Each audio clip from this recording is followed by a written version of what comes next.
Hi, everybody. Guess what time it is?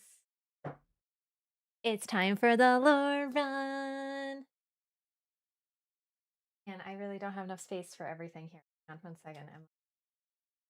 I got a lot of various snacks that are going to be next. Tea, blueberries, water, the usual, really. Oh gosh. Did I have a GameCube? Did I have a GameCube? It's only my favorite. Why is the game music not playing? Okay, that's really weird. Give me 1 second.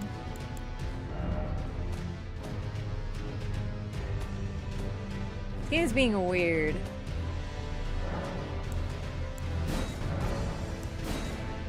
There we go. Borderless windowed mode. Fixed it. Beautiful. Fresh install. Do you hear the music? Does it make you as excited as it makes me? Elden Ring has no lore. Correct. Just kidding. Just kidding. If it didn't, I would have literally no reason to be playing it right now. I'd be playing Night Rain right now. Honestly, a part of me wants to be playing Night Rain right now. Because, my gosh, it's so addictive. So, it's time. We're gonna do a little bit of like, hey everybody, welcome. And then I'm gonna go over what the heck a lore run is for those who don't know and sort of talk about what the goal and the plan is going to be for this run. And like kind of an idea of what that is. Because a lot of people are like, what is a lore run? Well, let me tell ya. I gotta admit, this song, banger. Definitely one of the best songs on the entire soundtrack. God, I love the main menu theme. Ah! Pretend this is your first ever Elden Ring playthrough? It's gonna look like it is in a minute. Don't you worry. I'm gonna be like, how do I fight this Margit guy? And you're gonna be like, oh my god.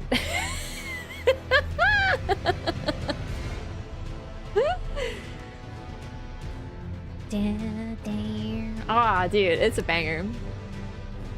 Love it.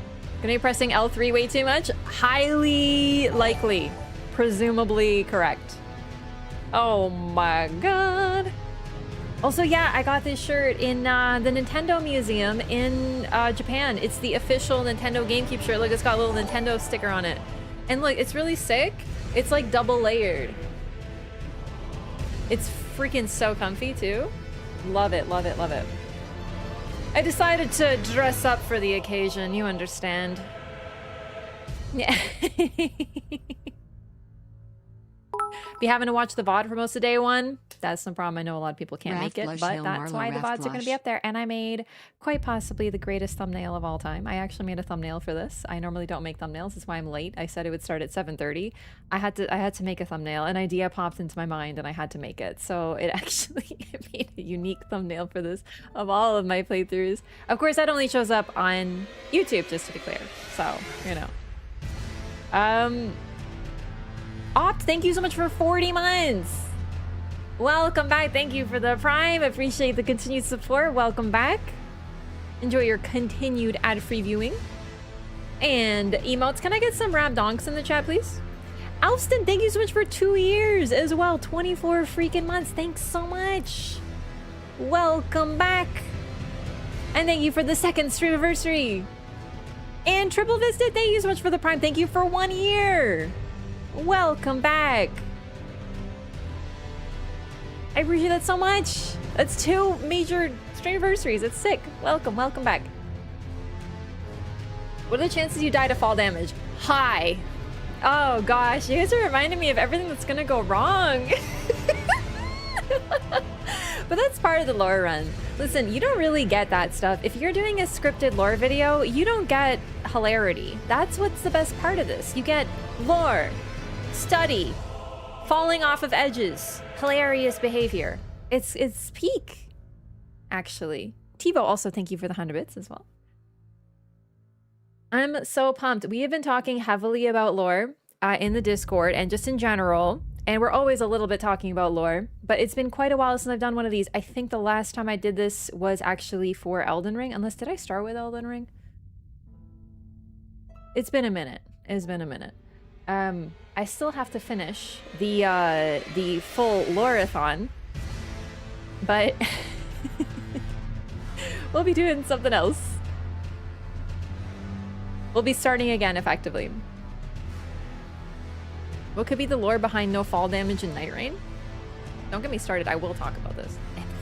Demon Souls. That's what I was thinking of. I was like, what am I talking about? Sorry, I've had like a slightly low-level headache for the past couple days because of this weather, so I'm a little. Woo, so that'll be additionally very beneficial for the lore run. But let me go over what we're going to be doing today. So, what is a lore run? And not only today, but for the foreseeable future, because lore runs take a minute. So. A lore run, I call them by many names. Lore run, lore hunting run, lore-a-thon. There's others.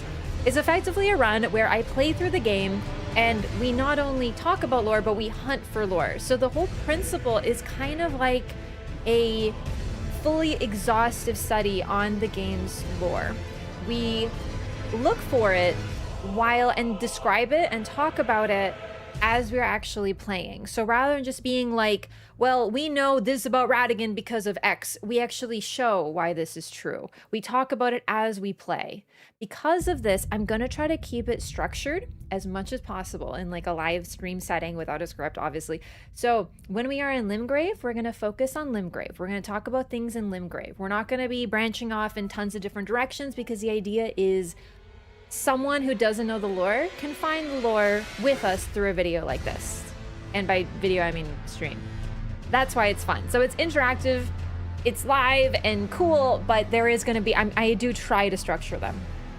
That said, Elden Ring is massive. So that's gonna have some caveats. I'm not gonna do absolutely every single thing in this game because this is also an updated lore hunt based on one that I've already done with the base game. However, that was before DLC came out. And not just DLC, but Night Rain. So this is going to be a lore hunt where we're focusing on not only new ideas and new concepts that have become recontextualized by this new content, but also I myself have changed a lot of my theories and ideas just because of time. Lore is alive. Lore is a journey. If you asked me 3 years ago something, I would give you a different answer today. That is part of the journey that we all go through with lore. So it's also going to be an update on some of those ideas that I now think differently on from the previous lore run. So those are what I'm going to focus on. It's going to be a lot of Miquella, Radahn, Marika, characters that were sort of outlined more in the DLC, but it's really going to also be the big picture stuff that we now have a different image of because of something like Night Rain, for example. Yeah, I think that's a good description of what we're going to be doing. However, yes, also, I'm not going to be doing everything because the game is also just so huge. So I'm going to do my best, but I don't really see, personally, the purpose in doing every single cave again, stuff like that.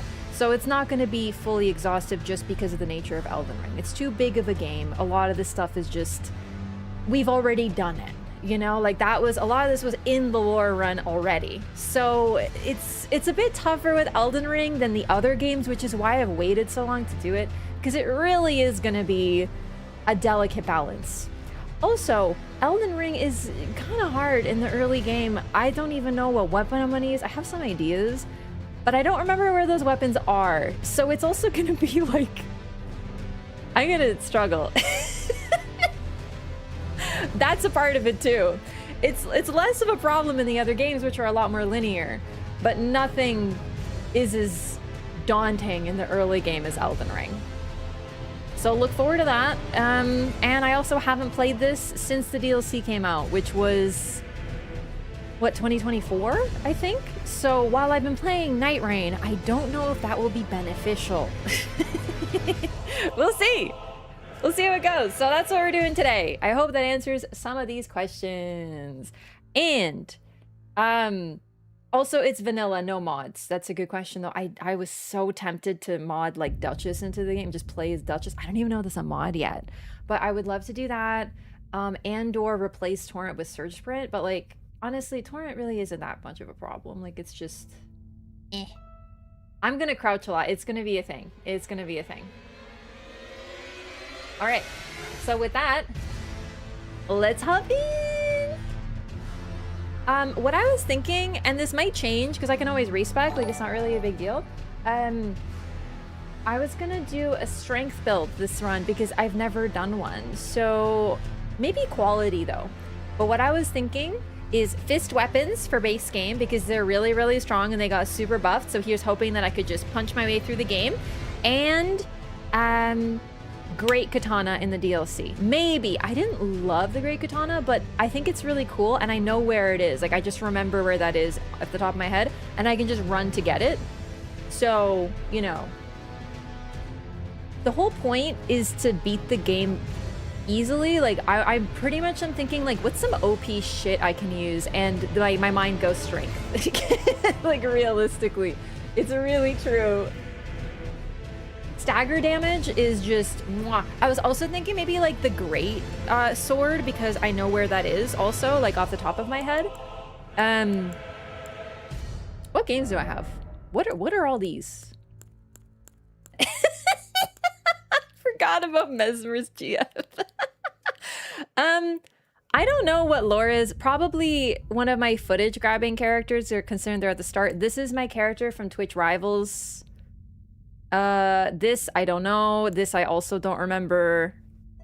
I didn't play very much on PC, in case you're wondering. Most of my playing was on PlayStation. Mesmer's GF is so good. Man, I'm funny. Dang.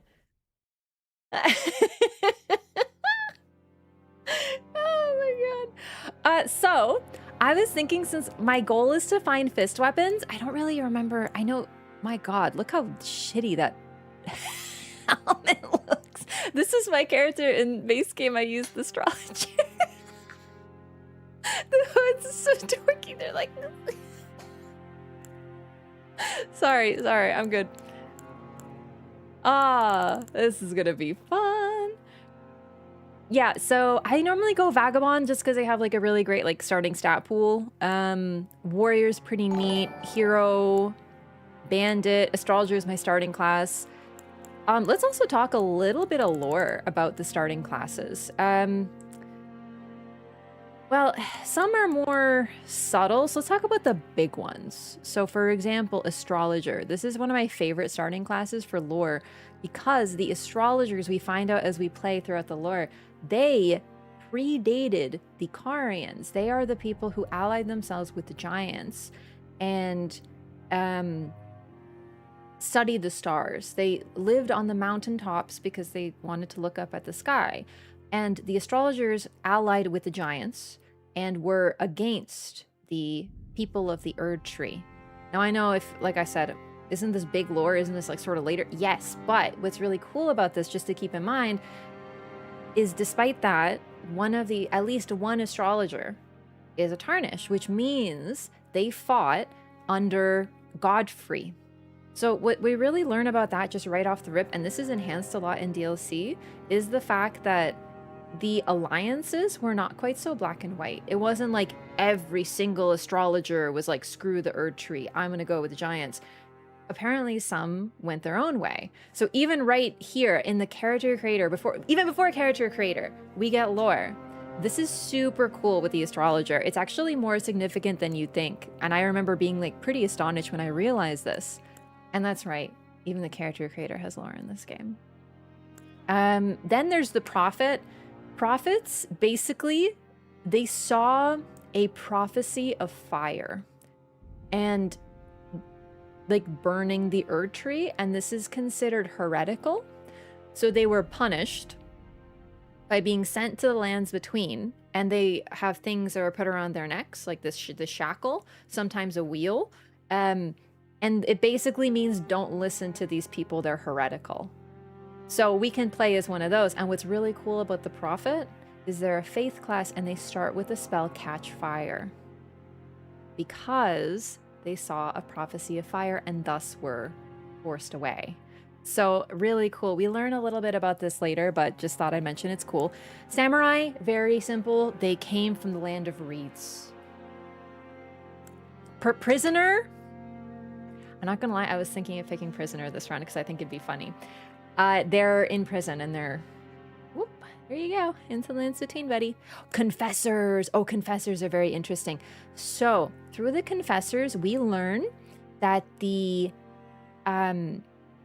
Two Fingers religion extends outside the lands between, because the confessors are their servants even outside the lands between, and they are basically their assassins, and they do whatever they're told by the Two Fingers. So we do know that at least the church, those who follow the Two Fingers, are outside the lands between, and these are their sort of sworn servants. So it's pretty cool that we can play as one. And then there's the weird naked person, the wretch. They're always in every game. They have the worst classes, worst stats, I mean. It looks not too bad, but it's actually really bad to have 10 in everything. My camera kind of covers it, but it's just level 1, 10 in everything. They're the level 1 run class. Either way, I was thinking we'll start with prisoner because it's funny and I like their silly hats.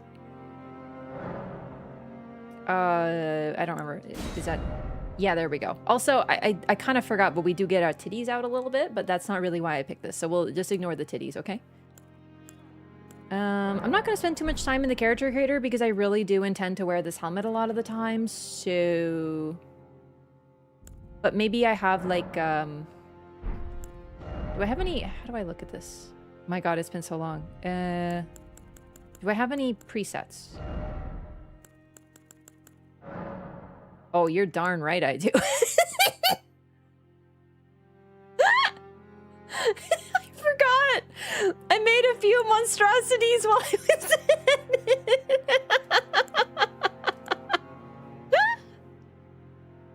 It's really easy to make someone crazy in this game. But making cuties is significantly harder. You must understand these things. She's so sad. Why is she so sad? Like, what happened to her? Oh, goodness. Yeah, I think this is one of my Ranni presets. Or, like, not even Ranni, because, like, obviously, you know. I have no memory of these characters.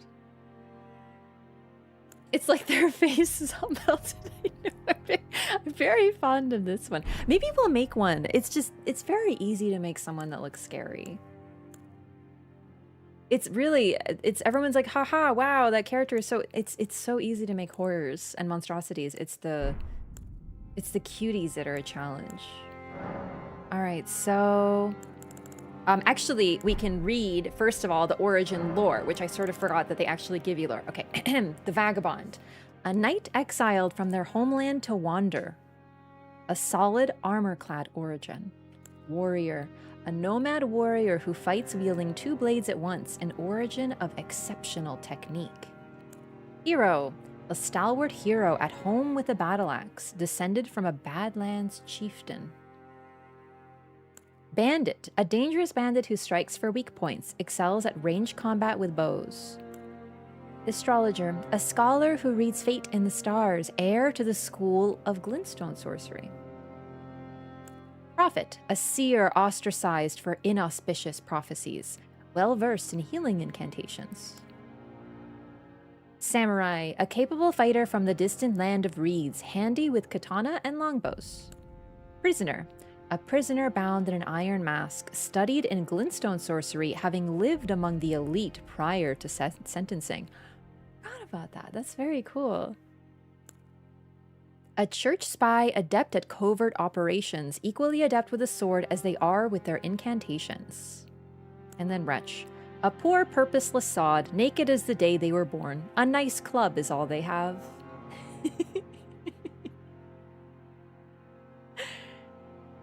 So, Vagabond, considered, like, there's a lot of exile knights in the story, so I think it's rather interesting. Warrior has a garb that evokes the Melina's trainer. So it's very interesting. We'll sort of get into that maybe, potentially, but this garb is actually really interesting. Also, nomadic tribe, Wilder, Duchess, think of that for later on. Like, there is something in that too. Like I said, Night Rain connections are still something we're considering. Hero, this is the same garb that... this is my problem. I always forget names. What's her name? The girl that you meet very early on. The one who's like, meh. Nephililu, thank you. You see what I mean? I have a problem. I can tell you everything about their story, but I forget their name. Anyway, thank you, chat. Nephililu wears the same garb. She is also from the Badlands and is in some way related to Horalu, although we don't know if it's a direct relation. It's still very ambiguous, but we can be of a similar origin as well with the same garb. So this is another interesting thing too. We are directly linking ourselves to Horalu and his tribe if we pick this origin, which is pretty cool. Bandit, pretty standard. Astrologer, mentioned this already, but still really cool. Prophet, talked about that. Samurai. The prisoner is really cool. I forgot about this because this is more like personal. I don't know if there's too much like lore in it, but the prisoner kind of gets their own story. They know glintstone sorcery. They were imprisoned. Because of it, church spies and the wretch. She's probably his daughter, possibly, but the thing is, it's sort of hard to say because we don't know if Nephililu is like one of the OG Tarnished. She's more likely to be descended in a different way. Okay, let's talk about some big picture stuff about the Tarnished first. Because the Tarnished, who they are, and this is something we can learn from this too, by the way. Some Tarnished were literally the soldiers who fought in Horalu's army. Sorry, Horalu, Godfrey's army, way back in the day, like a long time ago, in the original fight. Now, you can kind of decide that for yourself with your own character's story, but confirmed, astrologer is near guaranteed to have been one of those, if you choose the astrologer origin. Because astrologers don't exist anymore. They were like the predecessors to all these other magic, glintstone sorcery groups. They don't call themselves astrologers anymore. So, they're OG. So this is one of the classes that definitely fought in the OG army. However, what we can get from the Tarnished that we encounter throughout the story is that some Tarnished were those OG warriors and some are descended from them. So to be a Tarnished means that you fought in Godfrey's army, were banished from the lands between, lost your grace, died, then came back to life. But also anyone who descended from anyone of those people can potentially be a Tarnished. And these people are not almighty warriors, they're just random people, which is something that we get from another prisoner character that we meet. And he tells us this. He's like, I'm surrounded by all these like legendary knights and I'm just like a dude who was in prison and I'm here. He didn't fight in the OG army. He has no memories of being with Godfrey. He's just a guy. And that's sort of the really interesting thing, is that there's so many different types of Tarnished. And we can get that from the character creator. However, I want to be a prisoner. So, let's see if there's any lore here. No keepsake. The past has been well and truly left behind. A medallion inlaid with crimson amber increases max HP. Lands between rune, the gold of grace shining in the eyes of the people of the lands between. Used to gain many runes. Golden seed. A golden seed washed ashore from the lands between, said to enhance sacred flasks. So this is something that we have with us from home, which is really interesting.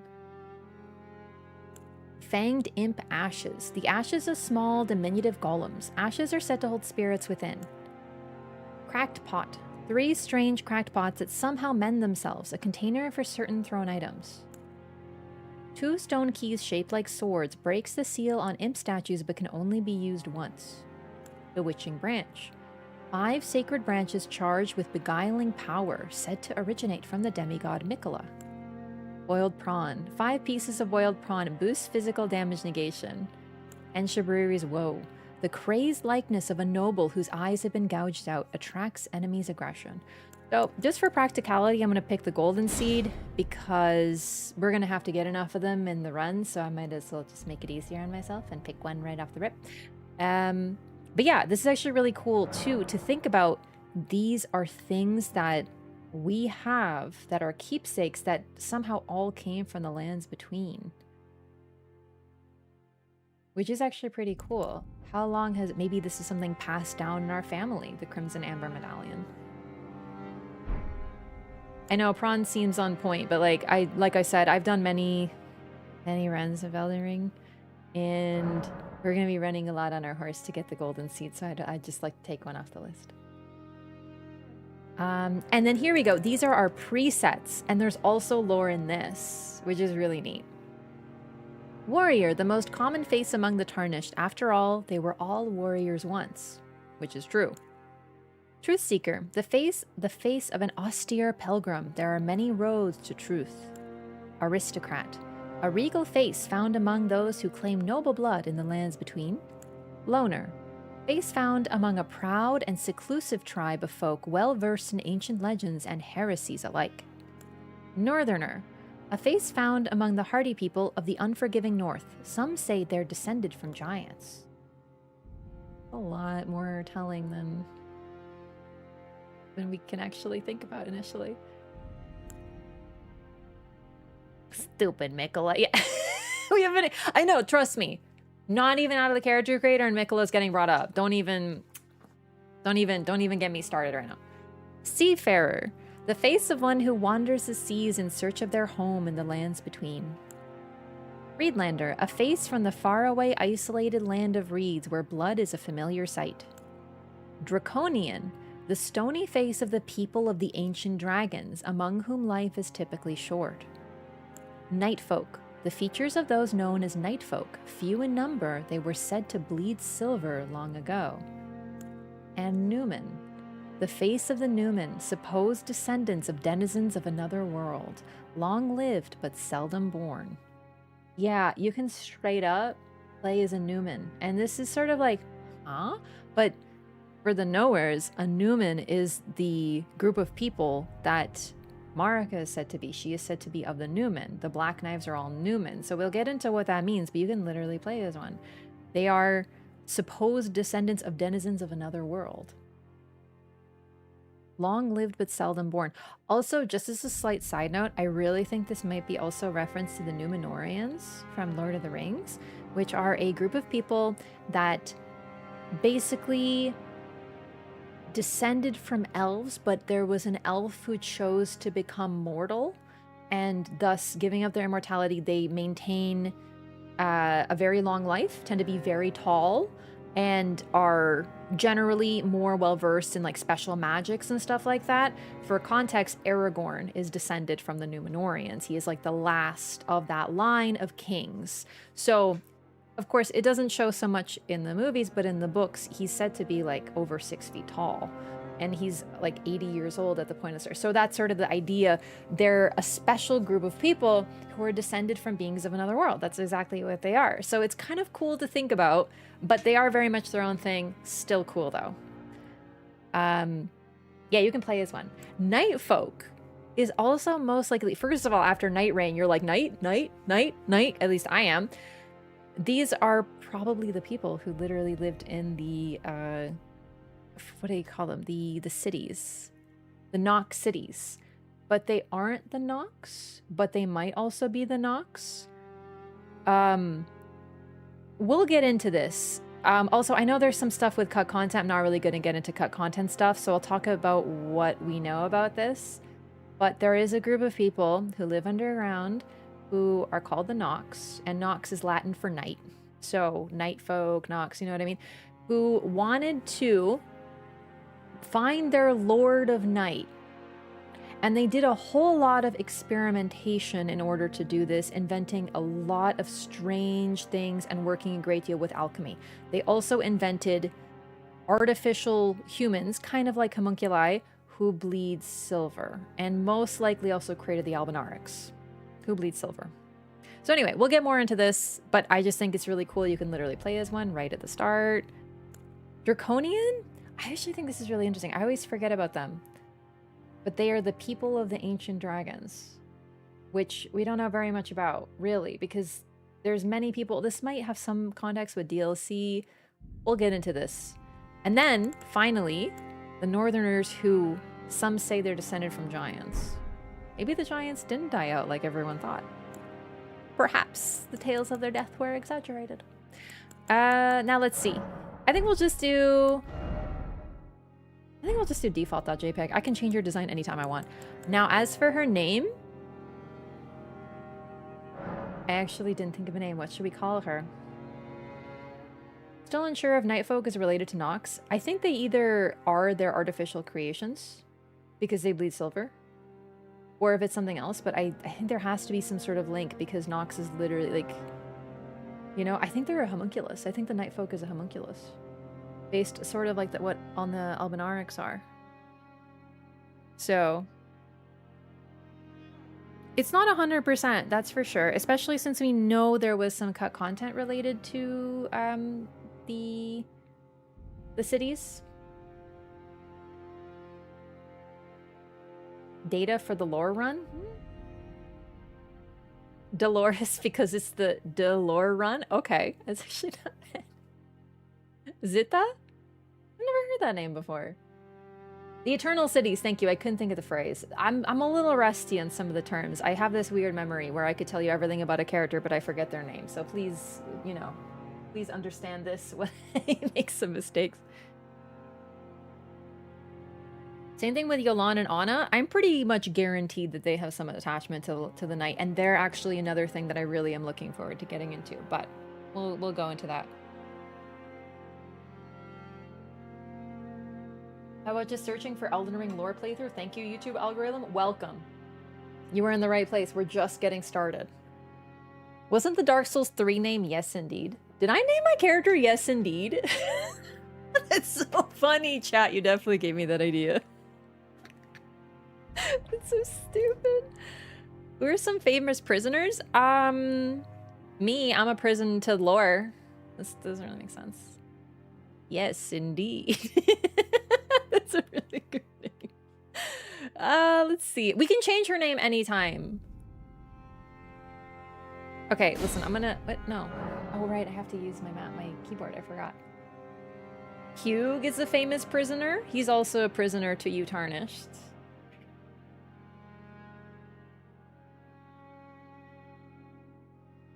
I don't know, nothing's really come to my mind.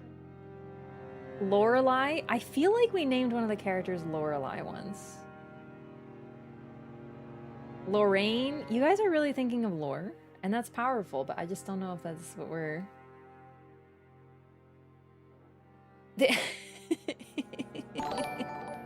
Longcat! Thank you so much for 18 months! Welcome back! Lorenzo. L'Oreal? No, I'm gonna get DMCA'd by the company. Thoughts on chat? Just name my character chat. All right. That way, oh, that way when you guys get hit, I'll be like, oh my god, chat, you're throwing. Laura Lou?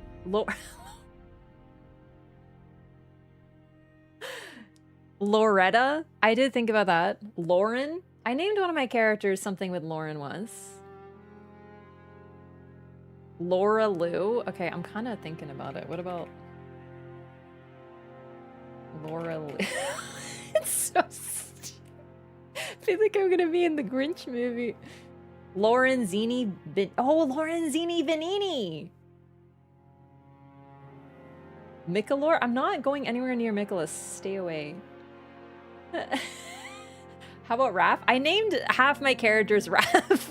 Not because they're Wraff, but because I never really care about the name because you can change it in this game, so I just go, whatever. I think Laura Lou is gonna be pretty good, but I'm gonna spell it like this because it'll be funny. Laura Lou. There we go. Sounds like a merry-go-ride. Everyone step right up and take a spin on the Laura Lou. Marika's #1 simp? No, I'm not a simp. I'm just someone who understands the facts. Okay, okay. Shh, we're doing a cutscene now. I think, right? Everyone, shh.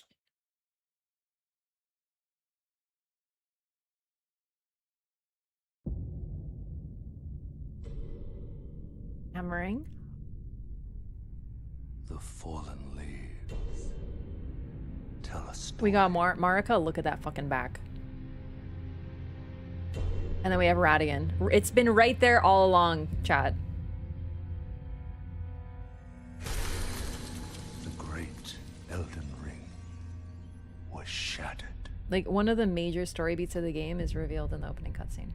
In our home, across the fog, the lands between.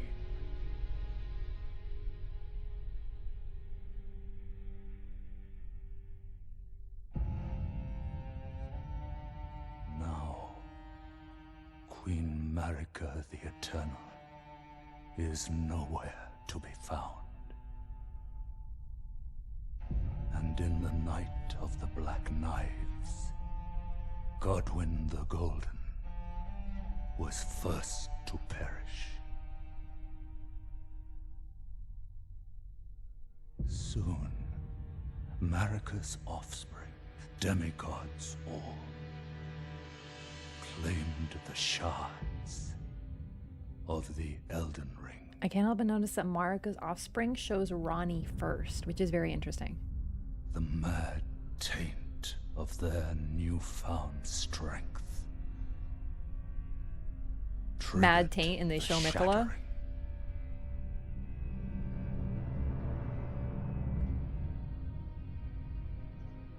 A war from which no lord arose. That's my baby girl. A war leading to abandonment by the greater will. Oh, rise now, ye tarnished. Say the line! Ye dead, who yet live.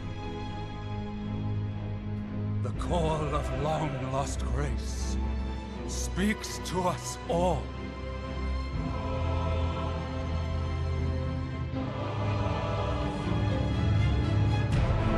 Horalu, chieftain of the Badlands. Fuck! The ever-brilliant Gold Mask. Fear, the deathbed companion. The only girl, and she's naked! The loathsome dung-eater. Stinky Man! And Sir Gideon Ofnir. The all-knowing.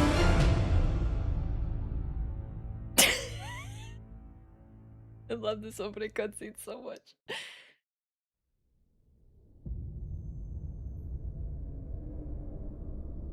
And then just one little scrap of grace. And one other, whom grace would again bless. A tarnished of no renown. And some random stupid idiot. And that's you, baby. Cross the fog to the lands between. Oh, that helmet is looking incredible. To stand before the Elden Ring. And become the Elden Lord.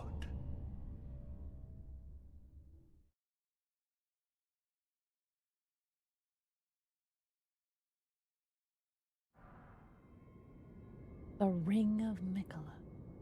Can't get away from that bitch, I tell you what. Oh my god, I freaking love that opening cutscene. I love it so much. It's so good. Also, before we even hop in, I'm going to talk about that cutscene. So I was like doing some minor commentary, talking over cutscenes as I do, but I've only seen it 500 billion times. So what else am I going to do? Okay. I genuinely think there's actually so much in that cutscene because Marika's offspring, and then when we see that phrase, we see Ranni. Now, Ranni is not technically Marika's offspring, but she is nonetheless one of her children because of the Radagon connection, and Radagon is Marika. Listen, I know I wanted to start from square one, but it's like really hard to talk about this stuff without like getting into deep stuff, but right there, Ranni is very significant. She's listed first. She's shown first of all of the next generation of demigods for a very good reason, and that is that her story is integral to the Elden Ring game. You cannot miss her quest. It is literally impossible to fail her quest. You cannot do it, but you can't fail it. They made it impossible to do so, and I think it's because her story so closely evokes and mirrors that of Marika. She is the child that probably got closest to what Marika actually wanted, and we can help her succeed, which is really cool. So I think that's significant. And then we also see the mad taint of their newfound strength, and it shows Mohg and Mikola. And initially, we see this scary monster-looking guy with this tiny little baby creature boy, and we're like, oh, what's happening there? This crazy guy's kidnapping this little baby boy. And now, with everything we know, that one image and that one line is completely changed. We now realize that of the crazies, it was Mikola who was the crazy. That cute, sweet little boy was the crazy one. And it's really cool to think about how even the opening cutscene has so many reveals. Like the Marika Radagon thing is literally right there. In the first two scenes, we see two pictures. And it's right there, but we don't know what to do with this information. We're just like, okay, hammering. Okay, what's going on? That's FromSoft, man. They are insane with their storytelling. And then the final part is who we're going to meet throughout the story. Now, this is a kind of weird opening cutscene structure. They've only done this one other time. This game came out in 2022. The last time they did that was 2009. Miyazaki's very first directed game, Demon Souls, his very first IP, I should say, because he directed Armored Core, but, you know, I digress. In Demon Souls, the structure of the cutscene is, like, identical to Elden Ring, which is really cool. The story of that game is that there was a kingdom, and then one day there was a fog that came in, and we have to cross the fog to get into the place to save it. And sound familiar with the whole across the fog stuff? Then the game opening cutscene tells us about some other warriors who made it across the fog. It says, you're some random guy, and then this hero and this hero and this, and it lists all of them.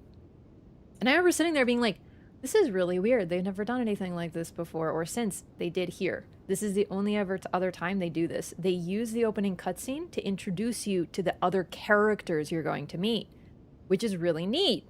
People that are like you, but if anything, a little bit more important, especially since the very first one mentioned is Hoarah, who we now know is actually Godfrey. It's very cool. So anyway, first thing we pick up, some poor bastard's finger.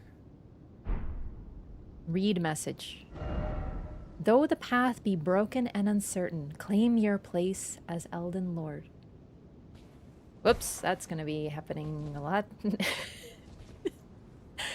So, who is this figure? Well, first of all, she's dressed as a finger maiden. She might very well be our finger maiden who we were destined to meet here, but she has been killed. Strange. Either way, let's not worry about that right now. We have to go become Elden Lord.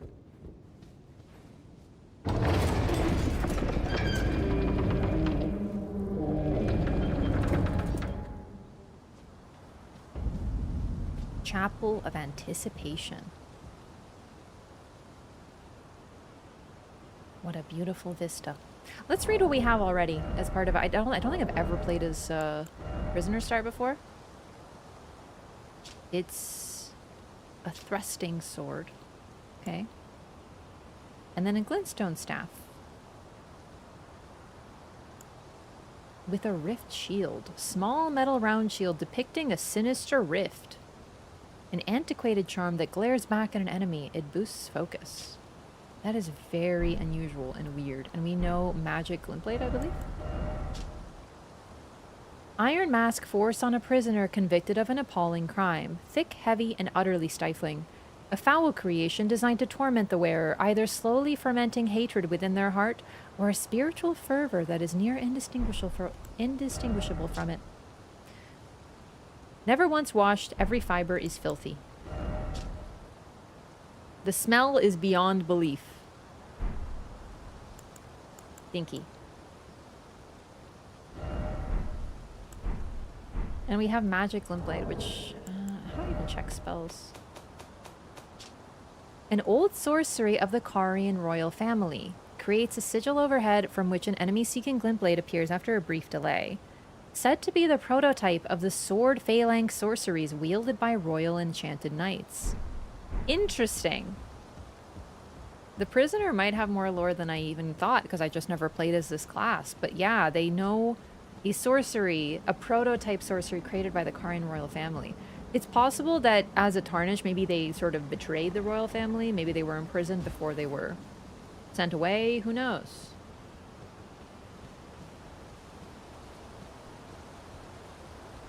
I don't think I'm going to kill the Scion, because I'm not very good at it. But, like, it really makes absolutely no difference.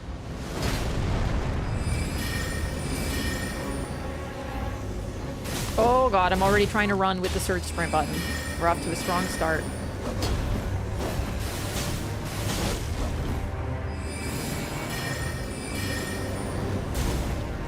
Oh god, it's happening already. Chat, I cannot stop. Uncrouch!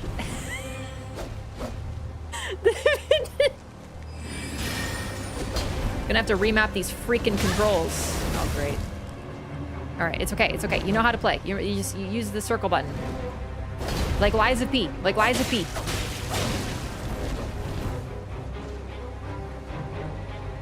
Come get it. I want you to jump at me so that I can, like, deal with you properly.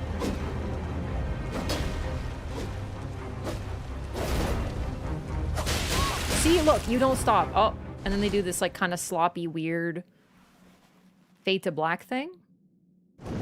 I don't love this one.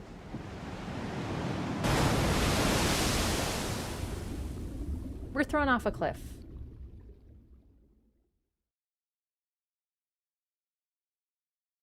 Chat, the last game that I played that has these controls is Liza P. I know, I feel like I'm walking through molasses in this game. It's gonna take some adjusting, but I can do it. It looks like Night Rain, and then I'm like, ah.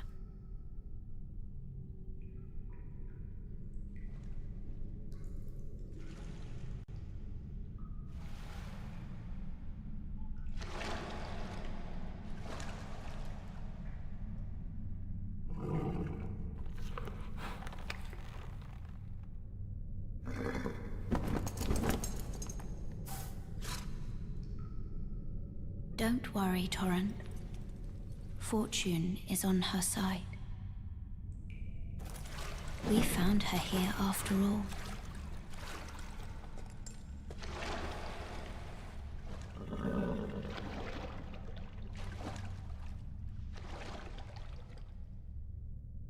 One of her kind is sure to seek the Elden Ring. The name of the game!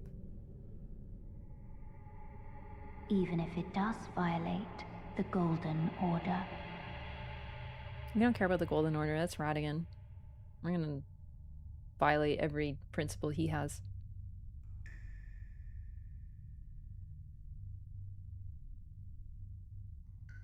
Yeah, she rides side saddle because she got a dress. Mm-hmm. Mm-hmm.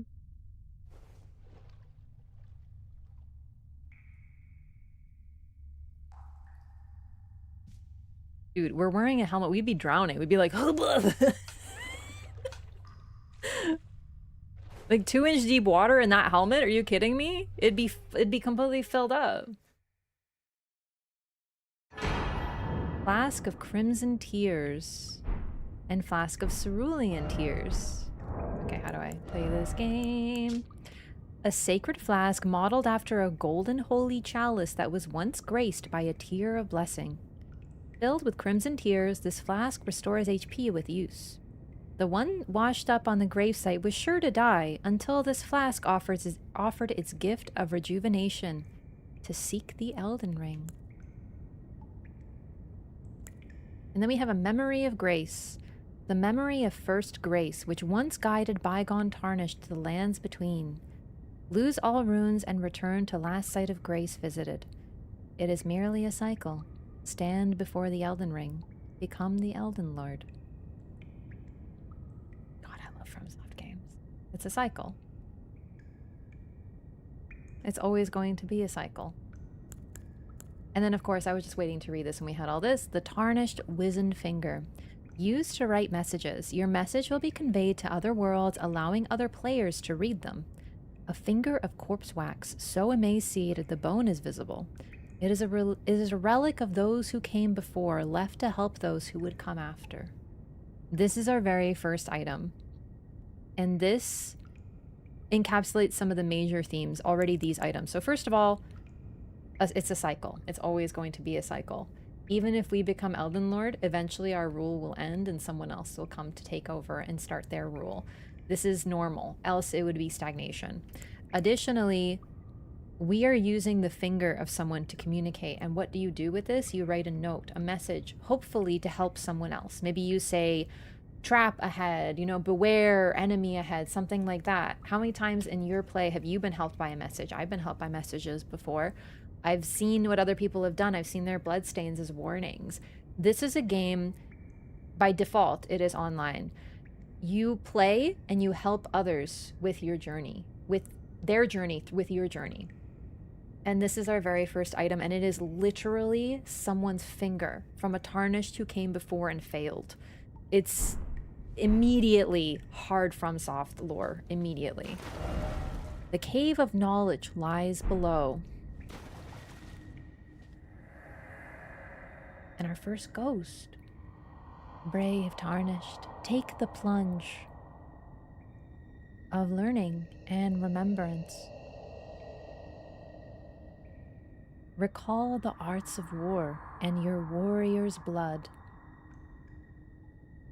So, just to point out, this ghost, very interesting. They're a noble, and also at their feet, mushrooms grow. All the ghosts in the lands between have the mushroom growth around them. It's very interesting. But we'll get into that further. Also, side note, this guy was added. He was not in the network test, in the sort of like, I don't know if that's alpha or beta version of the game.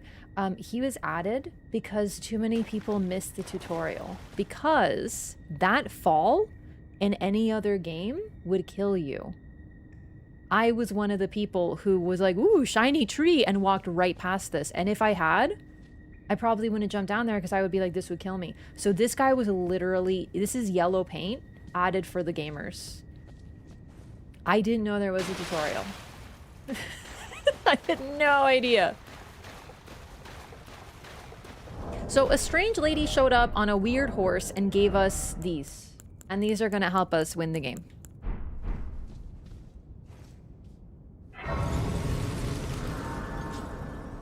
I didn't skip him. I didn't know he was a thing. Oh my god, I forgot you have to sit. Flask. Add charge to flask. Use one golden seed. Oh right, I gotta read the golden seed.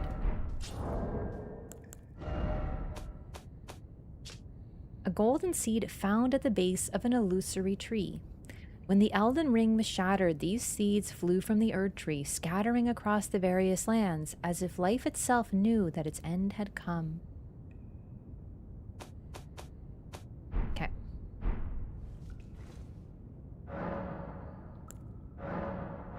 Oh no, I'm definitely glad they added the guy, because, like, if you're a veteran to these games, you would not jump down this, because you would think this would kill you. Maybe if you're playing Elden Ring for the first time, you would be like, oh, can I go down there? And you'd be fine. But as someone who's played all the other games before this, I was like, there's no way, if I fell down there, I would die, so I didn't even look. So it's a good thing they added it, because I literally... It's like your past with previous games is working against you. Tutorial pop-ups off since you didn't get one there? I don't know.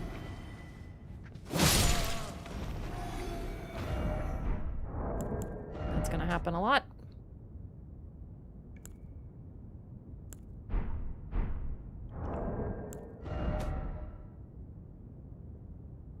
What the...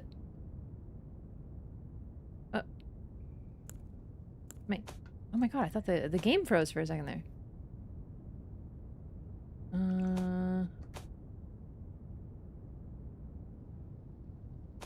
Yeah, I'm playing offline because it keeps it cleaner. Did I? Yeah, I turned off tutorials.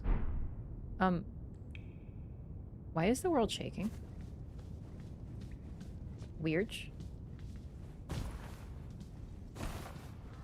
Ledges look close enough to signal safe fall. Have you played Dark Souls?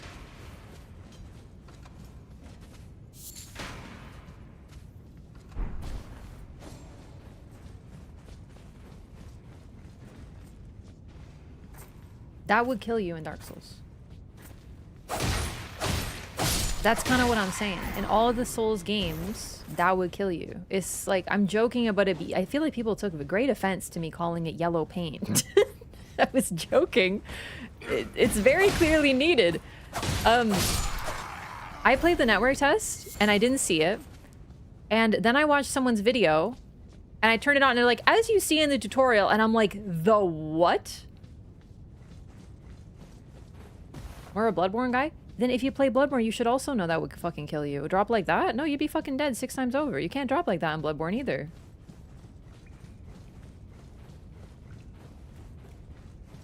That is too high of a drop. You would die. That would be a death pit. For sure. So that's why they did it. They just realized a ton of people were missing the tutorial because they got the stats from the network test that most people didn't even do it. So I couldn't figure out how to two-hand weapons for the longest time. Oh, I went in a big circle. Whoops. Unless you get kicked. Exactly. Patches, once again, being a bro, saving you from a death pit. I literally went in a big circle. Don't even know how I did this.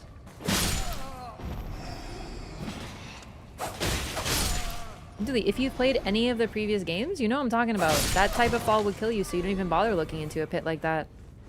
Even the little candle down here wouldn't trick me. I'd be like, nope. You eventually learn how you can fall in this game, but it takes a bit. This is Elden Ring. Yes. Can I block? Oh, right. I can't with the thingy. Fool. You're off to a good start. I went in a big circle and went back to the start of the tutorial cave. Really strong start for the lore run.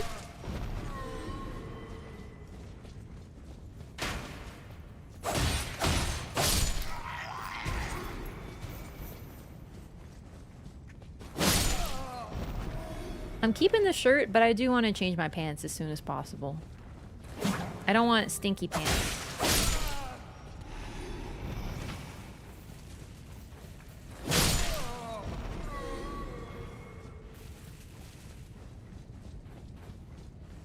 Oh, you meant IRL?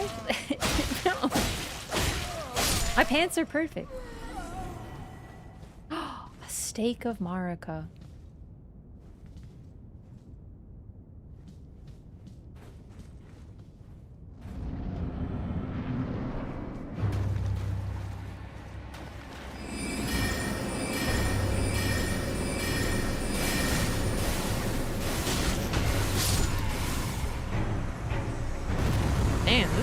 actually be pretty stupid good. What the hell?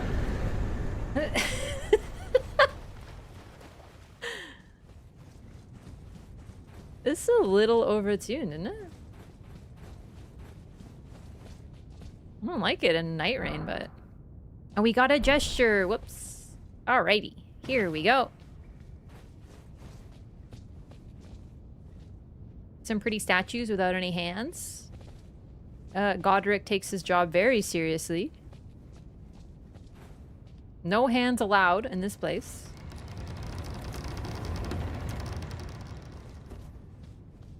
Yeah, I'm letting chat do their thing about the hardest boss in the game.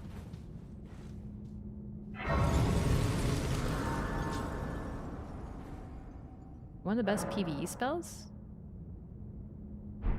I really wish I had known Prisoner starts with magic, because now I feel like a big nerd. I shouldn't have taken it. Finger Severer and the Tarnished Furled Finger. Wrong button. Use as a host of fingers to select a summoned player and send them back to their world. Use when you have been summoned to another player's world to return to your own world. This phantom blade severs the link formed by a furled finger, but the maidens scorn those who abuse its use. In other words, don't be a shit and disconnect all the time. Tarnished Wizened Finger. Oh, sorry. Tarnished Furled Finger. Creates a summon sign for cooperative multiplayer. Arrive as a cooperator, Furled Finger, with the objective of defeating the area boss of the world to which you were summoned. A finger of corpse wax, furled like a hook. It is a relic of those who came before, left to help those who would come after. Yep, brand new run. Brand new run. Oh my god, I totally forgot how spells work in this game. Might actually use some spells after all. I don't know. I didn't really have a plan.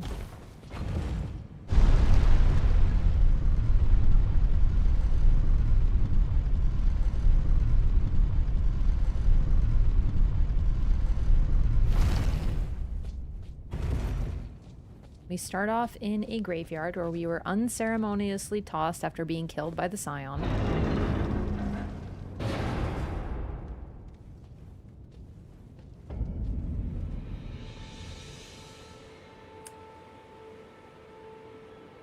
This is still my favorite song in the game. Remember the first time you stepped out of there and you saw this? How did you feel when you looked at this tree in this world and you realize you can go everywhere?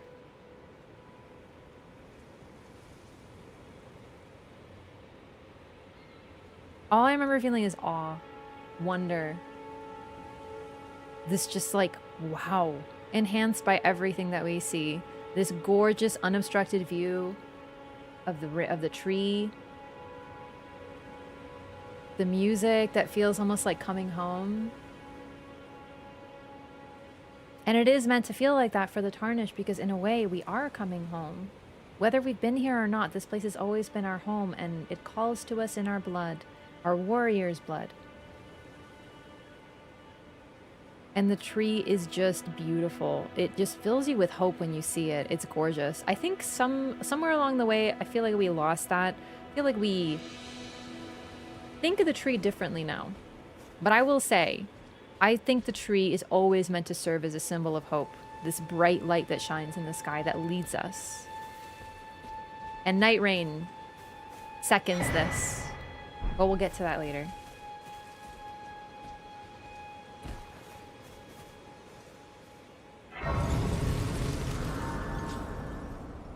Also, in Night Rain, later of course, this place is called Limveld, but here it's called Limgrave. Well, it might have something to do with all of these crucified figures all over the place. You can see them right along there, a trail of them leading to the church over there. We'll get to this. Also, you might note, they are missing limbs, each and every one of them. They are missing at least one foot and I believe one arm, if not both hands. Let's see. Oh, right, I don't have the binocular yet. And then we see this guy. Hi, Varre. Oh, yes. Tarnished, are we? Come to the lands between for the Elden Ring? Hmm? Of course you have. No shame in it. Unfortunately for you, however, you are maidenless. Without guidance, without the strength of runes, and without an invitation to the Roundtable Hold, you are fated, it seems, to die in obscurity. Side note, in the network test, he used to say you should just go and die in a ditch somewhere, and I'm still bummed they took it out, because I think that that is my favorite line in the game, and they cut it.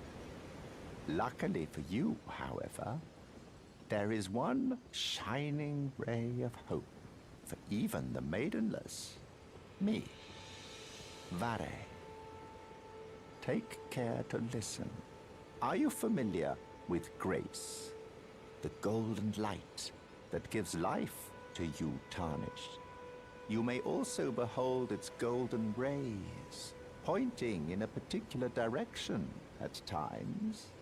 That is the guidance of grace, a path that a Tarnished must travel. Indeed. Grace's guidance holds the answers. Yes. It will lead you Tarnished to the path you are meant to follow, even if it leads you to your grave.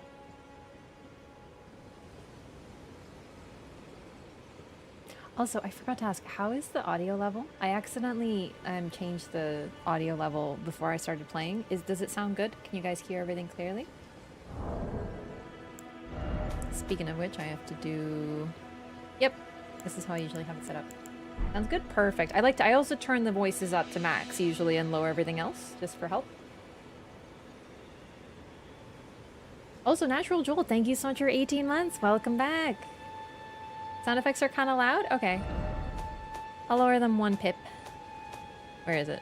I just passed it, didn't I? Yeah. I think this is good.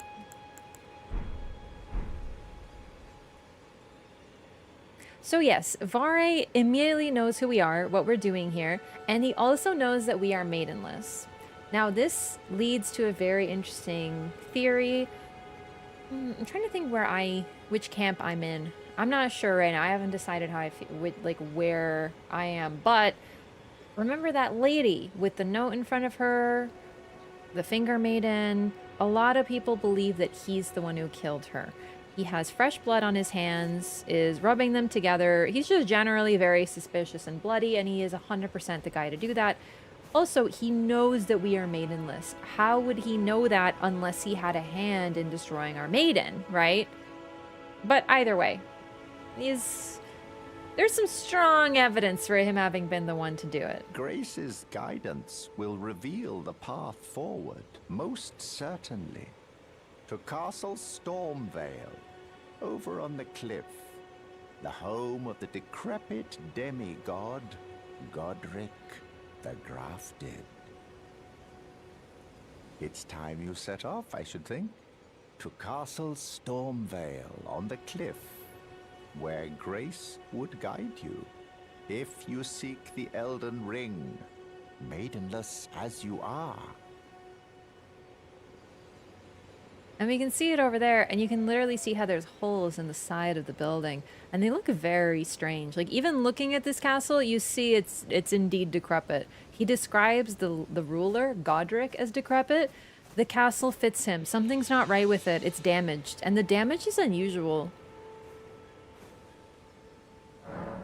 So even just looking at this, you'll kind of be like, what's going on there? Like, there are holes in it, but this is a strange side to have damage.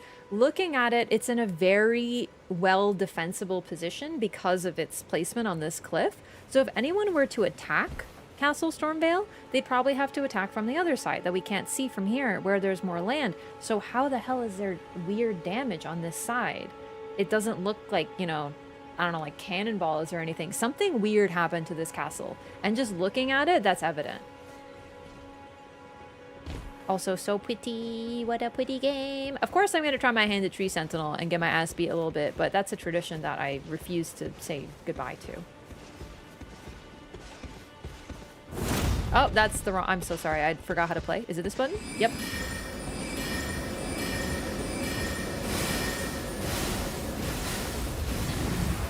God, that does so much fucking damage, actually.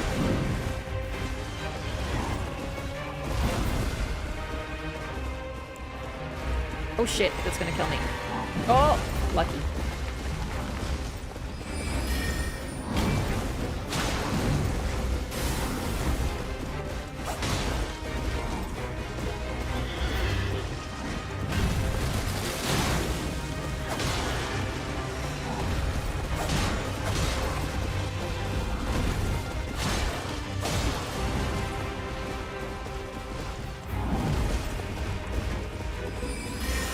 Oh shit! Ah!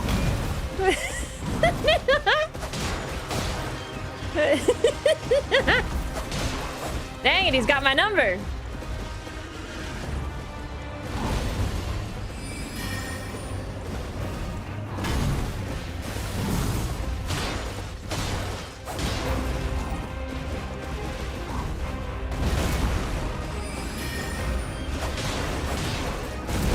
That hitbox sucks.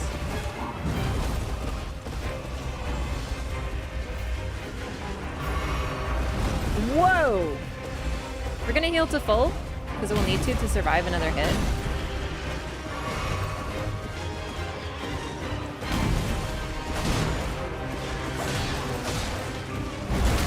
That hitbox can blow me! Respectfully.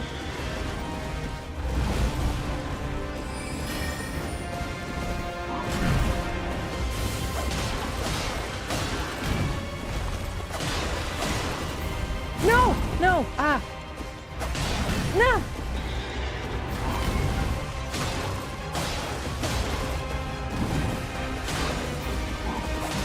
Oh, shit! I lived, bitch.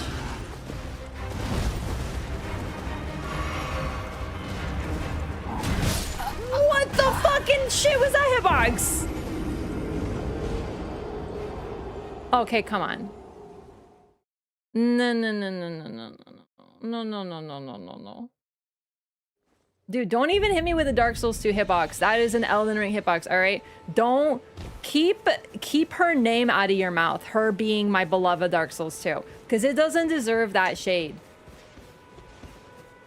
You wanna know what that was? That was Elden Ring in a nutshell. Holy shit, everything is like a 10-year-long hitbox. Wider than my hopes and dreams.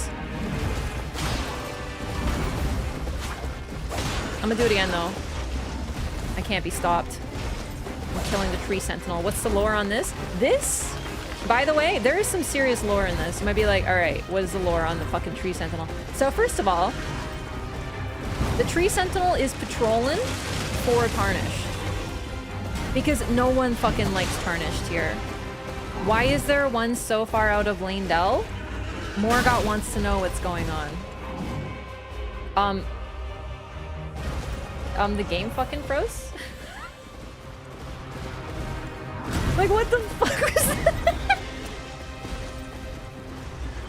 It's okay, though. These things happen. This is a buggy... It's from Soft's, you know, first game after all. They're a small indie studio. No, I'm kidding, I'm kidding. I've never had that happen before. That was weird. Okay, chat, I'm genuinely used to PlayStation. This doesn't happen on PlayStation. Is this normal on PC? What the fuck? No.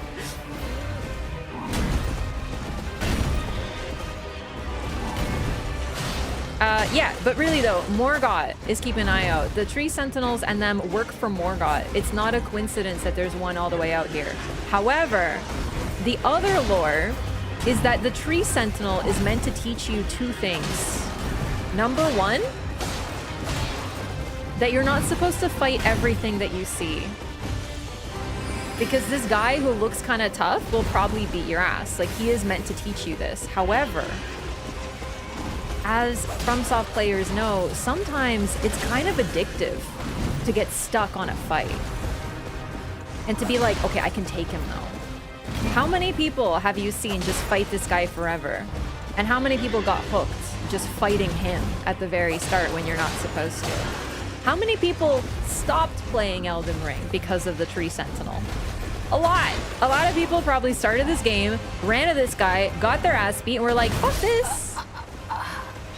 Honestly, when I see that hitbox, I feel that way. I fucking hate that move. It blows. The hitbox is delayed, so even if you're away from it, you'll still get hit. I'm just saying that it's not FromSoft's best, but that's okay. All right.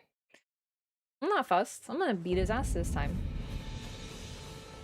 I almost got him on the first try, except for that stupid garbage. But that's okay. I got my... Oh, I have an idea.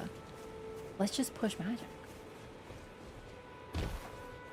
Anyway, there's a lot of that in Elden Ring, and oh my god, you can't grab ledges. Can't climb.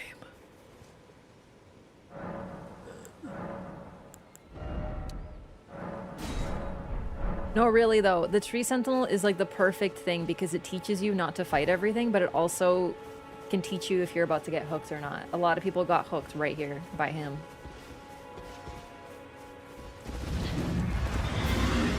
Oh god, the crouch! Fuck! Shit! Night Rain's gonna kill me! Ugh. Oh, fuck me. That's not good.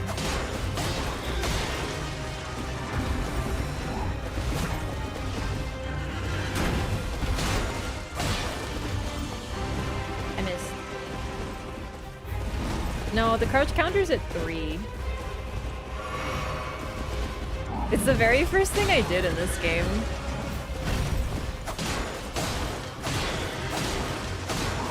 Fuck you, guy. No one likes you. Fuck. I know I can do it. I almost did it. I almost did it on that one move. Even with his stupid, like, it's just, I have to be careful with using Magic Limblade because he'll shoot him back at me. Why not just use your ult? That's so true. If I could just use Executor's ult right now. Refund the game? It's too late. I already have 200 hours on PC.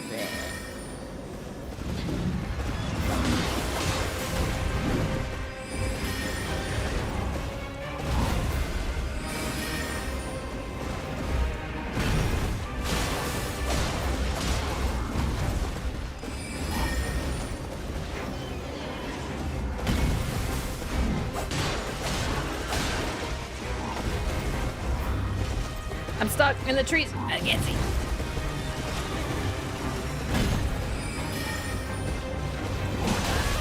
Worth it.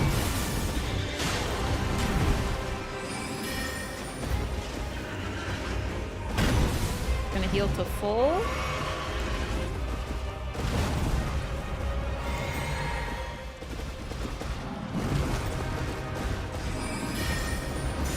No! There you go.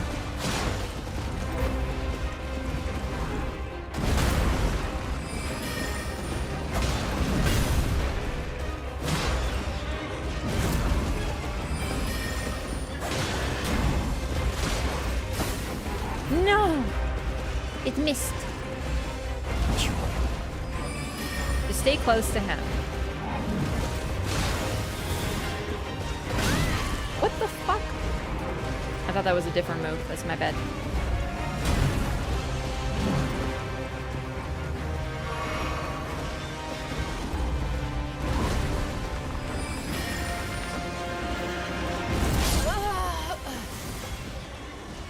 The shield charge.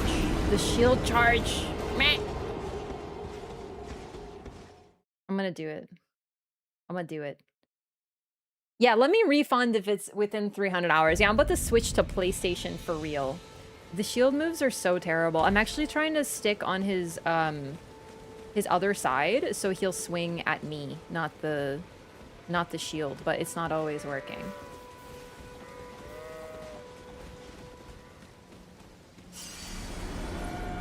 Right, I have no runes, so it doesn't matter. Okay, that was lucky.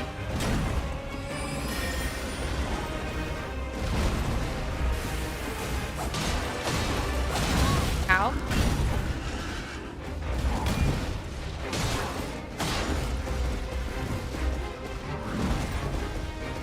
Gosh, this really is a terrible spot to fight him too. Like, it just sucks.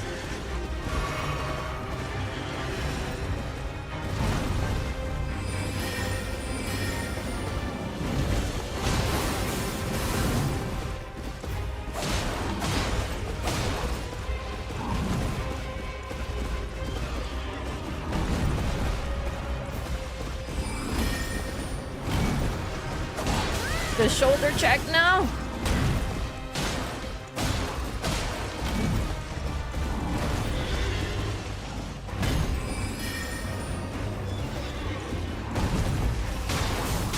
God, the shoulder again.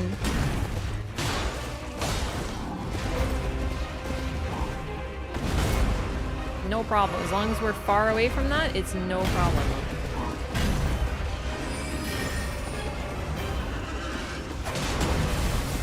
I can't believe it didn't hit me. Shit! Oh, I'm alive. Okay, stay on this side. Stay on this side. Yeah, keep on swinging with that thing. Oh, I'm so scared of your spear. Definitely don't use the spear on me. That would be very frightening. You see what I mean? You see what I mean with this shit? God, I hate that move so much. Oh, it's not just that the area is huge, it's that it's delayed. So when he hits the ground with the shield, it makes an impact, and I dodged the impact. That's why that looked so weird, where I got hit on a delay, because it impacts, and then the circle is like this big for how much damage it does, and then it has a secondary hitbox that is this big on the outer edges, and that catches you. It's garbage. It is the definition of an Elden Ring hitbox. It drives me crazy, because it will just hit you. It will always hit you. Oh. Unless you like just completely outposition it, which I'm trying to do, but it's not easy. Fuck, no, no, no, put it down!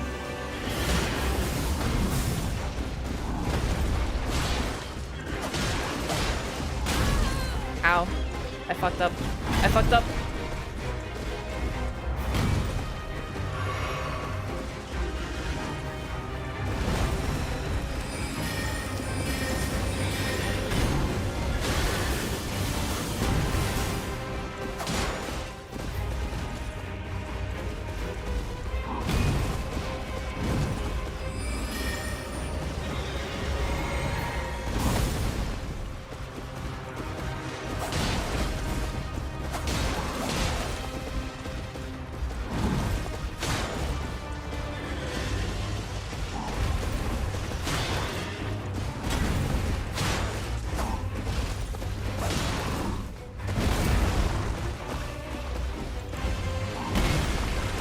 Every time it doesn't hit me, I'm like, truly, I'm shocked on this guy.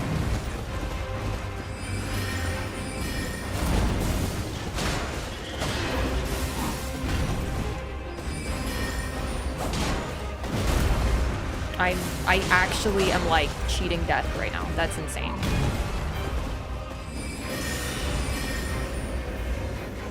Shit! No! Oh my god. That was like desperation because I had to get away.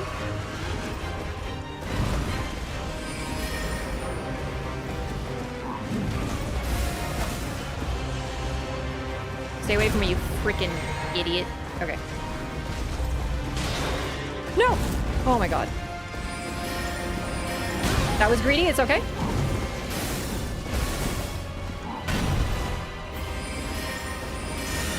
No, put it down! What? What was that?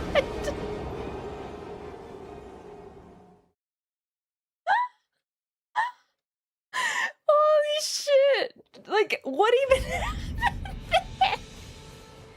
He did it like instantly, and he turned toward me. Oh my god. Come on, put that shield up, gamer. Put that shield up. Come on.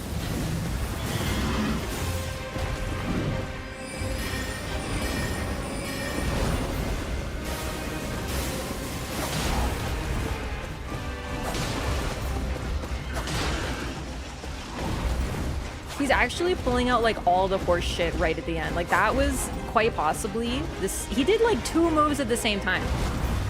He did the shield slam at the same time. I don't think I've ever seen that in my life. Okay, that was a little greedy. It's okay. Get away from me, you heckler!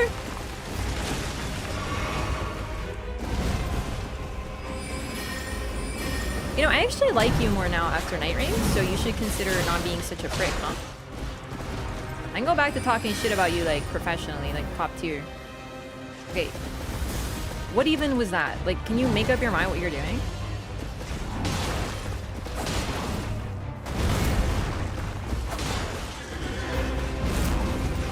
That move additionally has a terrible hitbox. I am like, I feel like I escaped certain death.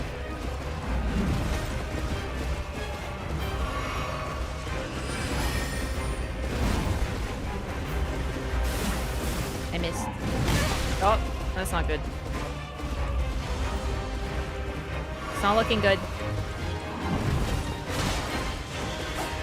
No, no, no, no, no. No, not that one. Okay, good, good, good, good.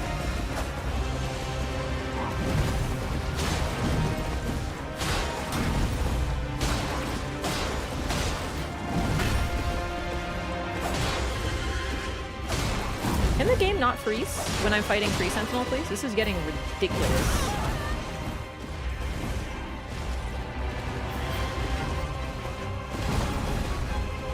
Who would win?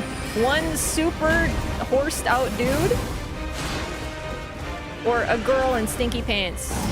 And we're gonna find out, but the girl in stinky pants is far more stubborn. And a weird helmet.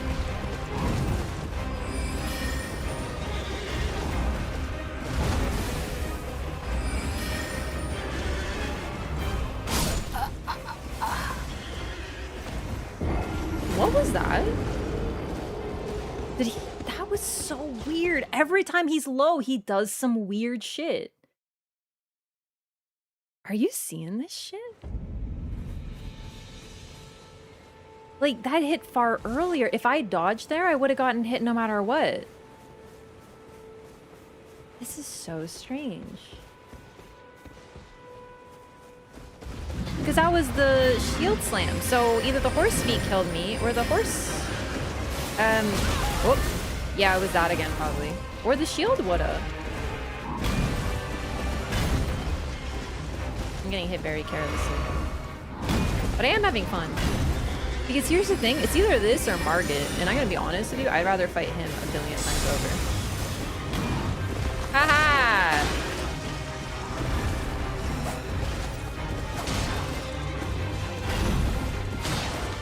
Suck it, camera boss. Okay, put that away.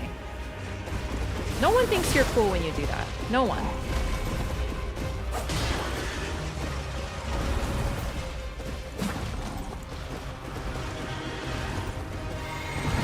Okay, I shouldn't have done that. Game.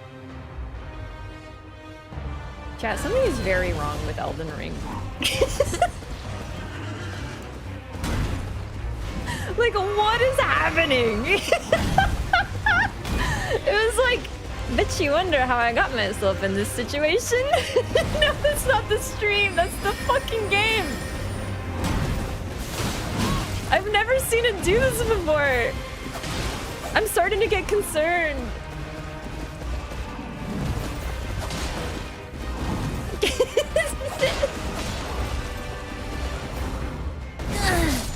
Fucking shield slam! Look how far away I am from him. It doesn't matter. I need a driver update or something? Okay, but this game is from 2022. Like, are you sure? GPU direct attack. When I got a controller... Oh, it could be the control... Okay, that's possible. That's actually insightful. Thank you. I'm gonna try to not move. Maybe I should add a mod, but... I don't wanna.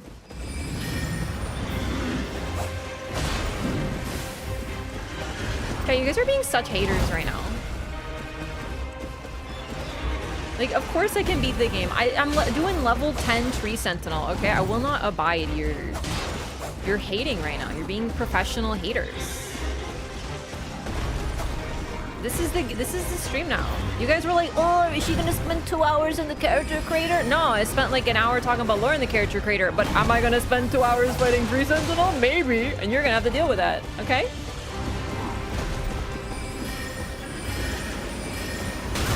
Worth it. I can't be stopped. Oh shit, I drank the wrong juice box.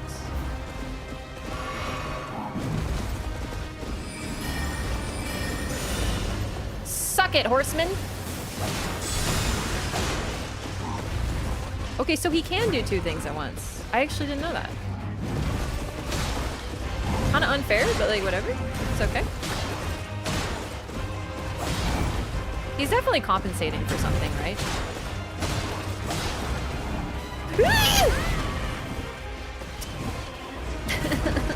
I hate that move. Inch.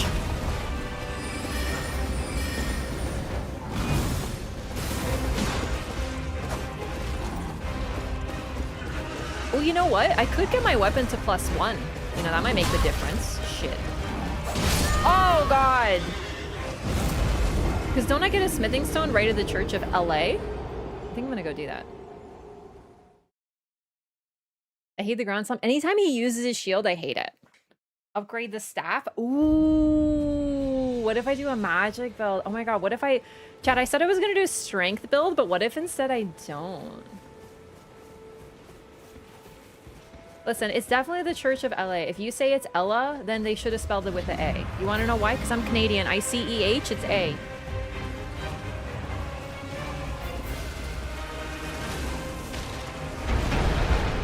Do strong bonk? You guys are gonna call me Radon.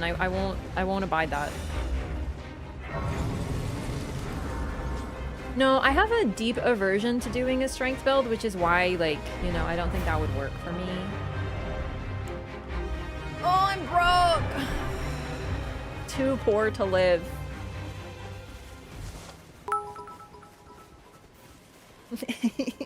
Wraff in Elden Ring again. Yeah, we're back. We're back at Elden Ring, baby. I'm not giving up on Treason. I'm gonna beat his ass. I just need some money, okay? Full new spells in the DLC. Yeah, but the problem is, whenever I try to do a magic build, I'm like, bleh, and then I don't. Yeah, I forgot that you have to pick up your runes when you die, so I lost my runes. Oh, fuck yeah, I got some pants. Thank God. They look kind of weird, though.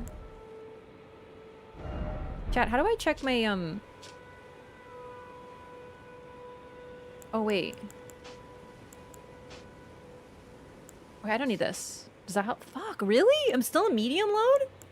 Even when I'm naked? Well, that's really annoying. We'll work on it. We'll work on it. Okay.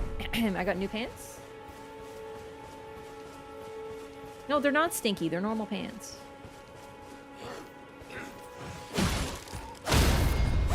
The helmet is a key part of the build, so I can't not have them. You understand.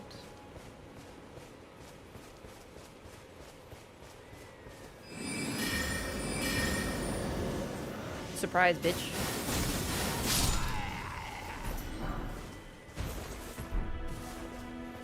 I keep clicking A, or X, I mean.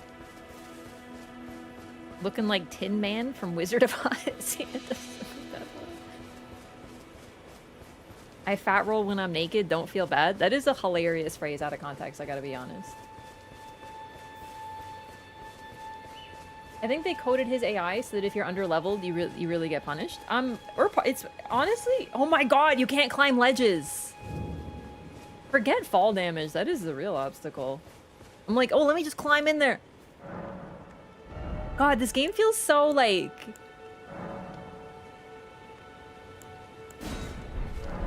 What's the word? What's the phrase? Like... archaic. After playing Night Rain. It feels like old. It does. Yeah, it's legacy. I feel like I'm playing a fucking vintage video game right now. It's antiquated.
god, I hate that fucking move.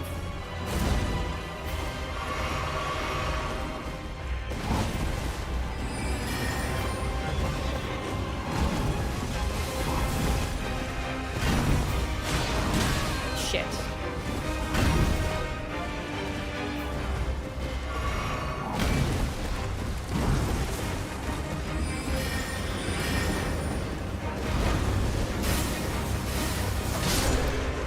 Suck it. First try. Yeah.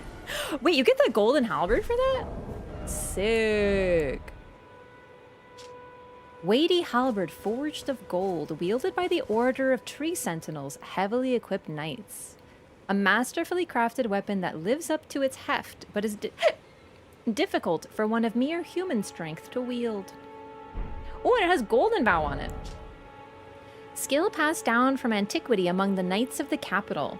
Raise armament aloft and pledge to honor the Erd Tree in battle, granting self and nearby allies increased attack power and defense. Oh shit, I'm actually only level 9, I forgot.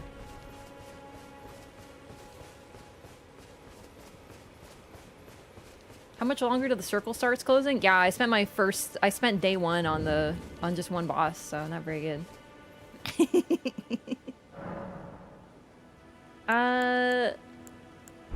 Oh, I'm out here trying to level up, and I'm like, right, I can't. I need Melina for that. Oh, I forgot. Okay, so anyway, now that I defeated the Tree Sentinel, oh, I have an idea before we actually go do that. Well, no, I have a better idea. On top of that better idea. Wow, it feels so weird to play this game.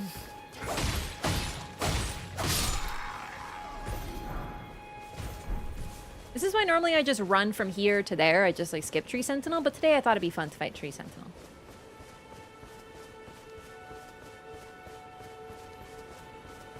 I need Torrent. Stat. Missed the first boss? Yeah, Tree Sentinel got spanked. First try. To be fair, it was pretty close, all things considered. You gotta give me that.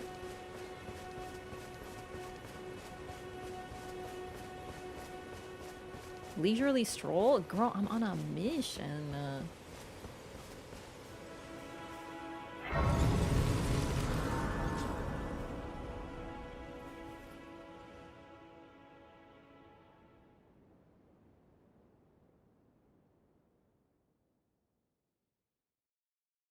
Oh, it's nighttime all of a sudden.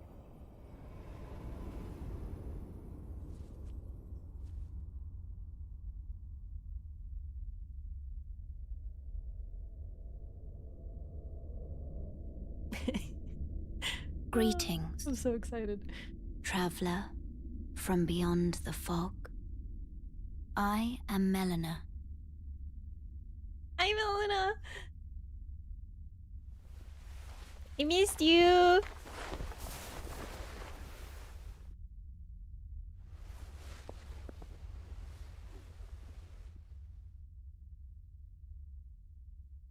I offer you an accord. Real talk, a Honda Accord would be much better way to get around the lands between than a horse, but... Have you heard of the Finger Maidens? They serve the Two Fingers, offering guidance and aid to the Tarnished.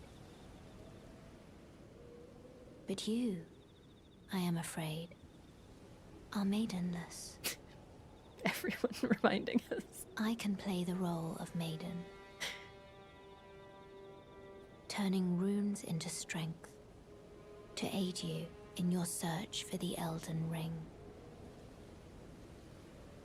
You need only take me with you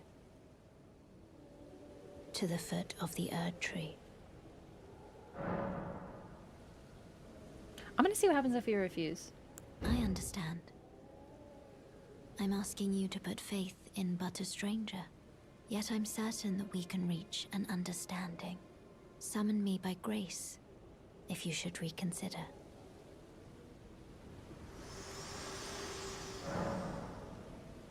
So in this game, one thing I'm probably going to do just for fun is say no to pretty much everybody. If you say no to people, there's no consequences. You just tend to get some more dialogue. But it's very interesting to see how people respond to you saying no to them. For example, Melina is very understanding. She's like, I get it. And like I said, no consequences. If we rest again, she should come back. I think I've said no to like everybody in this game. It's fun for lore. Talk to Melina.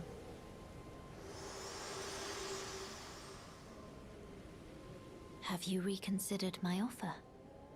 And as you see, you get extra dialogue for it. So I'm going to be doing that a lot. I have done that in my previous lore run. I did pretty much every ounce of dialogue except for a few things.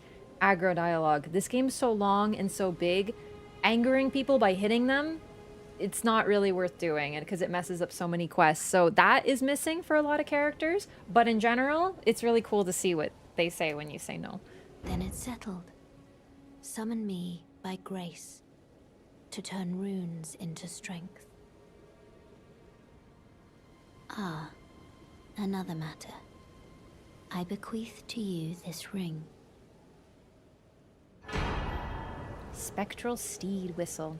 And if you actually watch in the opening cutscene, you see her hand against Torrent, and you can see she actually wears it on her right ring finger.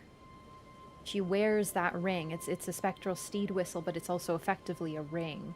I believe that's what it is, because it's just a thin band of gold. But it's very significant that she puts it there, because the ring finger is a promise finger. There's a reason that we put engagement rings and wedding rings on the ring finger of the left hand, but on the right, it still represents a promise. Not a marriage, but a promise.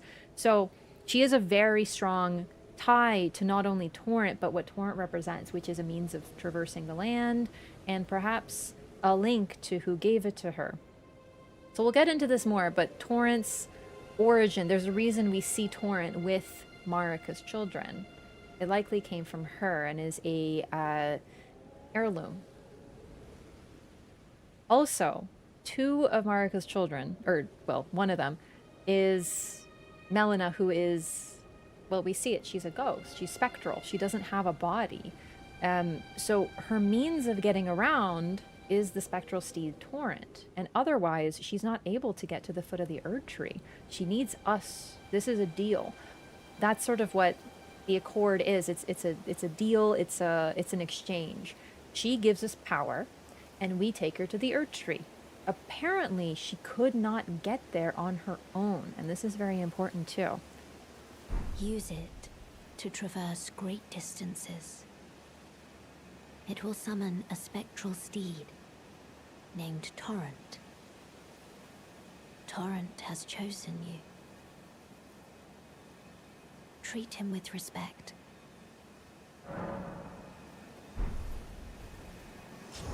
Oh my god, it's been so long. I think I like to do up on the D-pad. A delicate gold work ring can be used as a finger whistle. Sound the whistle to summon and ride Torrent, the spectral steed.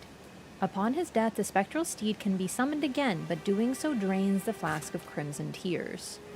The flask of crimson tears, also, it's graced by a tear of blessing. And it's got tree iconography. This is a blessing of the Erd Tree.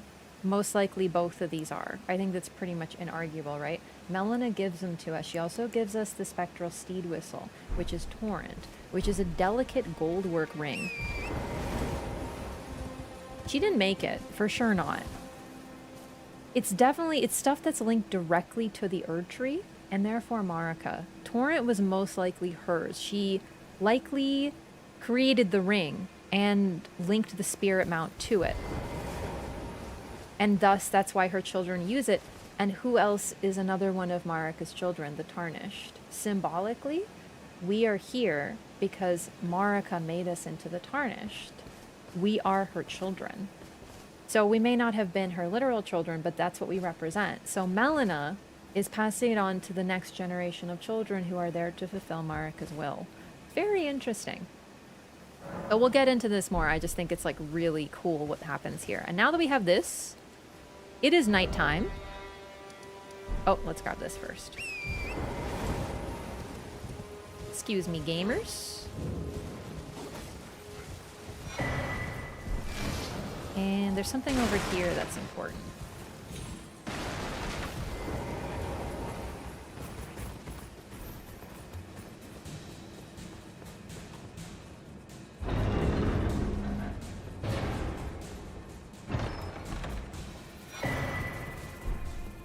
The whetstone knife and storm stomp. Honestly, storm stomp's not bad.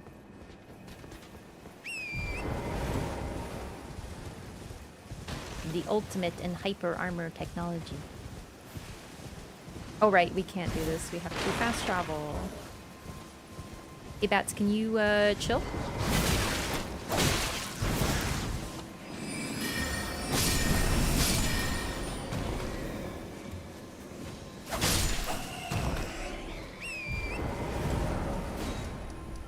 And then we fast travel here. If you run here, you will miss this. Which is what happened to me on my first playthrough, because I ran everywhere. I didn't fast travel anywhere. Tarnished. May I have a word? Hey, it's that girl from the opening cutscene.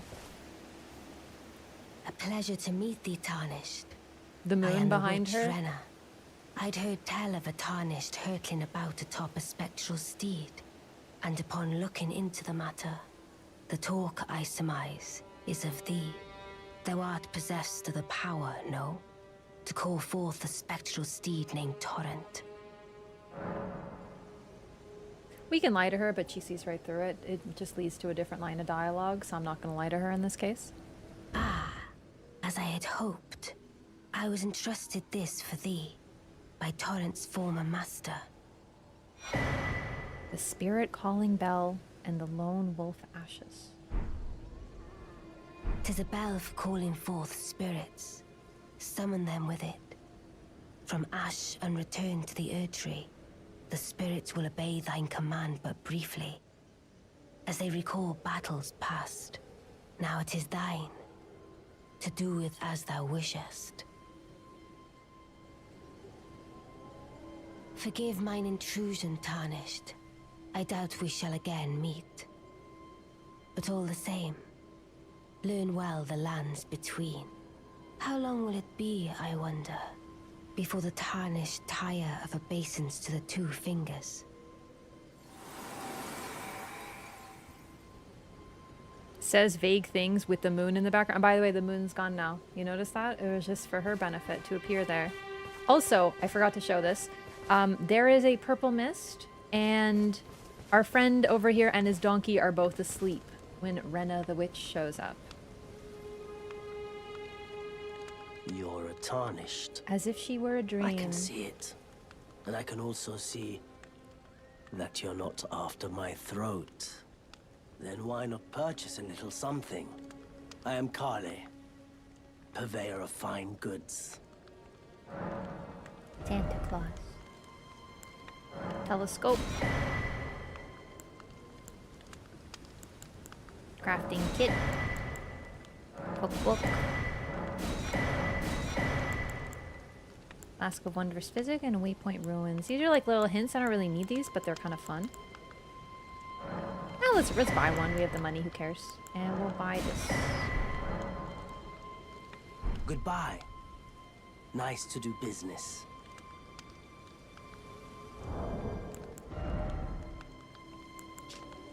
The telescope. Astrology tool used by members of the Carian royal family. A stolen part of a larger instrument. Allows the viewer to better see faraway things. During the age of the Erdtree, Carian astrology withered on the vine.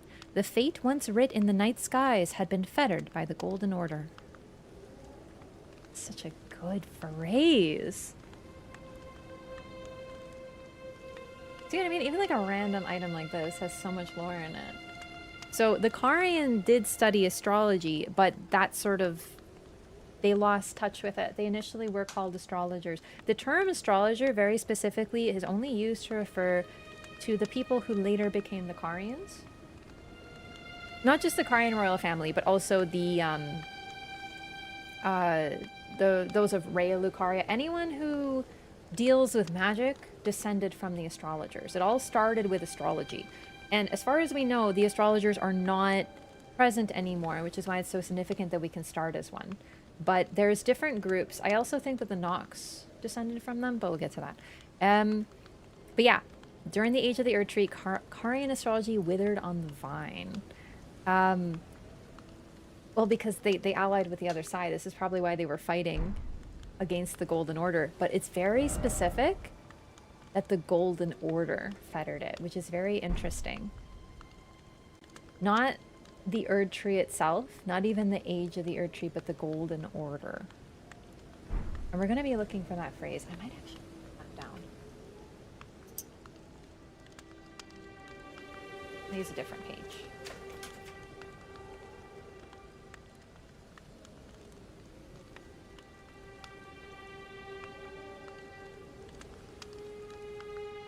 I'm going to be taking some notes for myself because this is also a study run for me. Crystallians too. Crystallians are different. They have a link though, for sure. So yeah, if you ever travel here, it'll be nighttime and Ranni will show, or sorry, Renna will show up. Renna the Witch, who gives you two very important and interesting items. The Lone Wolf Ashes. Used to summon the spirits of 3 lone wolves. Spirits of wolves chased from their pack. They later encountered a nameless Tarnished who welcomed them as hunting companions. The wolf spirits overwhelm enemies with their agility, aiding the summoner in combat. It's also interesting that there are 3 lone wolves, like each of them are lone wolves, but they banded together. And then the Spirit Calling Bell. A bell capable of summoning various spirits from ashen remains. Spirits can only be summoned in the vicinity of a rebirth monument. When summoning is possible, the monument icon will be visible on the left side of the screen. Only one type of spirit may be summoned at once, and none may be summoned during multiplayer. Oh right, the map also has lore.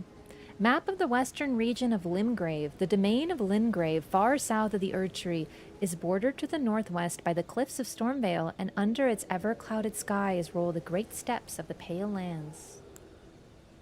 A whetstone so we can switch our Ash of War. Or were they lone if there are 3? I know, it's very strange, but yeah. And then we got some cookbooks so we can craft more things. A record of crafting techniques left by roaming nomad warriors. Contains knowledge for surviving in the face of utter scarcity. And then Missionary's Cookbook. A record of crafting techniques left by a man who, unable to become a finger maiden, instead became a missionary and went forth to spread holy teachings. He tried, though.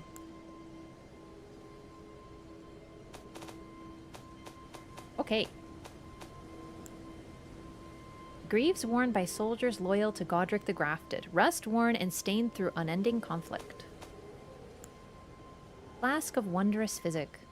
Notes sold by a nomadic merchant imparting knowledge in brief. A flask of wondrous physic still remains in the 3rd Church of Marika, north of the Mistwood. Cross the highway bridge and follow the animal trail north. Anime trail. I forgot those are called rebirth monuments. I know, see, that's the type of stuff that as you play, you just kind of forget. But someone built or created rebirth monuments, and these are the only places that you can summon. They have to have been created. Perhaps by the same person who gave Ranni the bell. It was entrusted to her, and she's entrusting it to us now. Now, it's very interesting that we meet Melina. I don't know if when she says former owner, she means Melina, or she means like the former master being Marika herself. Because the truth is, we don't really know what relationship Ranni or Melina had. Like, that's still very, if any.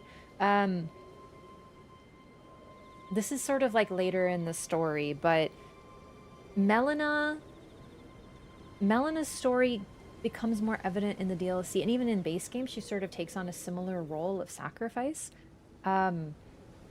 But she's from an older generation of children, because she's related to Mesmer. She's like Mesmer's twin, other half. I don't even know. Younger sister, but they're very close together.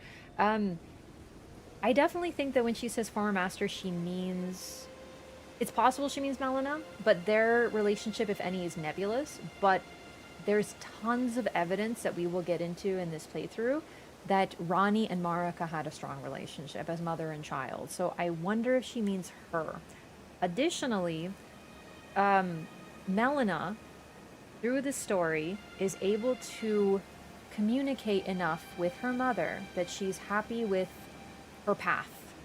Let's just say that. I'll say it very vaguely because we'll get into this. As a spirit. So, Melina is a spirit.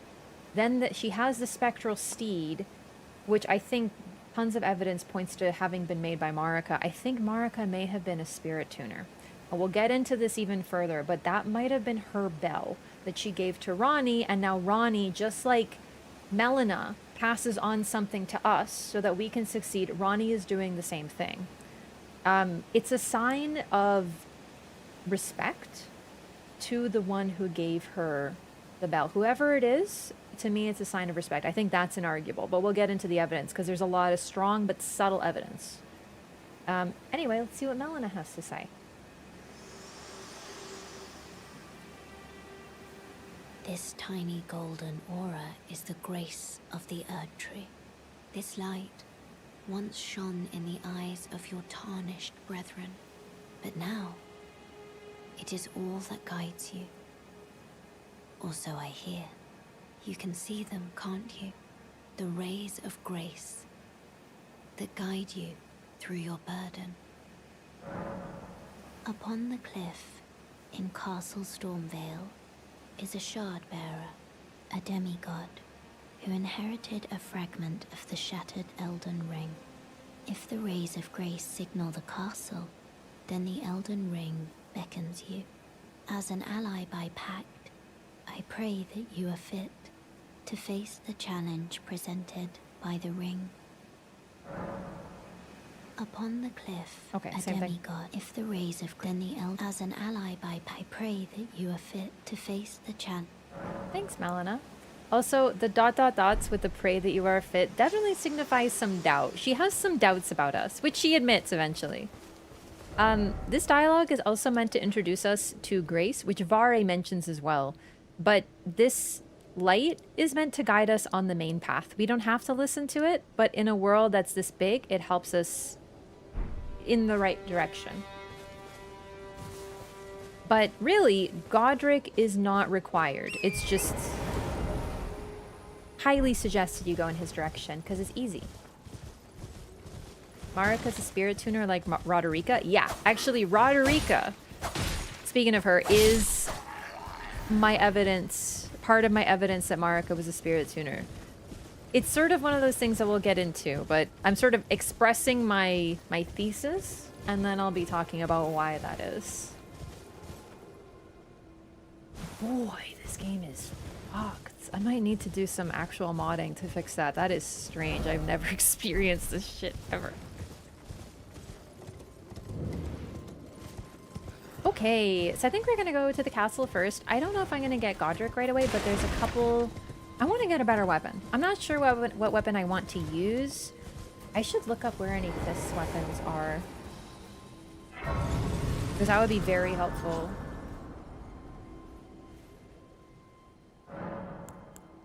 Hey, Melina really wants to chat. Hey! Me? I'm searching for my purpose, given to me by my mother inside the Erd Tree, long ago, for the reason that I yet live, burned and bodiless. There is something for which I must apologize. I've acted the Finger Maiden, yet can offer no guidance. I am no maiden. My purpose was long ago lost. Aww, forgot about this line of dialogue. So she offers to be your maiden, but he quantifies it as she will act the role of Finger Maiden. So she is not a Finger Maiden, but she can do what they do, which is to turn our runes to strength. Speaking of which, I want the dialogue for that. But here, she outlines that she is burnt and bodiless, which is why she is a spirit. We learn some very interesting things about her, but we don't get the full picture yet. She's also searching for her purpose. Presumably, she lost it perhaps with some memories. Not really sure, but she doesn't know what her purpose is. So she's trying to find it again, and thus she's trying to get back to the foot of the Erd tree. Shall I turn your runes to strength? Let my hand rest upon you. For but a moment, share them with me.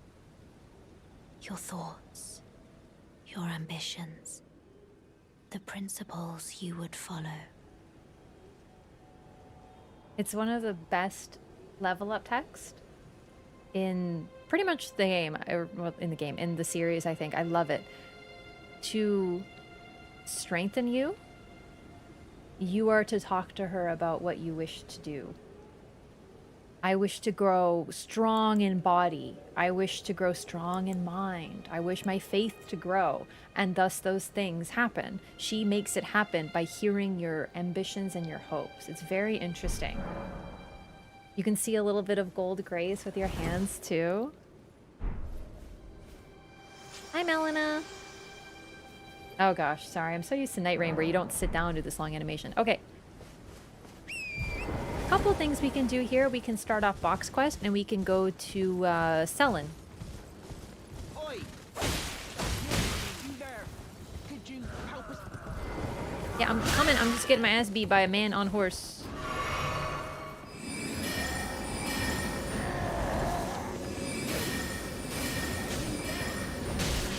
Pretending you can't see me. Hi. You're so pretty. Why won't anyone look me in the eye? Pretty horsey. I'm not that ugly, am I? Bro's having like an emotional breakdown over there. Oh, hello. What'd you go and do that for? Excuse me. Oh, yes. Hey, I Boc. remember. Some clod turned me into a tree. You were just breaking the spell, weren't you? Mm-hmm. Thank you. The name's Boc. I was pushed Bro out of the forgot cave. he's a tree. Told not to come back. Not ever. Then I ended up as a tree. Lucky you came along, really. Oh, what a shame. When they threw me out of the cave, they took everything I owned. And so this is all I have to express my thanks. I hope you can forgive me. And he gives you a mushroom. Or, well, if you can afford to wait for a while, So sad. I could sneak back into the cave and bring back something of actual value. Well, then I'd be of some real use to you, I reckon. Right, but I'll need a moment. I'm frightened of them, Aww. so I have to gather myself. Poor Boc. My knees start knocking, just thinking about that god-awful cave on the shore.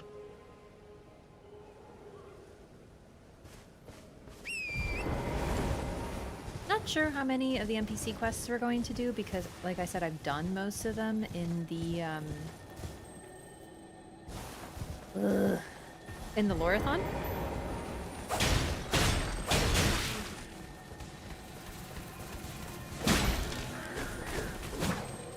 Oh, we'll see. Okay, get your butt back here, evil. Also, it's nighttime, so there's a Knight's Cavalry over here. Those guys are kind of like huge assholes, but like, I don't know. Ow! Okay. Oh, God!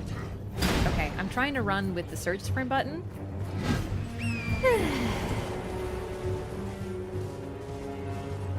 How many flasks do I have? 4? What's this? Ooh, an Arteria leaf. Yes, that's an item I want to look into. Yeah, you stay over there, buddy. Just give me a second. I don't remember where the grace is.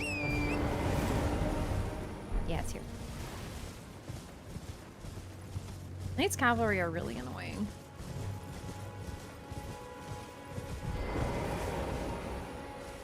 I'm gonna switch my flasks back, even though FP would be good. Or I guess I could get a couple more. That would be helpful.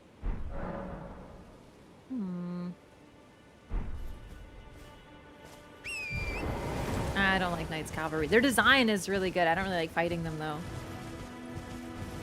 Yeah, they very much evoke the Nazgul from Lord of the Rings. There's definitely a lot. I mean, first of all, this game's called Elden Ring. It's about like a all-powerful ring. You know, there's definitely some Lord of the Rings here for certain. Oh, it's already morning? Okay, well, I just wanted to restart, but never mind. I guess we'll just make it nighttime later. Yeah, the Nazgul, the ring wraiths were driven mad by the 9 rings gifted to the human kings. Of course, here they're just like the emo version of the tree sentinels.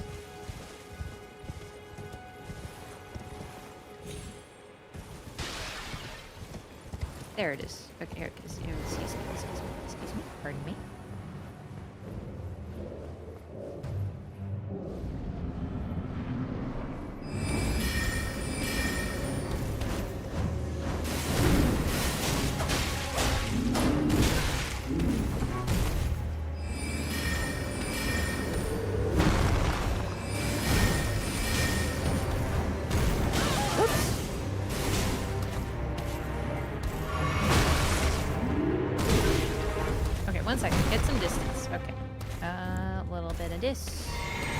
I meant to switch my flasks, but like honestly, I do more damage.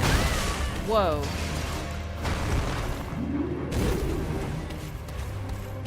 This game is feeling really unstable on PC. Like it keeps freezing. Like it's very hard to play when this keeps happening. It's doing little micro freezes. I don't know if you guys can see that on the stream, but it stops for like a second when I click a button sometimes. Like it's not easy.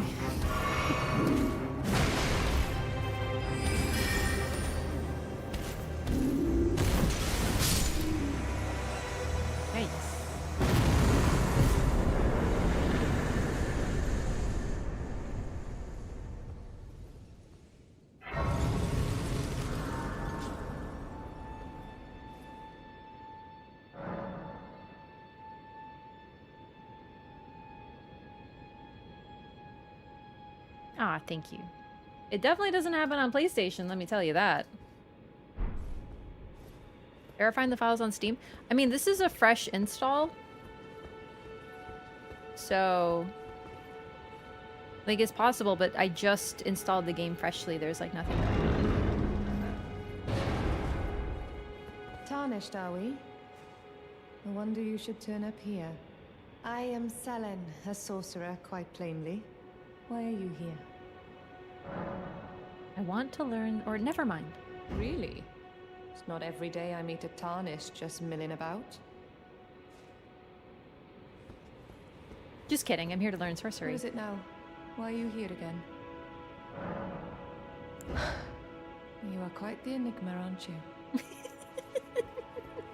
See what I mean? There's so much dialogue if you just say no to people. What is it now? Why are you here again? I want to learn sorcery.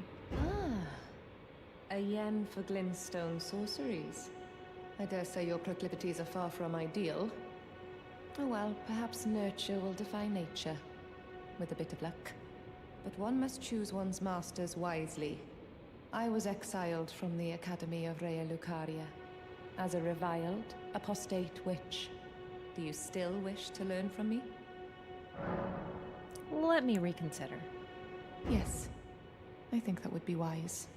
We must choose our masters wisely. Walkaway dialogue is pretty much not a thing in Elden Ring. Well, have you made up your mind? I need a bit more time to think. Yes, I think that would be wise. We must choose our masters wisely. Let's talk about Sellen. If we've been to Rea Lucaria, which by this point, probably you haven't. She's probably your first encounter with a sorcerer. You're like, what the hell is going on here? But she's not wrong. The stone mask is basically the biggest signifier for a Rea Lucaria sorcerer in the game. We just don't know what the meaning is yet. So she is wearing the robes and wearing the hat, but she has a unique hat. And also no shoes. I don't know if that's just you know. Well, have you made up your mind? I still want to learn sorcery.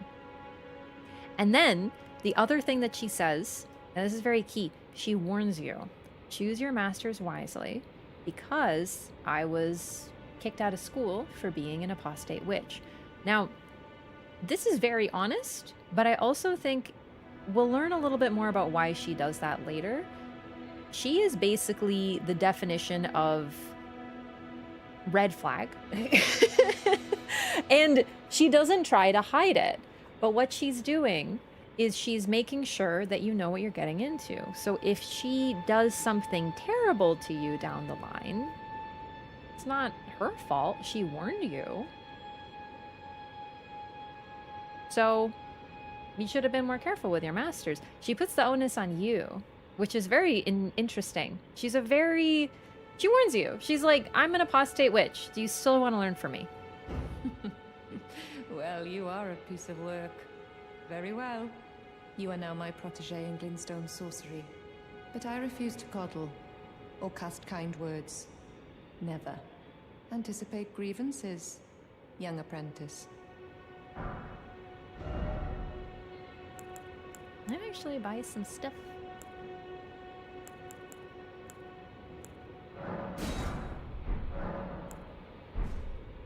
Nod in thought. Young apprentice. First things first.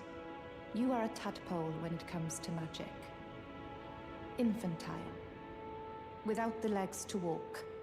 So, to become a sorcerer, first, you must face your ignorance.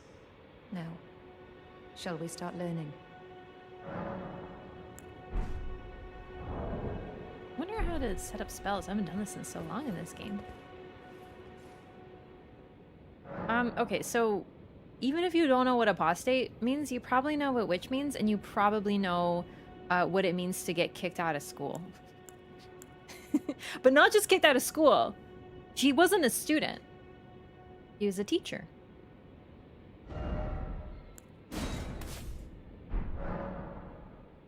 So she's basically saying, the School of Sorcery kicked me out for being crazy. Do you still want to learn from me?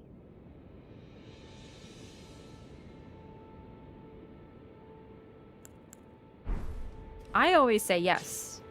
But eventually, as we do her story, we will learn what happens to her students. Except we just happen to escape that fate for various reasons. We're the main character.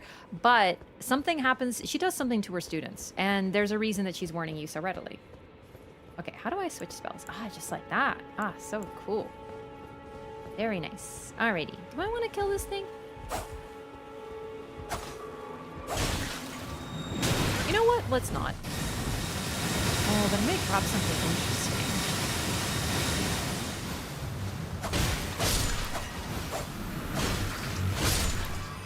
My goal is to get another weapon. I didn't really, like I said, I didn't actually look where fist weapons are. But I was thinking to use the iron balls. Oh my lord. I'll fix it. Golden rune, good. I really wanted these items to talk about something that Melina said. But first things first.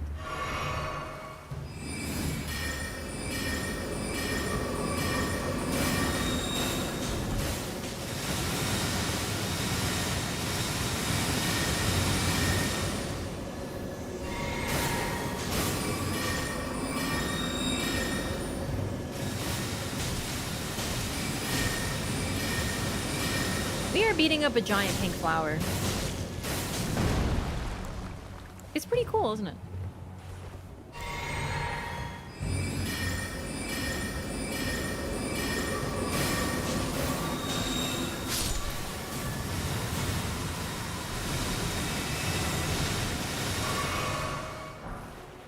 Immunizing cured meat. Poison bloom and Miranda powder. Okay, sick.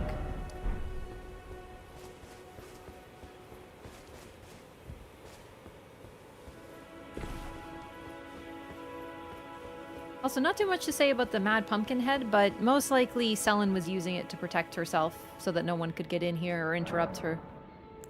I don't think she's trapped in there.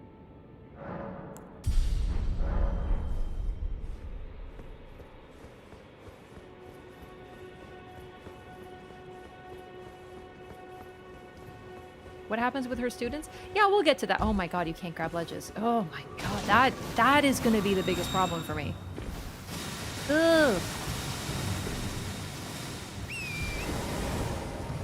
Forget fall damage. Okay. Can't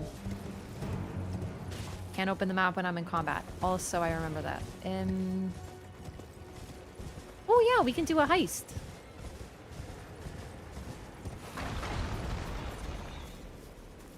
These giants? Maybe not quite. These trolls are pulling these somewhere.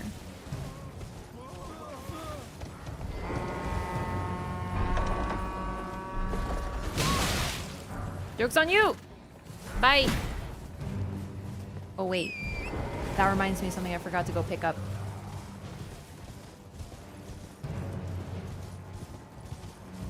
Alright, so we're gonna read those items I picked up. I just want to get to a slightly better point.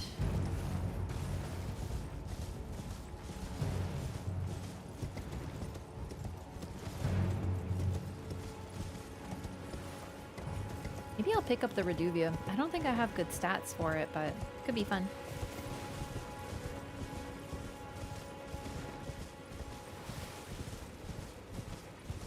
Yeah, well, we also know that Sellen isn't trapped in that room. Because Sellen is actually somewhere else, but we'll get to that too.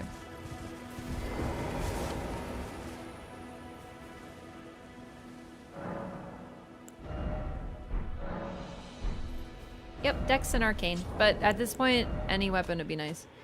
Okay. Arteria Leaf. Dark red leaves with thick, swollen veins. Material used for crafting items, exceedingly rare to find. A faint pulse can be felt in the veins, stirs the blood, providing an enlivening effect. It's basically a plant that can bleed? Mushroom. It's a mushroom. Poison Bloom. Flower that grows in toxic terrain, dripping with a deep green poisonous liquid. And Miranda Powder. Pollen from a man-eating Miranda flower. Throughout history, perfumers have prized this extremely fragrant form of Miranda pollen not yet scattered into the air. So, plants are alive and they eat people. That's not unusual. Plants, there are plants in, you know, reality that are carnivorous, like the Venus flytrap, which eats flies and stuff like that, right? But it's not very common for plants to eat people, nor is it common for them to respond the way this Miranda blossom does. So they use them for perfumes, which is interesting. But we're already kind of getting into this, like, there are plants that are alive thing, like sentient, that will hunt people and respond to them more than plants normally do, which is very interesting. Though I remember the first time I fought the Miranda blossom, I was like, what the hell is this thing? Also, Pachinko Pilot, thank you so much for 12 months. Welcome back. Appreciate 1 year of support. Good to see you. Hope you're well.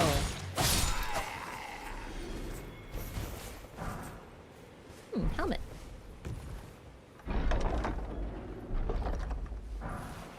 The flail. I might need this. Is there a reason you don't use the recent items tab? I don't need it.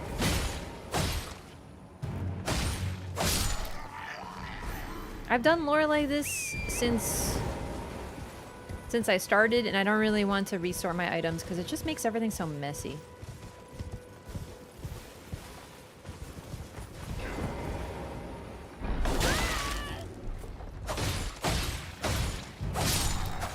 Thank you. We got half the set already. Lord Sworn's Greatsword. Alright. Chad, does anyone know where the iron balls are? I kind of forgot to check that before this stream. And the immunizing cured meat. Cured strip of meat dried out after pickling in a green medicinal solution. Higher immunity helps to mitigate the buildup of various poisons and scarlet rot. We got this from the Miranda Blossom, which is very interesting.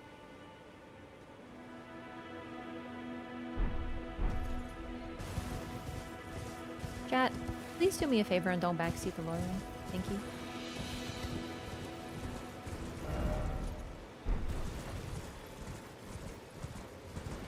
Like, dear God. Of all things, to backseat. Backseat out of find fucking lore, please. Drops from Prawn Man? Okay, Then am I thinking of a different weapon? Maybe I'm thinking of something else. Because I could have sworn you get it somewhere else. I know it comes from him because he uses them.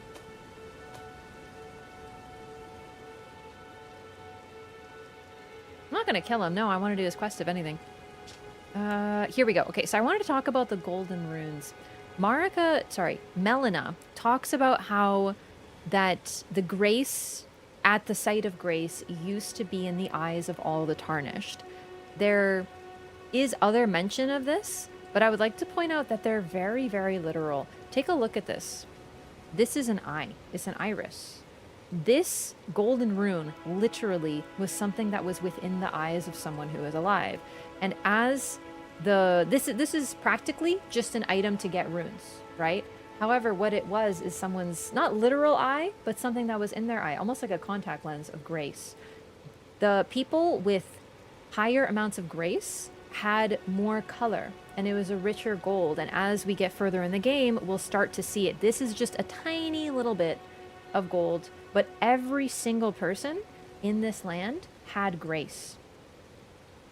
And that's why, if you take a look, the Tarnished are easily identifiable because they have none. Everyone here has it. They all have golden eyes. Except for Tarnished, who had their grace taken away from them as part of the ritual to become Tarnished. It was part of what made them Tarnished so that they could return one day to this place. Grace that dwells within the inhabitants of the lands between, the lingering trace of gold. Runes are nourishment for the development of any Tarnished, provided a finger maiden can be found. So I just want to point that out because you can see it, but as we get more, you'll see they're literally eyes. Well, it's hard because it's what sat in the eyes. It wasn't literally, it's not like we're ripping eyes out of people, but that grace existed in their eyes, which is why NPCs all have gold eyes. Or I should clarify, non-tarnished NPCs, of which there aren't very many, but they all have golden eyes. So for example, Kenneth Haight, he has golden eyes. It's also why they immediately know that someone's tarnished or not. They can just look at your eyes. There's no way to hide what you are as a tarnished here.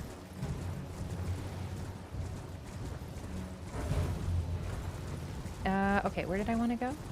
You know what, let's go up closer to Godric, because there's a few golden seeds I could get there. That'd be helpful.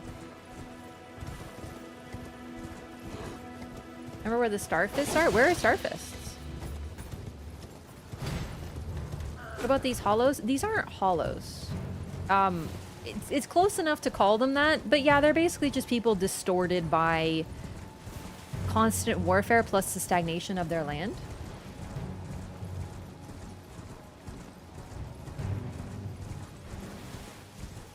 Character to be eyeless? They're not eyeless, they just don't have grace within their eyes. They're graceless.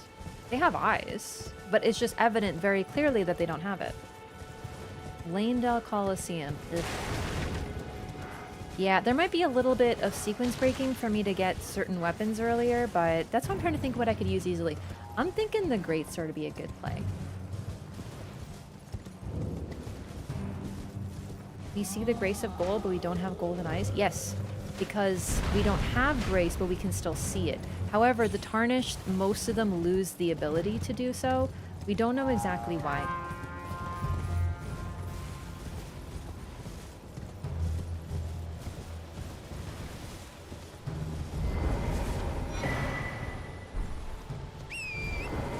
It could be sort of symbolic of them losing their will to continue. Also, some never saw grace a single time.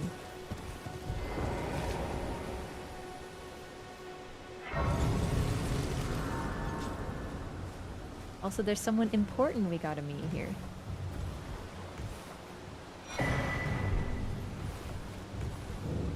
Hi!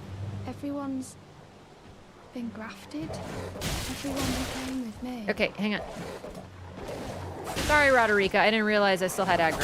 Please forgive me. Please, sorry about that. Please go on. Everyone's been grafted.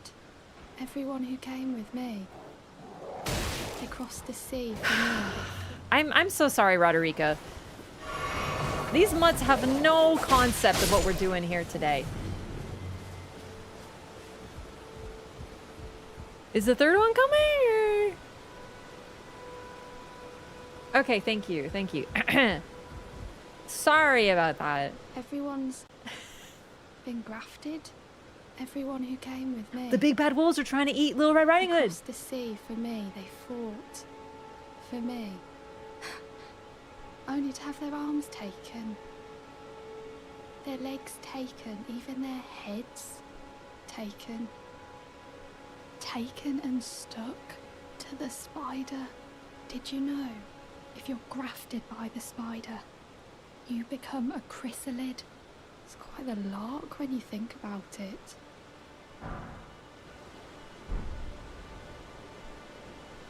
I love this dialogue because this is like the most FromSofty thing ever. You're chilling, you're hanging out, you're having a great time.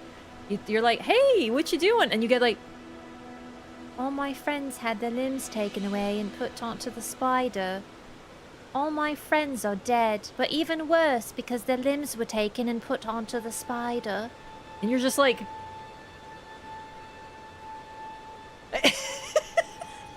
It's my favorite thing in the world.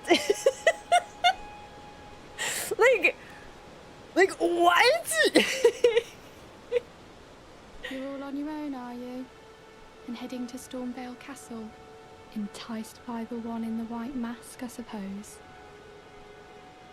Oh, you've come to be one with the spider? Well, that makes us two peas in a pod. But I don't have your courage. It's scary, you know, having your arms cut off. Or legs. Or your head. I want to be like everyone else, but I'm just too scared. I'm nothing but a craven. Sorry, it's just like, this is the most FromSofty thing ever. I love it. Also, so what we learned from here, someone is cutting limbs off and attaching them to a spider. You're just like... And there's something else I want to show. I forgot to show this when we were talking to Ranni. But we'll go back to show it. But, yeah, I really think that this place might be a bit of a pun. Limgrave. Not just that it's a grave, but the limb part is kept for a reason. Because, well, we know Godric is called the Grafted because he's grafting limbs onto himself. And the people who came with her, Roderica, to this place, all had this happen to them. Oh, I know. Can you take this little one along with you? Spirit jellyfish ashes. The poor thing deserves someone braver than myself. And the spirits look rather fondly upon you. It'll be glad of your company, I think, the little un. It was a pleasure to see you. Oh, can you pass on a message for me? If you see the little chrysalids in Stormveil Castle, tell them I love them. And that, despite my craven heart, I'm sure I'll be joining their club soon enough. I'm finally getting the hang of this whole pain thing, you know.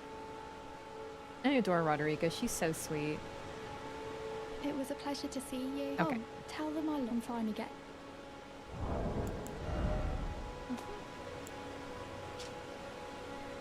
Ashen remains in which spirits yet dwell. A floating spirit that illuminates its surroundings. Prone to tears, the jellyfish girl searches for her distant home, will bravely spew poison at foes on her summoner's behalf. It seems her name is Aurelia.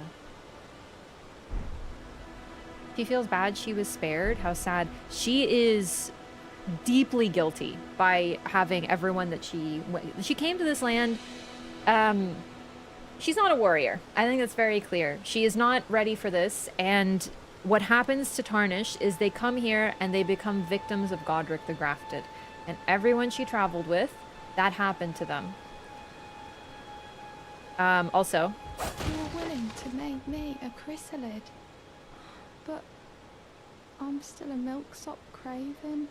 I can't even govern myself to step beyond the bounds of this ward. Please. You're only wasting your strength. You can't hurt her if you tried.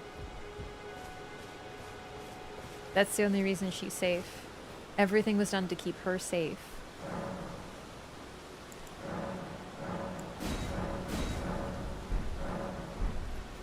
So she has mega survivor's guilt. Never tried? Oh, I found this out because I jumped on her once. So I didn't hit her. It's just a lot of characters have force fields. It's a little cheap. I wish they didn't do it like that, but she is a very important NPC, so they just want to make sure you didn't goof it up. Or yeah, you don't. I don't think you can roll into her. Let's actually, you know what? Let's find out. You're willing You to make can. me You're a right. chrysalid. But Rolling works. It works on Boc and stuff. So yeah, no, I totally forgot about that. Good call. No, Raya, for example, has another force field. I jumped on her and she goes, "You shouldn't try to kill me." And I'm just like, girl, what? It's pretty much just those two, I believe. Sellen, I'm not sure. But she isn't actually there. I don't want to risk messing up her quest, so we won't hit her. That's the thing. Some characters I don't know because I don't want to risk messing up their quest. In Dark Souls, you can aggro NPCs, and it's kind of fine because you can then ask for forgiveness as long as you don't kill them. Not so in this game, so I don't want to risk messing something up that'll take a long time to rectify.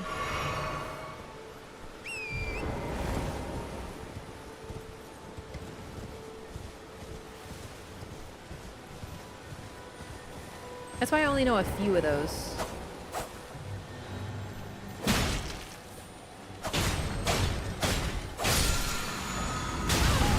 We also learn another thing from Roderica, and that is that Varre is enticing people to go fight Godric. She mentions the man in the white mask very specifically. So she met him too. He's waiting there very specifically. Tactically, he knows that any Tarnished who survive are going to come out of there. Because here's the thing. The Chapel of Anticipation, even if you defeat that mini-boss, who is Godric's follower, servant, for lack of a better term, it's a scion. It's some sort of strange creature with tons of limbs on it, right? It works for Godric. It's waiting there for new Tarnished to show up. Apparently, the Chapel of Anticipation is a common entry point. We just appear there. So we're funneled in there, we die to it, it throws us off the cliff, and we end up right there. Varre waits outside. He knows that we're going to be there, as does Godric. Godric also has people there, ready to take out any Tarnished. However, even if you defeat the Scion, you'll step off the cliff, fall into the water, and the result is the same. So it's one of those, it doesn't matter if you win. It's very common in FromSoft games to have a scripted death. We end up in the same place. However, he's not the only one. That tree sentinel does not work for Godric. It works for Morgott. So Morgott is also tactically watching for any new Tarnished coming in. It's very interesting when you realize just how many people have their eye on this section of the game. Speaking of which, let's go right... I think here will be nice. And let's make it nighttime.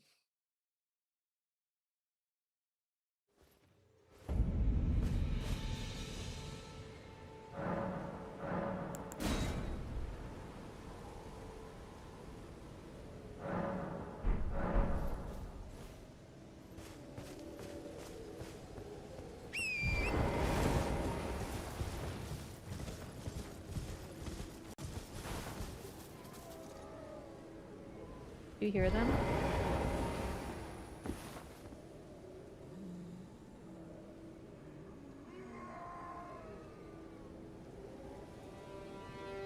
They're all alive.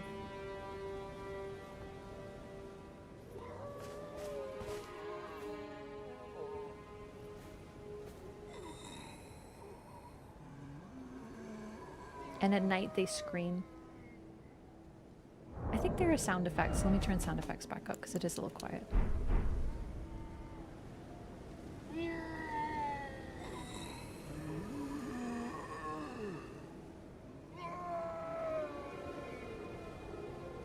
This is what Godric is doing to them. They're all tarnished.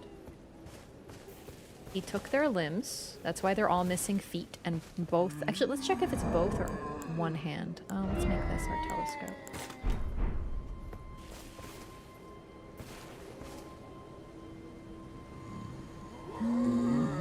I see hands. It's sort of hard to tell because of the angle. I think that's a hand, though.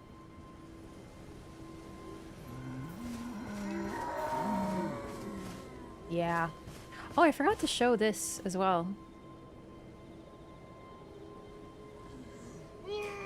So during the day they don't scream, but at night they scream. Yeah, they're all alive, and it's most likely Godric because we only see these guys in his realm. But he doesn't seem to keep all the limbs. Just a lot of them. These are most likely other Tarnished. Most people coming to this place are going to be Tarnished at this point. And you have to remember, most people despise the Tarnished and see them as a plague, for lack of a better term. They hate them. Actually, let's go from here. Let's go to the lake. So Godric is using them to strengthen himself. But keep in mind, this is the path that you enter. So you come out of here and you see the tree. You're like, wow, this is so beautiful.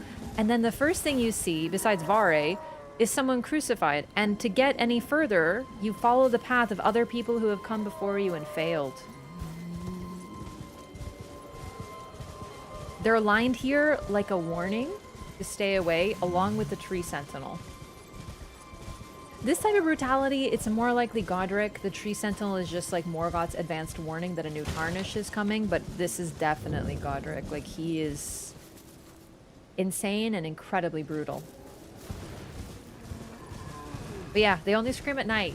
I discovered this just by playing. I was like, what is that sound? And then I realized they're all alive and screaming. Yeah. It's messed up.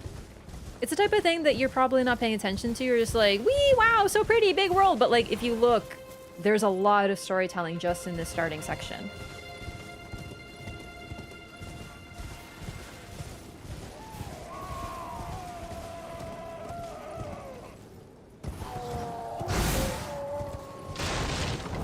Loud now.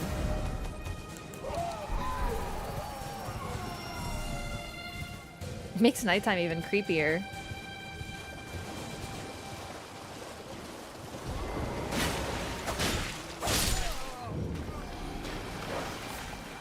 Dragon burnt ruins. Oh yeah.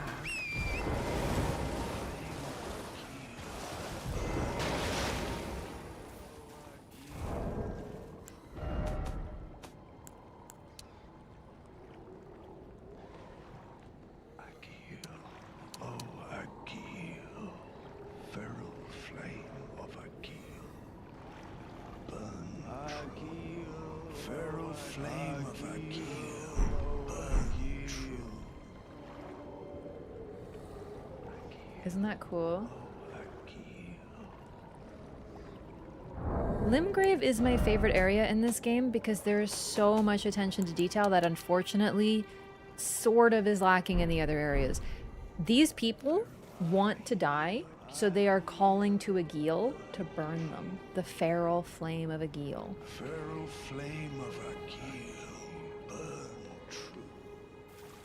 I noticed this in the network test and I was like, holy shit. And then you're like, okay, but who the heck is Agil? And then you'll just be walking on over here. Yeah, first of all, a lot of people don't find this because, like, you know, how would they? I heard them talking and I turned up the volume and I was like, they're calling for Agil. That is so cool. Unfortunately, there's not as much of this later. It's very cool, but there's less of it, which is a shame. Now, where is Agil? Where does he spawn? I thought it was like... maybe more over here. I think I went too far. There, right here. Oh wait, I'm on the wrong side now. That's okay, this'll do, probably. Oh, there he is. I wonder where Agil is.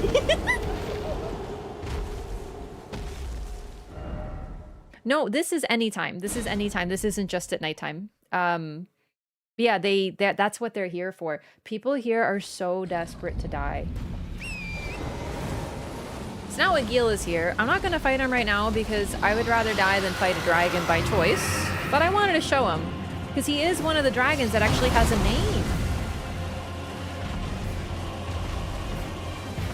I thought he came from the other direction, but that's because I'm usually coming from the other direction. Bye, Egil.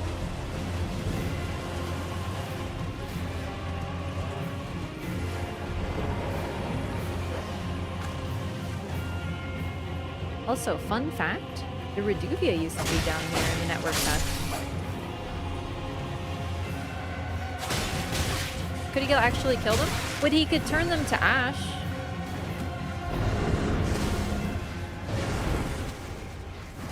And as we know, even ash can be alive in this world around the rebirth monuments. But that seems to be something that they hope for more and more. Yeah, let's do this now. Why not? Ensnared in a teleporter trap.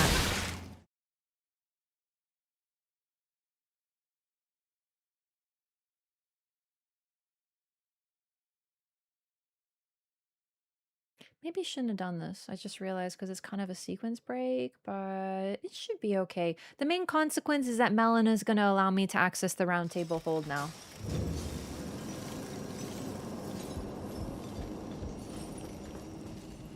And then we end up in a cave full of the worst enemies in the game. Almost.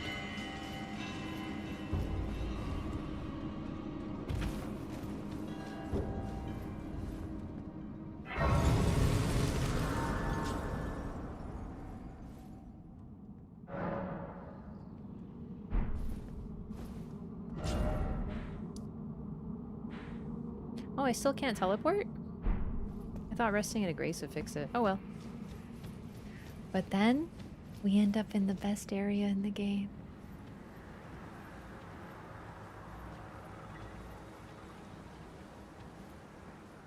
Oh, I just look at so much joy every single time I go to Kale.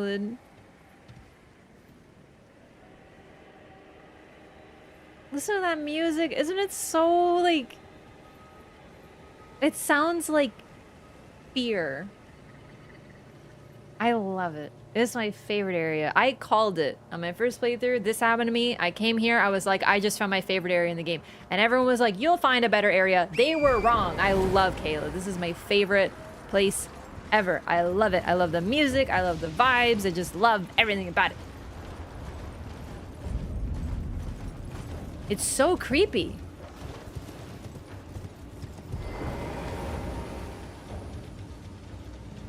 Stop by the shack beyond the southern gate.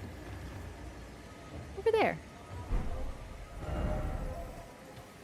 Let's find out who that is, but in a bit.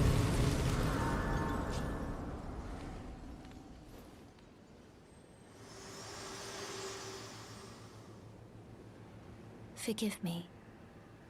I've been testing you to determine if the Elden Ring would truly have you. If you had the mettle to endure this long and arduous path. It seems my worries were unfounded. Torrent had your measure from the very start, whereas I merely pretended. There is but one other thing I can do to offer you guidance. I can take you to the Roundtable Hold, gathering place of tarnished champions, guided by grace. No, not right now. Unfortunately, I sort of forgot. I shouldn't have done this. I just really love Kale, and I just kind of was like, wee! And then I did trigger something that unfortunately has caused, I believe, D to move. But let's find out. Let's go find out if I fucked up D. It's possible I missed some dialogue, but that's okay. You're in this game, that's gonna happen just because of how immense it is. And what do you mean kind of toxic? You're a complete stranger. Her horse was like, this is a real one. And she was like,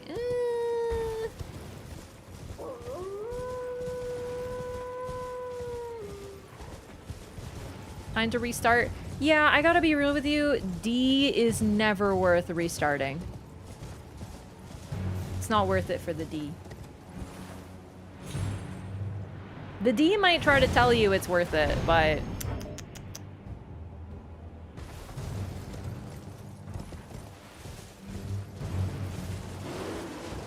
That's why they call it a distraction.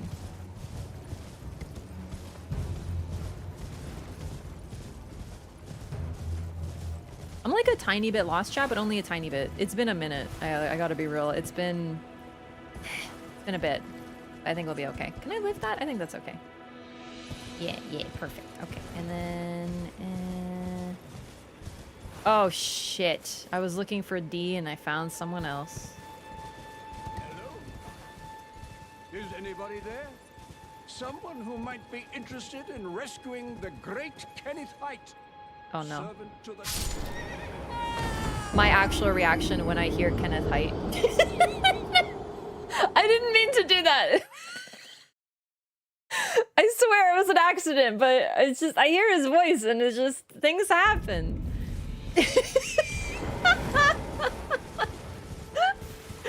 What?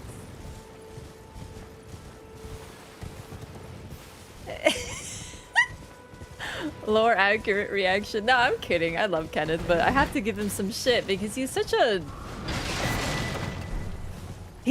Kenneth, you know?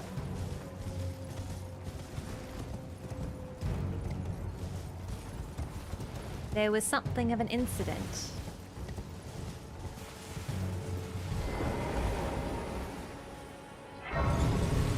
He does suck, yeah.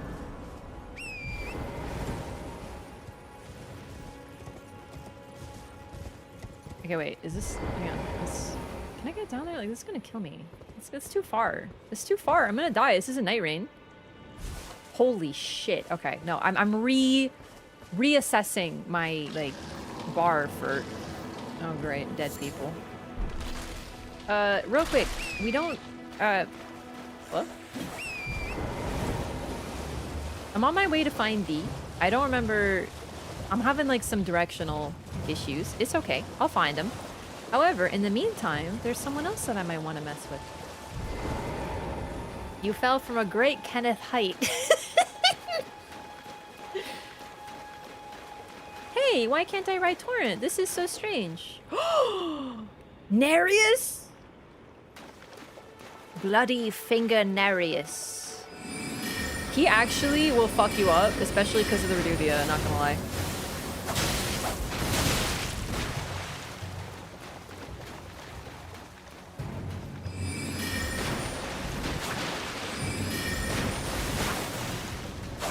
Oh! See what I mean? Yura!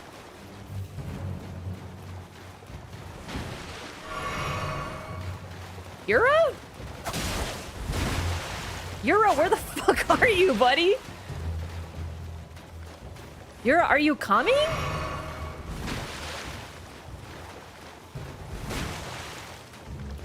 You speak with Yura? No, it's fine. He'll come help me anyway.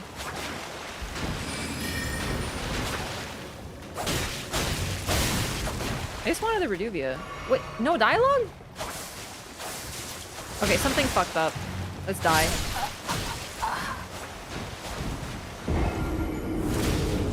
He's supposed to talk.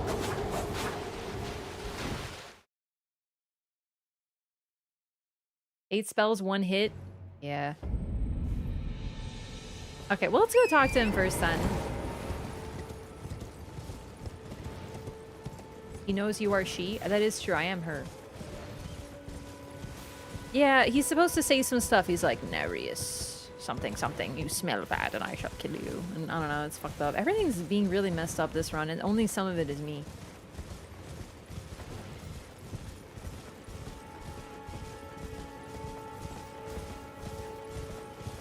Early game Elden Ring is very nebulous and confusing. Like, I feel like this whole stream is just going to be Limgrave. But that's also because Limgrave has so much to show off, so it's not even, like, a bad thing. It just is.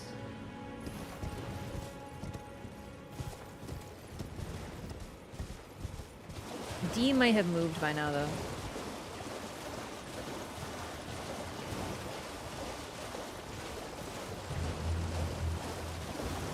No, it's an inaccurate invasion because what would really happen is I'd have 2 friends already, and we'd gank the shit out of Nereus, and then teabag, and then send a message saying he's a bad person for invading. That's what would really happen. That's the reality of invading in this game. God, we're so slow. It's killing me. Hello, strange man, cool hat. Okay, I guess we'll take the butterfly. Ah, you must be the new Tarnished. You do well to steer clear of a Gill Lake fledgling. A dragon roosts there. Oh boy. And it's as fearsome as it is majestic. Sweetie, too late for that. Unless you're mad or wish to be burned alive, stay clear of the lake. Don't be a fool. Turn back before it's too late. Don't be a... Okay. Fuck, I forgot he actually has dialogue if you kill a Geel, but I don't think I can kill a Geel at this level. Not with what I have.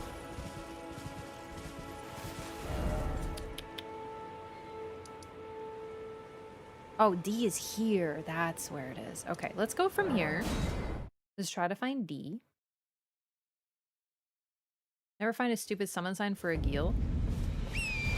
You just reminded me that he has a summon sign for a Geel, because I was like, I feel like he helps you with a Geel, but then I'm like, no. But he, yeah, I think he does. Shit. Maybe I could summon him. That could be interesting, because I don't think I've ever done that. He has special dialogue, which is why I'd like to showcase it, but it's also, like, annoying, and I hate fighting a Geel. Yeah, like, somewhere in the lake, precisely. Is... Oh, yes. Warrior Shack. Forgot about this. Yura is a dude who is kind of involved with a lot of different things. Makes him a very interesting character. So I want to show some of it off beforehand. Name's Bernahl. Tarnished, just like you. Let me ask you something. Are you here in the lands between to take up the fight? Does your faith in the guidance of grace hold firm, despite the collapse of the Golden Order? My faith holds firm, or I'm not sure. Let's say I'm not sure. Honest to a fault, I see. Such thoughts won't behoove you as a Tarnished. But there's nothing wrong with that. Any interest in bearing the torch of my battle arts? All I know is the sword. Picked up a fair few tricks in my time, too. Now's the time to pass them on. To a good Tarnished like you. Alright, I'm very broke. In a bit. There's a myriad of battle arts in these lands that I've yet to discover. Mementos of all the warriors who raised their arms in battle, lost and died. A fine tale, all told of true chivalric romance. That's how I fell in love with the sword, and the arts of combat. It grants meaning even to falling in battle, to death itself. Pretty deep, bro.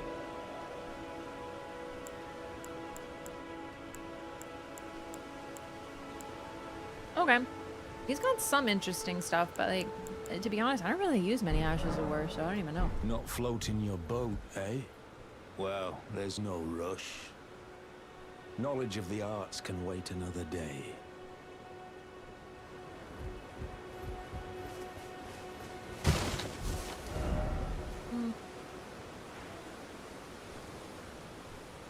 Knight to Bernahl. Alright, up here. So let's see if D is moved.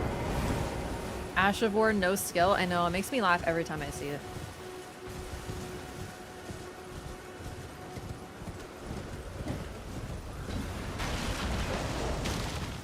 Yura doesn't have an agenda for you, but he does have an agenda, if that makes sense.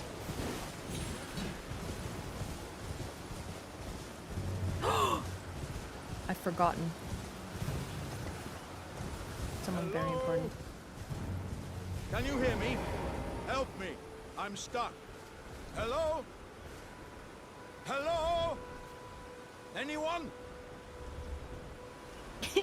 Alexander!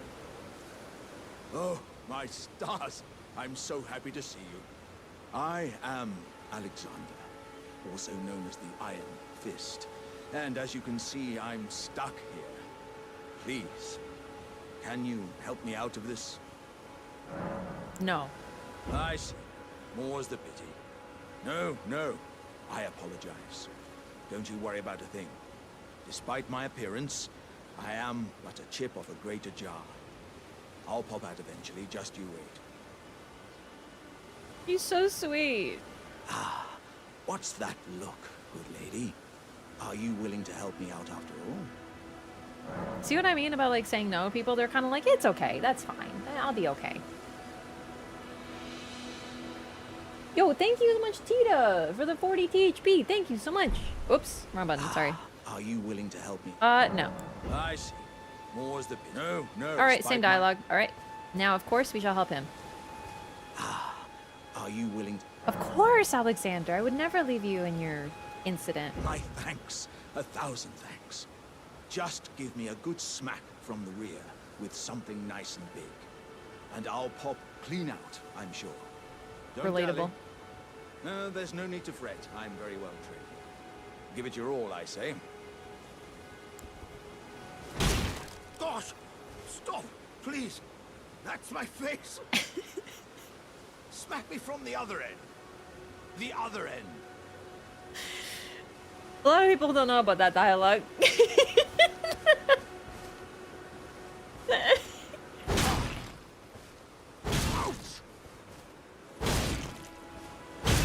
Get him on out of there. Come on, buddy. Pop clean out. Pop clean out, buddy. I might have to use an actual weapon. This is as big as I got, Alexander. God damn. Size queen behavior. Got him.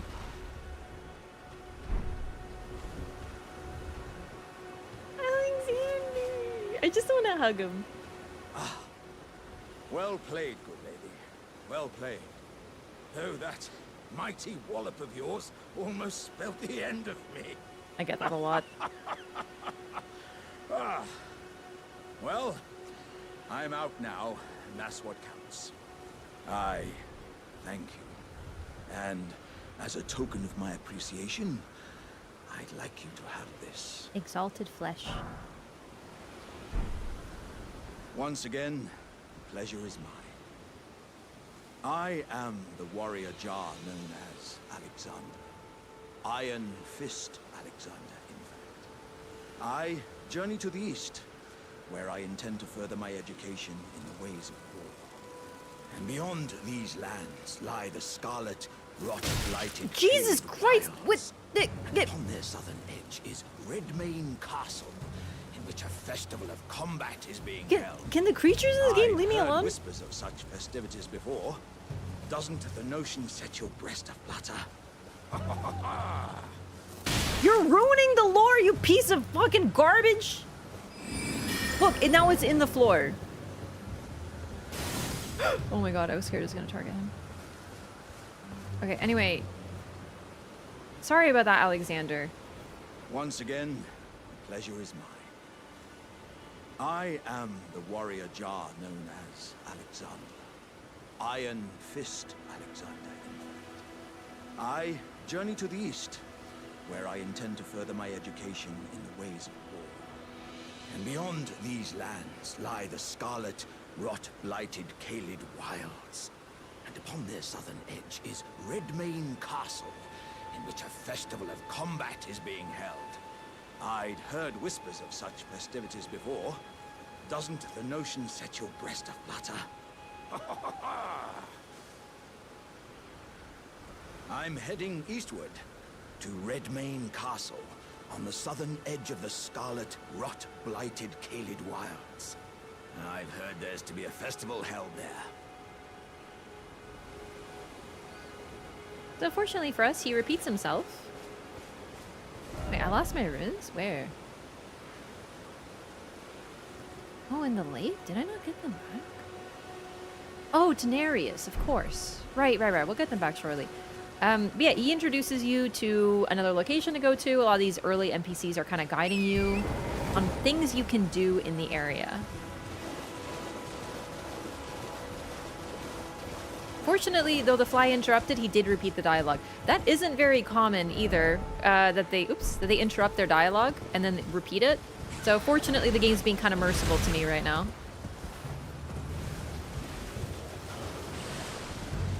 Because usually they will not repeat themselves. They'll sometimes say something like a clipped version, just like that. He gives like a full speech and then he says, I'm going here. But a lot of the time, they only give their instructions once. It can be a lot to remember.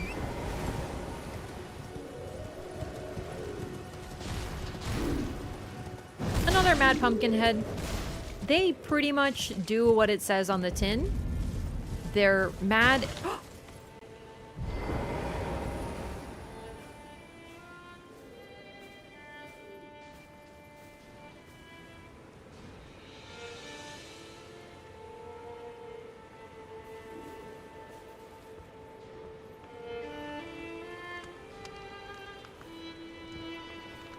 Freaking love their song.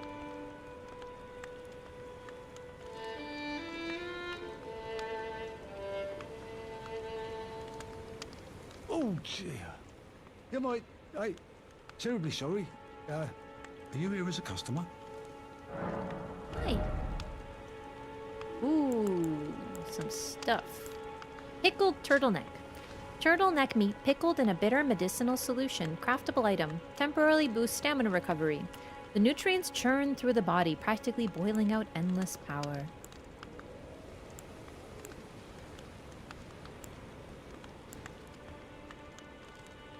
Mask of black cloth that covers the mouth. Favored by bandits for hiding their faces, it also provides some protection against poison. Cool. Nothing that suits your taste then. Alright, moment of truth. D? I think he's right here. Yeah, D moved, unfortunately. Yeah, sorry, here is where he would be. That is unfortunate, but that's okay. It's just some dialogue. Effectively, D appears right here, having just killed this figure, who is wearing the same garb as those that are crucified, by the way. And he basically says, I had to kill you because you could have become those who live in death. And to become those who live in death is the worst thing imaginable. So by me killing you, I have spared you from that potential fate. You're welcome. And then he introduces himself as D, a hunter of those who live in death.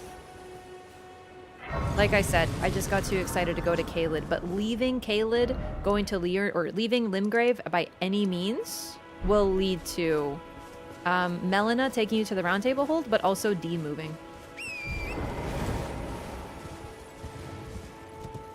So it's missable, but it's really not a big deal. Mainly, the purpose of that dialogue is to introduce you to him and kind of show that he's sort of an asshole.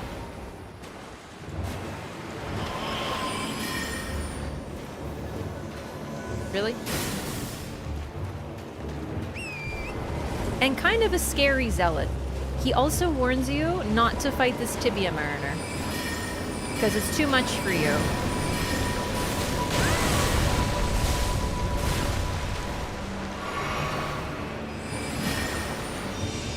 Oh, out of juice.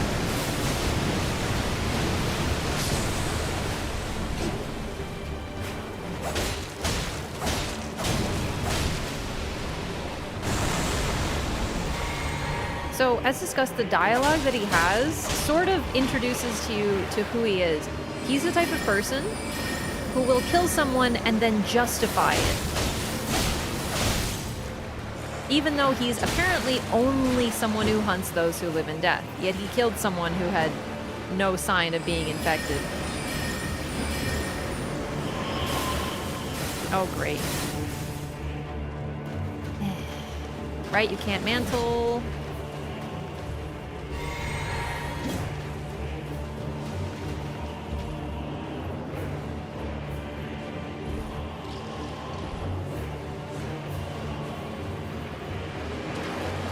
Tibia Mariners are those who live in death, which is the game's description of anyone who is effectively undead. Oh, Jesus. Yeah, I'm gonna see what's going on with this after the stream, but unfortunately right now I can't. I didn't think I needed to test the game. Alright, a little careless of me. I didn't think that would go so far away.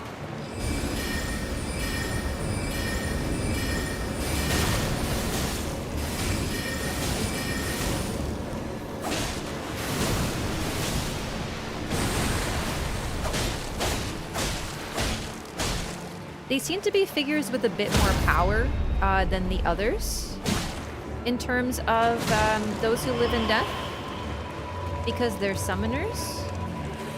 Additionally, they have a tie to death. The image of a man in a boat is definitely supposed to evoke Charon, the boatman of the river Styx in Greek mythology, who was said to guide those who have died to their rest.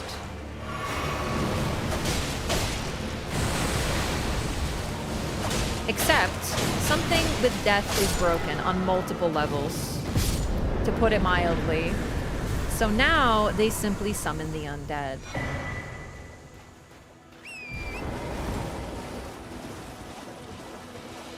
Deathroot, and the skeletal militiaman ashes.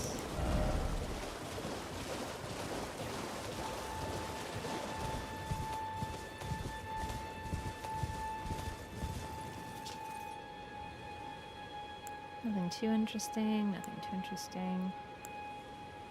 A lot of the lore of the early weapons are just, it is a weapon, so I'm not reading these.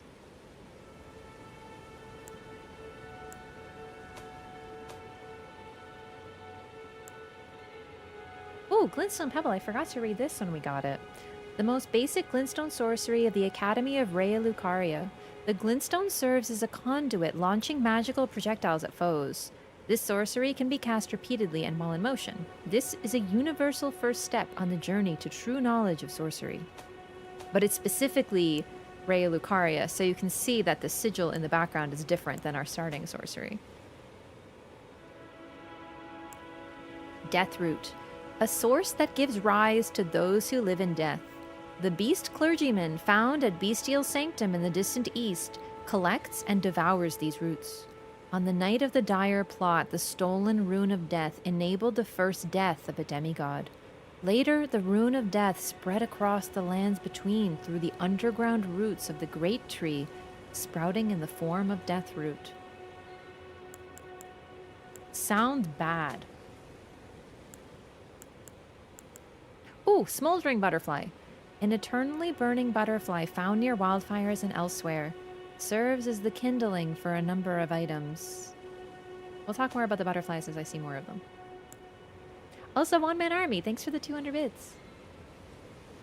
Skeletal Militiamen Ashes. These are the spirits of militiamen who live in death and will continue to rise again until properly finished off. This is the grotesque fate of those who come into contact with Deathroot. Oh, and before we leave, D will also show up here? Here. By this Deathroot over here. Yes. And have dialogue about the Mariner, but like I said, because I went to a different land, we miss it. This is a Deathroot. You can see it. So we don't fully quite get the meaning, but if this is at the roots of the Great Tree, all the way over here?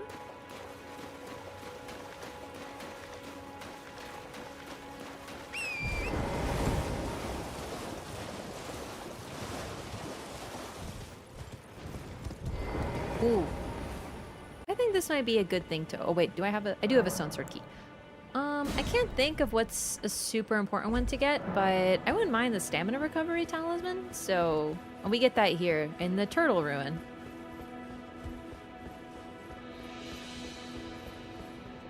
I don't remember where many weapons drop. Most of my brain is filled with lore, but I do remember a few things. Great Turtle Talisman. Oh, I should read it.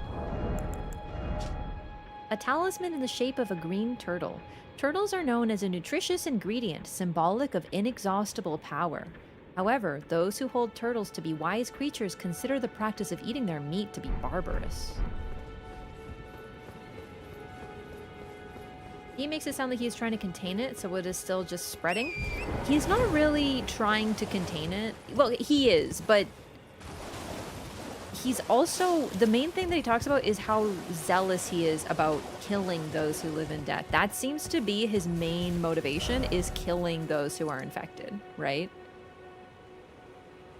And that sort of speaks a lot about what he focuses on. Okay, I'm gonna grab my runes.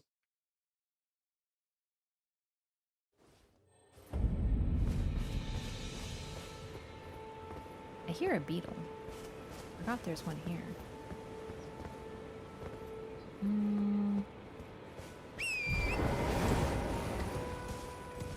Not gonna fight Nereus yet, though. Can I just go... Oh my gosh. If this were Night Rain, it'd be so much easier to get over there.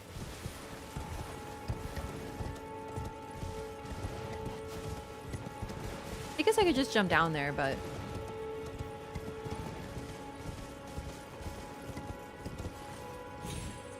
Yeah, Dee's quest, we sort of covered that stuff, so I'm not too bummed about having missed it this time around. That stuff hasn't really changed. The whole thing with Fia, the Curse Mark of the Centipede, Deathroot, Deathblight, everything to do with him and Malekith. It's sort of covered, so I'm not too bummed. The original Lorathon will have it.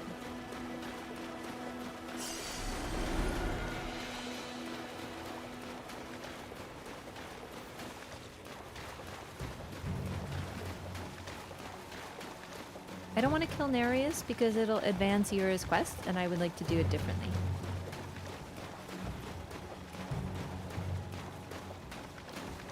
Because it goes against his beliefs.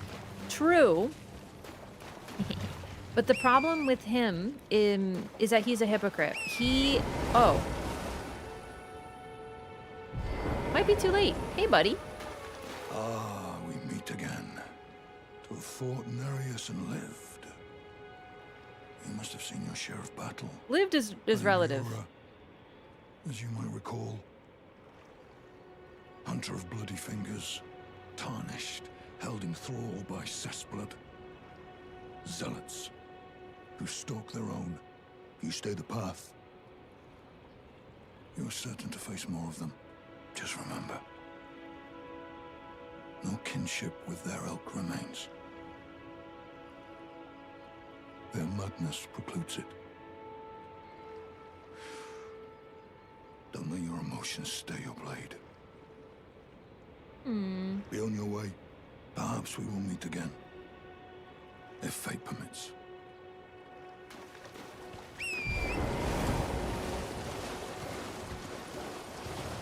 Let's see if he's moved from his other spot. He might be in both at the same time.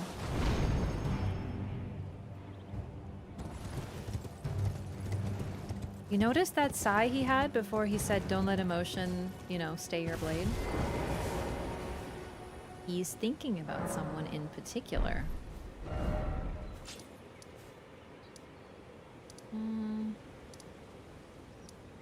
Yura, good, he's still there. I forgot to get the Grace nearby him, so let's just go from here.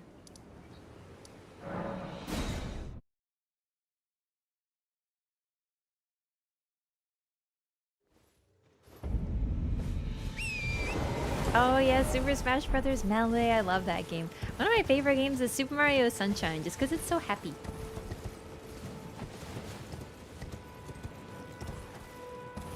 And so pretty. Don't fall in that giant death pit there. Hip. Okay, where is Yura? Gosh, I really hate how you can't open the map when you have aggro. It's like, I know I'm making a dumb decision, just let me make it. Backseating ass game. There it is.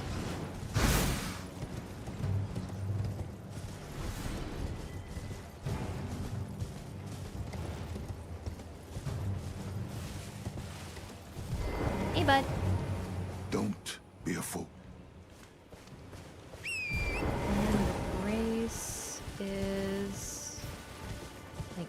here-ish. There it is. It has been a minute with Elden Ring. I'm actually really excited for the DLC because I barely touched it, so it's gonna be like basically hunting lore from scratch, which is fun in its own way.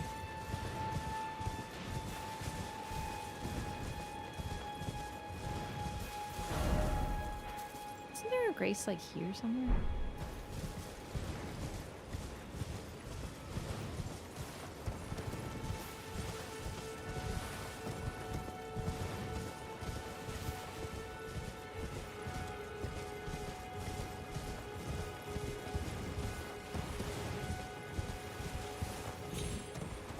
There's so many in this area that it's like very dense. But that one will serve fine. Yeah, I know, trust me. There's a lot I'm not excited about with the DLC, but there's a lot I'm excited about, so that'll be fine. Holy shit, I forgot about the fucking eyeball block, guys. Holy shit, what a joy, what a treat. Hi. Show me what you do.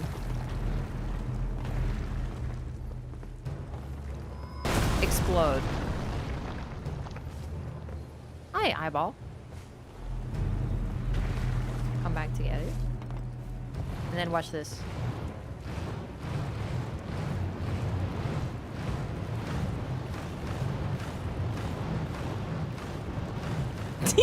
Ah! No! Ah!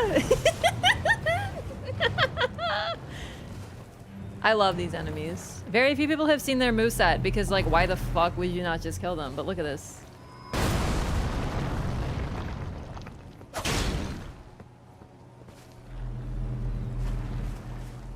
They're these little, they're funky wonky widow guys.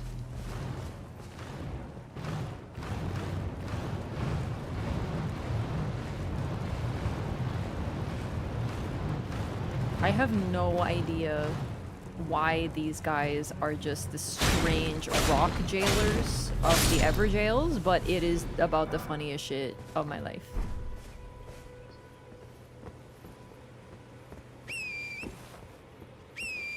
Wraff having a 4 a.m. dance party? You're not wrong. Mm-hmm.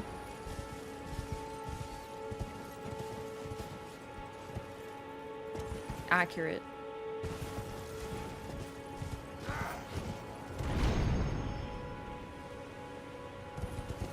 Starlight charts.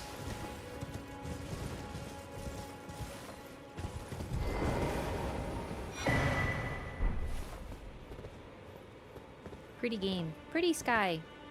Wow. Wow. Wow. Pretty. It really is very beautiful. I love Limgrave. It's honestly the prettiest zone.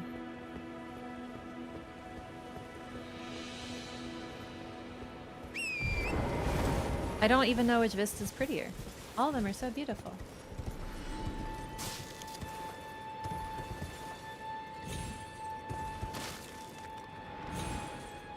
Oh gosh, Liurnia on a clear day is stunning. No, Mikola is significantly worse than anyone else, but we'll get to that. I'm not going to get into it without having all of the evidence. And let me tell you one very important thing. I have the receipts. All right? Mikola is one of the worst because he allows his hubris to cloud his judgment so entirely that he gets completely led astray. We will get to this. Do not let him off any hooks because he does not deserve it.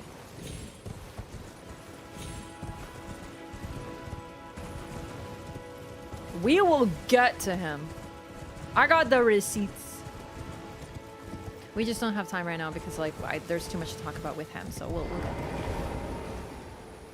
He means well, but oh, we'll get to it. Trust me. Trust me. This is the run for that. You're gonna see what I'm talking about. The reason he starts off as a character who really does mean well and is very sweet, and we see that in base game. He has people that he cares about and he wants to improve their lives, but the route that he takes to improve their lives involves abandoning his principles, his love, and his humanity, thus making him one of the worst and most unapologetic villains. And killing him is not out of malice, it's a mercy, because he's also putting himself in a very terrible position. So that, once again, is the thesis that I shall spend the playthrough explaining and backing up. Hello? Is somebody there? Might I bend your ear for a moment, please? My name is Irina. I've escaped from Castle Morne to the south. The servants there have rebelled. I can't be sure what it is. My eyesight's been weak since birth, you see. But I swear I heard frightful howling from all over. My good father secreted me out the castle, but decided himself to stay. He says it's his duty. As commander. I always laugh because Miyazaki likes like 10 names and they make continuous appearances. In Dark Souls 3, there's a character named Irina who is also blind, and she is defended by a Morne knight. And I'm like, really?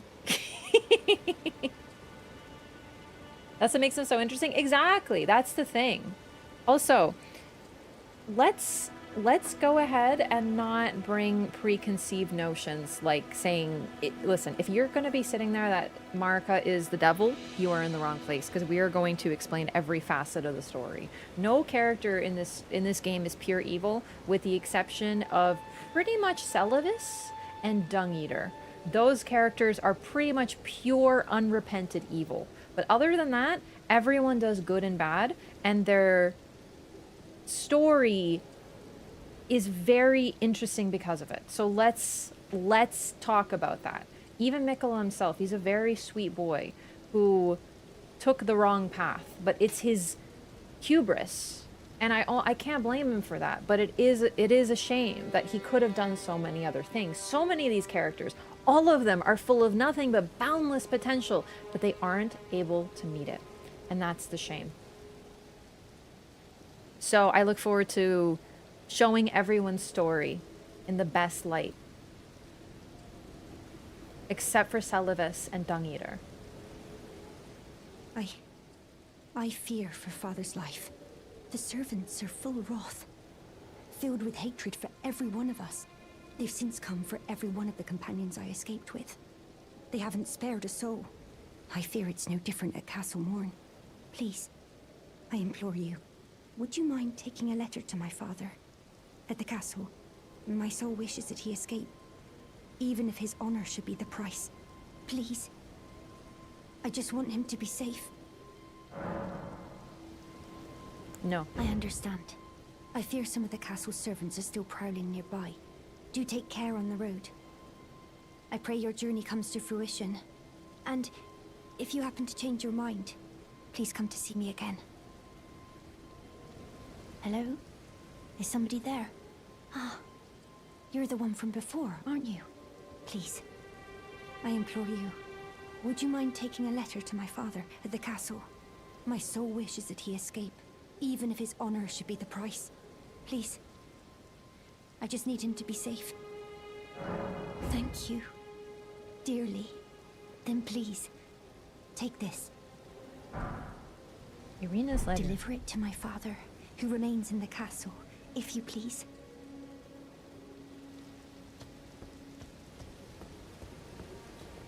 We don't get too much of Dung Eater's backstory, which is part of what makes him so unrepentant, but he's one of the characters who is even worse, considering the DLC. There aren't too many characters that are worse. He is one of them. How many... where are my runes? There they are. And that's saying something, because bro is pretty freaking bad. She also has a barrier and even casts force if you try to hurt her. Ah, I didn't know that. So she's another character with a barrier. That's good to know. We aren't going to hit her, though, because, like, I feel bad enough for her. Gosh, it's very hard to figure where I'm going to go first. Routing in this game is a lot because there's so many routes and directions that we can go. And I still want to get a weapon. I still want to kill a Geel. But heck, I don't know if I am able to right now. You know what? Let's go down here for a bit. We can get at least a few levels. Because, like, I'm not very good at dragons. They're just kind of... Honestly, they're fucking shit to fight anyway. So, like, I don't even feel bad about it. But I really hate them. So, but I would like to kill him with Yura, if possible. That'd be super sick. Wrong side.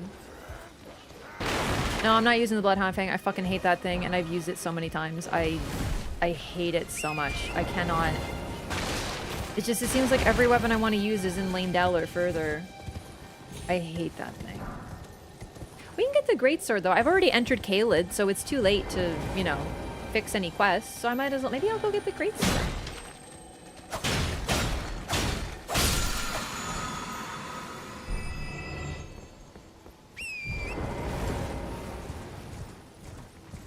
I don't really like that thing either, but at least it would be different, you know?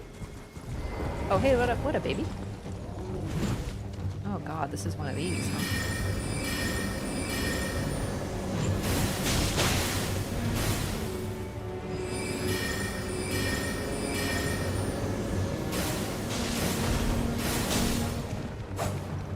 Goodness me.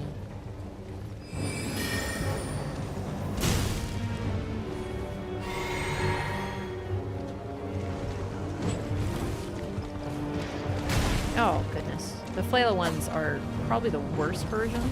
Ironic, because flails are not very good.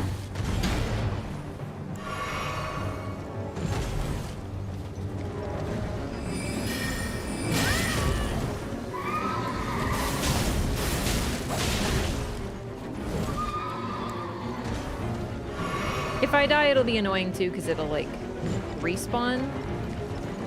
Like, I'll have to change time, but that's okay. Might as well try to kill it. Wow, I love wasting my FP on misses. Glorious. Great. It hit the horse that the damn thing can just respawn in a millisecond.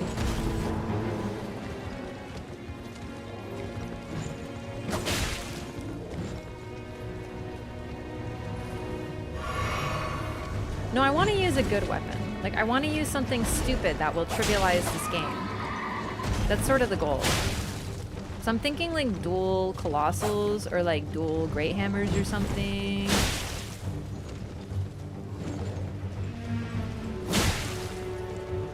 Rusty wouldn't have missed? That's it. I'm pulling out the Glintstone Pebble.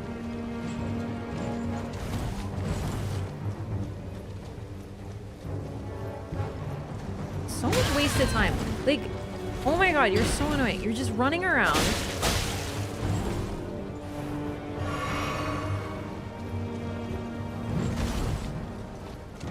Get your fucking booty cheese back here.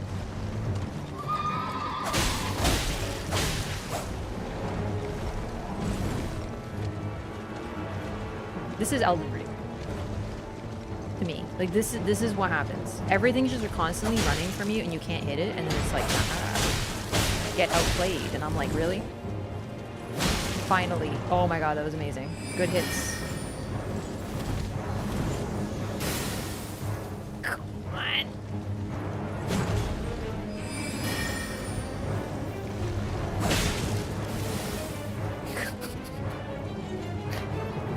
I need to dehorse the bastard.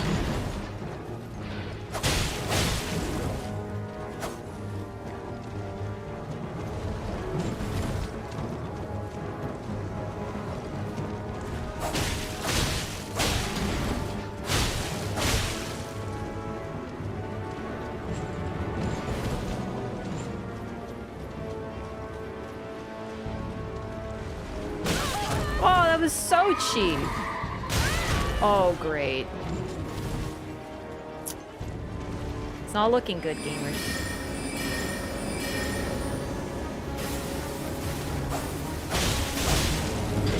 Fuck. If any of those hit him, he would be dead. Oh god. I could get on the horse. I have done that before, but it's just, it doesn't work out so well for me usually. The horse is much better when someone else uses it.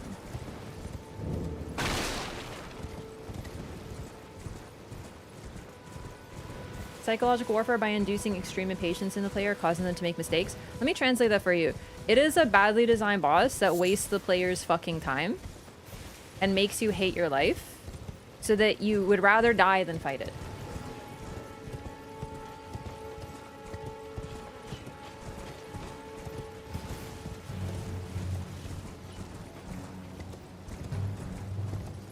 Thank you. Thank you for coming to my TED Talk.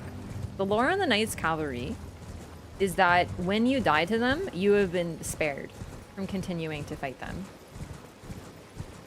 Bro, of course they're fucking super easy. They do 2 goddamn moves, but they waste all their fucking time. Being easy and being a good design boss are 2 completely fucking different things that have nothing to do with one another. And my god, Elden Ring, when you're sitting in molasses and you move this slow all the time, I can't believe I made it through this game. Holy shit. Nothing that I said precludes the boss from being easy. It's just not worth it. My god, I feel like I'm running in half speed. I feel like I'm watching a TV show and everyone's talking like this the whole time. That's how I feel. If I was Duchess right fucking now, if I was Executor right now, bro would be dead. Okay? Bro would be dead. I've been spoiled by Night Rain. It's true. I thought that Night Rain made me love some of these fights. I have now realized that Night Rain at its pace just makes the fights more tolerable because you can catch them a little easier.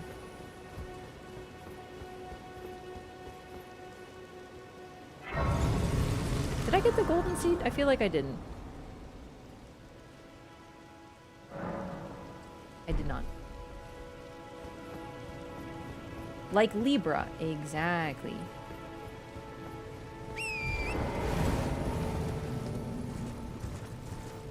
You can shoot me in the ass. That would be okay. It might one-shot me, but I guess we'll find out together, chat.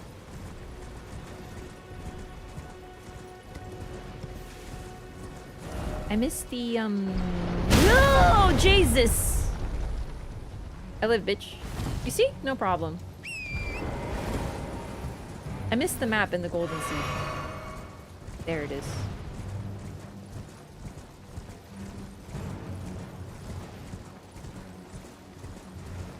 At least now I know why I disliked so many bosses in this game.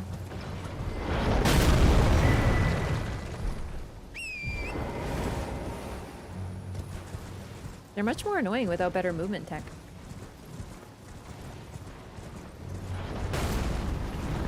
And a map of the Whispering Peninsula or whatever it's called. Weeping, sorry, Weeping Peninsula. I was like, W word.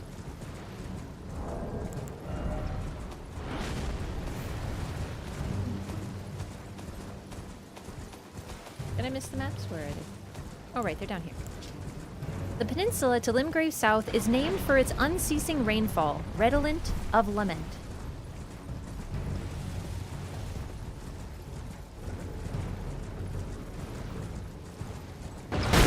Oh my god, he saw me coming. Really though, goal 1 would be to get a better weapon, but I can't decide what. So we could get the grafted sword. I don't think that would be too difficult. Okay, just die now. Thank you. But I don't even know if it's actually good.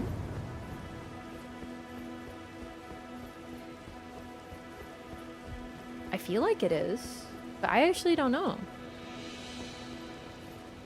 It's a colossal though, and I don't really like those. So, Wait, is it a colossal? It is, right? If I get that and the great sword, then I can do dual colossal jumping L1s.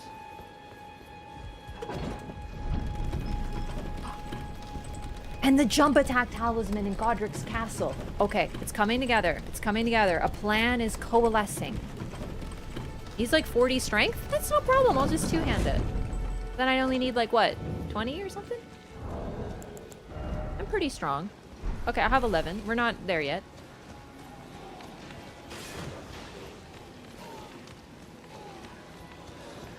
Like 27? Is it 1.5 then? You don't need 32 to two-hand. It's like 1.5 or something. No, I hate great swords. That's why I'm trying to do something different. I hate strength. I hate it. But I think it'll be better than doing a dex run for the 80th time. Great Stars? Great Stars is by Landell, if I remember right. Am I thinking of something else? I believe it's outside of Landell. We're not there yet. That's the problem. I don't want to leave Limgrave or Kale right now. So that's where my weapons can be. And oh Jesus! I don't know that many good weapons in Landell or in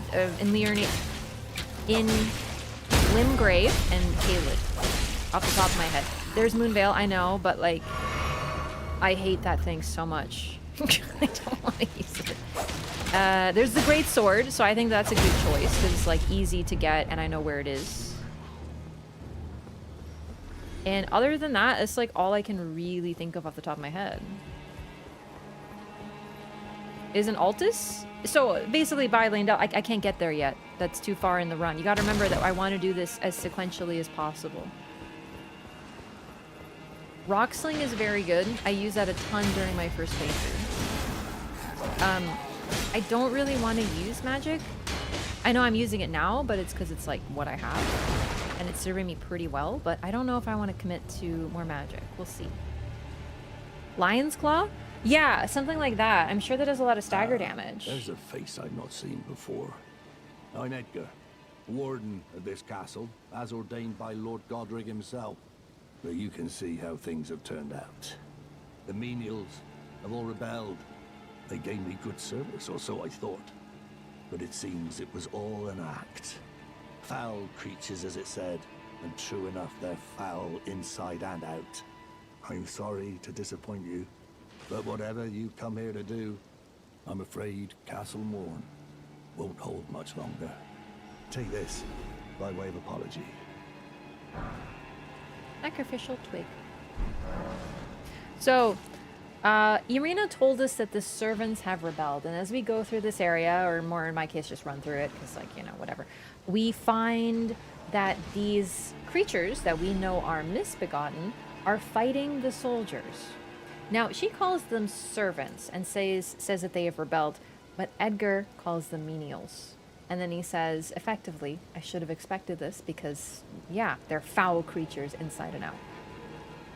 Maybe that's why they rebelled. Perhaps because they were treated like shit by you and called menials and used as slave labor, effectively, by no choice of their own.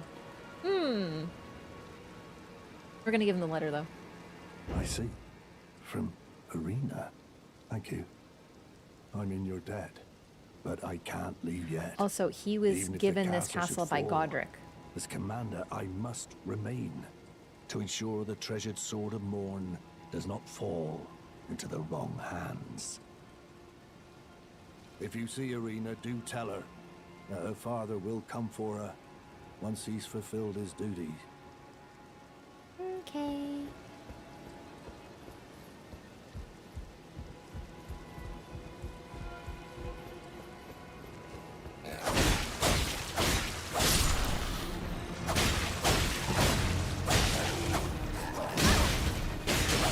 Ow, that freaking hurt actually really bad. Bobbin weeds, bobbin weeds, bobbin. Oh god!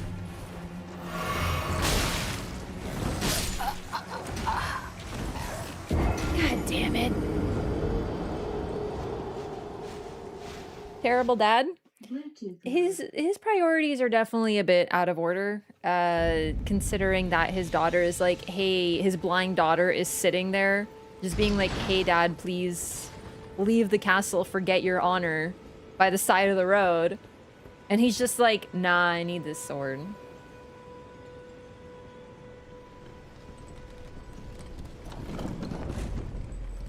His honor means more to him than anything else. But he's also the type of person to call misbegotten menials. So, you know, kind of fits.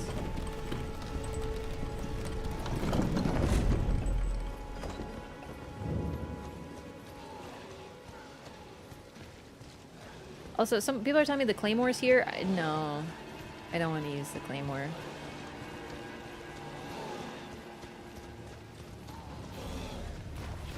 I think it's time to start leveling strength or something.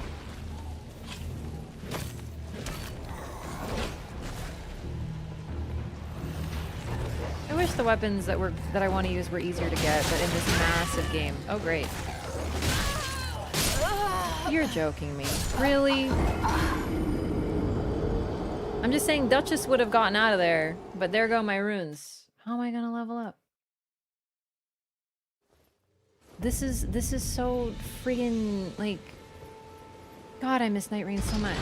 Duchess would have surge sprinted past there, climbed and been free, and then I wouldn't be sitting there friggin' getting chomped in the butt by a dog and other creatures. And there go my runes. I could have gotten like 2 whole levels at it. Maybe 1 level. I need those levels. We're never gonna... Okay, I'm this close. You know what?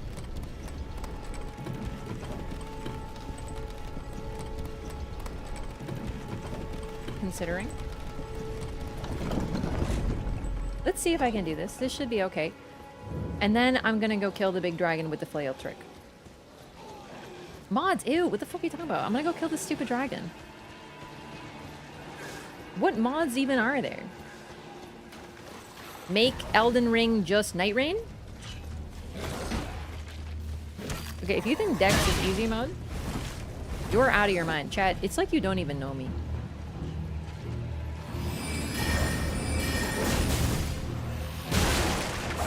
This is a Dex weapon. Probably its quality. But like, you're acting like Dex is easier. Like, that's not gonna be the case. I'm trying to make it easy mode. That's why I'm going for a strength build.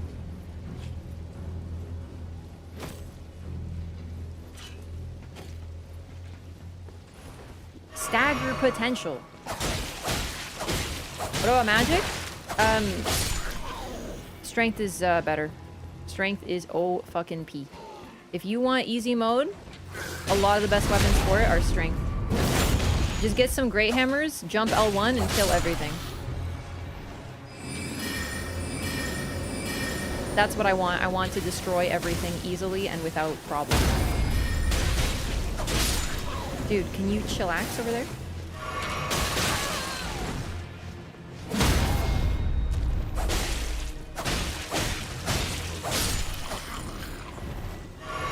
No, I don't want any of these dinky weapons. I want a hammer bigger than my body. You guys are misunderstanding the assignment. What do you mean Dex no longer reigns supreme? That's spoken like a true strength main right there.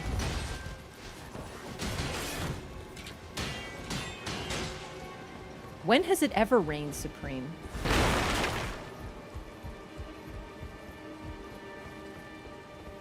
Why did I come here? He's gone. I forgot. Whoops.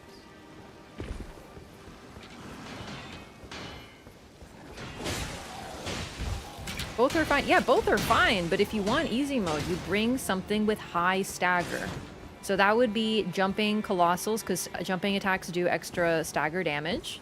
Or any Ash of War with incredible stagger potential, which for example is Moonveil. But it's not strong because it's a Dex weapon. If anything, it's just the Ash of War on it that's very strong. It does incredible stagger damage. Trying to think what else. But like I haven't really used that many of them. Unsheath? Yeah, Unsheath is really good. Anything with high stagger. A lot of that is Ashes of War. But strength weapons just naturally do so much. You just jump L1 and everything staggers. It's phenomenal. Right spells on a magic build?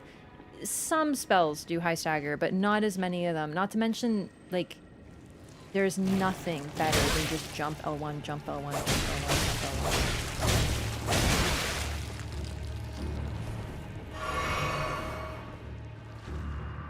Another ghost. Stupid slug. Oops.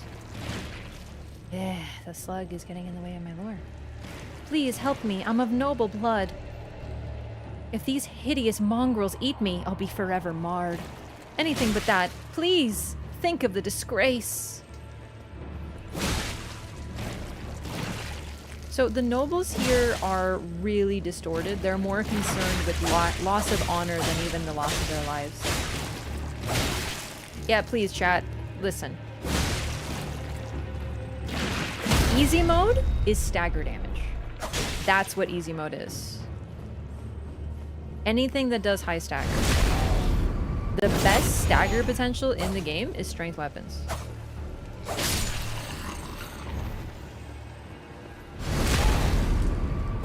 Sure, you can cast a few spells, or you can do jump L1, and then the boss isn't even staggered, but it's like, it goes, ah, and you do it again, and it goes, ah, and you do it again, and then it falls on its face, and then you can stab it in the chest. It's different.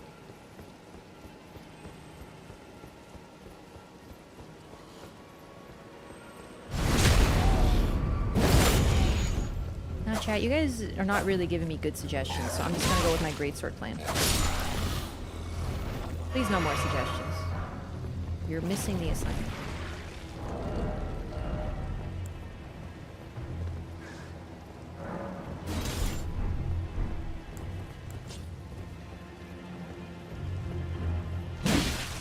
See how this does. Okay, that always catches me. Very nice. Okay, good start. Good start. I hate these big guys. At least I got the Iron Cleaver. That's going to be better. Once I can actually do some charged R2s. And not get roll caught. This dagger used to be Flame of the Red Mane, but not anymore. It got nerfed, yeah. I was also thinking of the... I actually used it today in Night Rain, and it's so strong. Holy shit. The... Falling Beastar Jaw, which is like so busted, but I don't remember where you get it.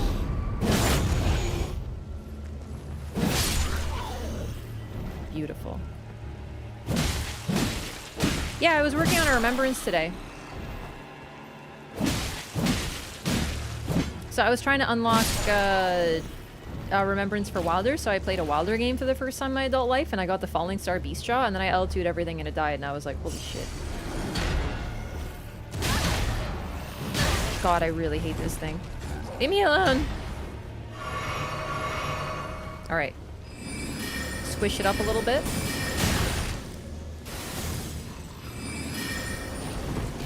Ah, the slug!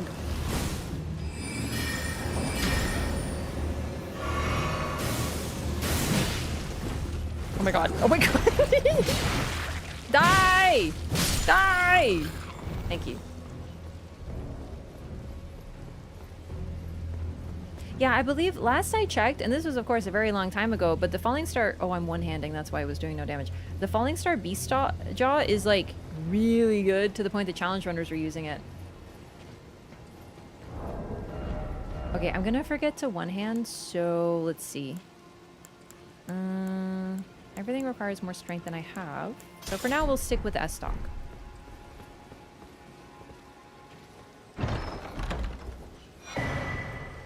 Oh, dang! Twin Blade Talisman, what does that do?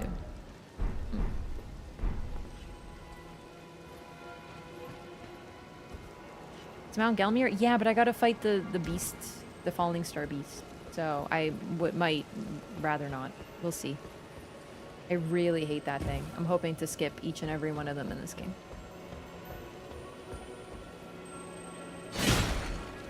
Oh yes, give me some more flasks, please. I forgot about these guys. They give you flasks. Does that count as it dying? Yeah. Tarnished Golden Sunflower. Let's read those, actually.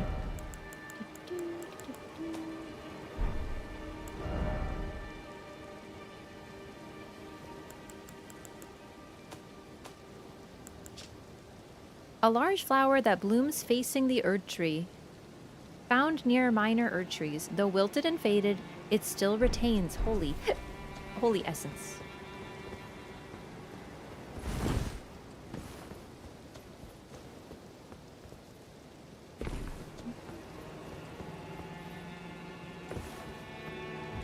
Flower Lord.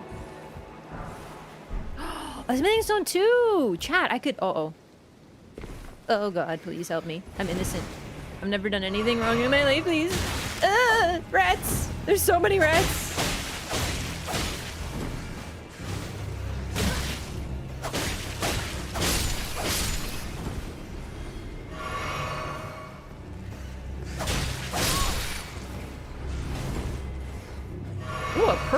rat. I wonder what that would be. Uh-oh.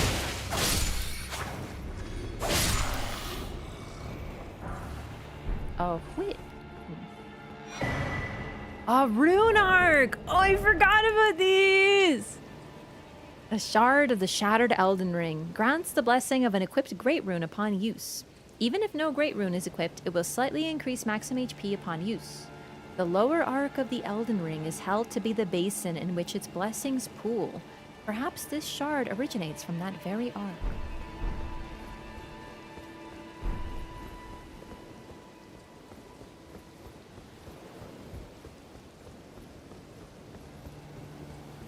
Oh, I feel the same way.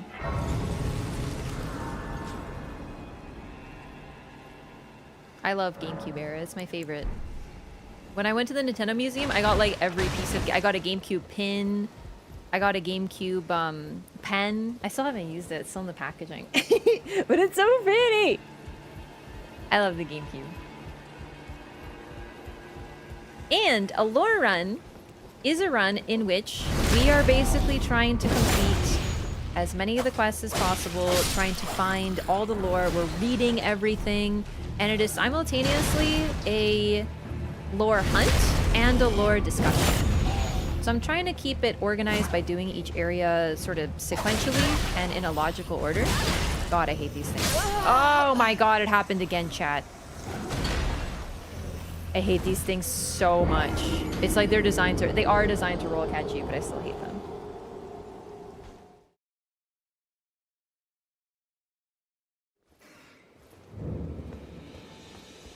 Meh. Stream GameCube games? I don't know. I've thought about it. But like, I'm not sure. Probably emulate it.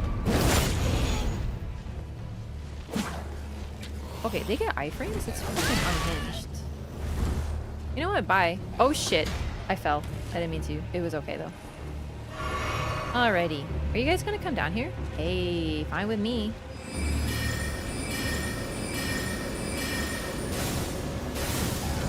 He still caught me.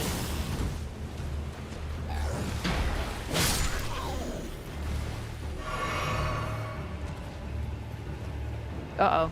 Another one? Somber behind this rampart. This one? That could be helpful. Hey, what are you doing here?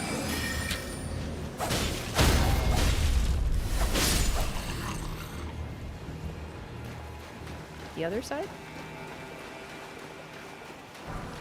Oh, good memory.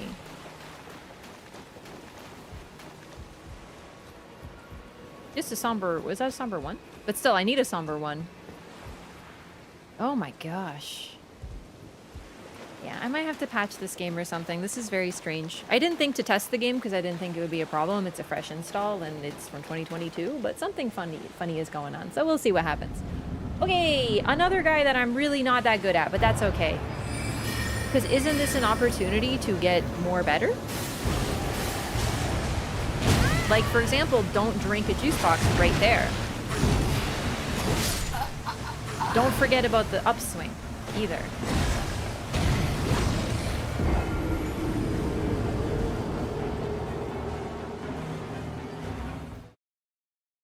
I'm not thinking about Night Rain right now.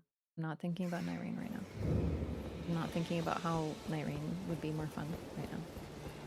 It's worth it for the lore. I'm doing it for the lore. Certain USB issues? Maybe, I don't know.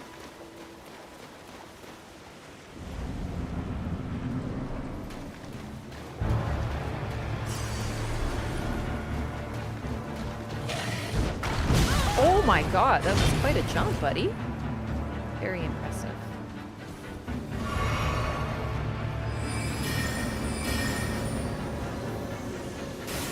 Okay, he's just aura farming.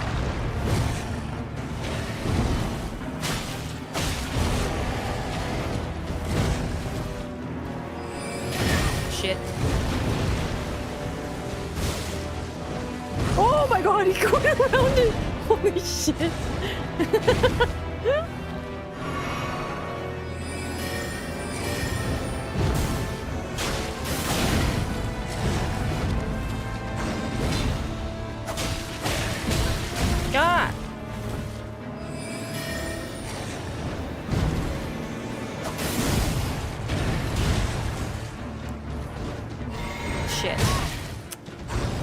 Oh, you roll caught me. Damn it.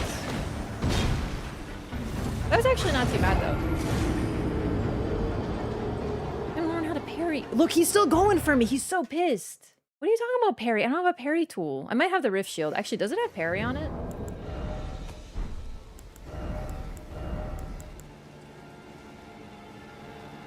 It does. Cool.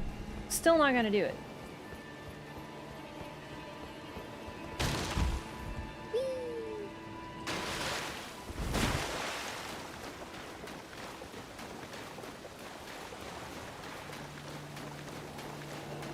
You can summon Edgar?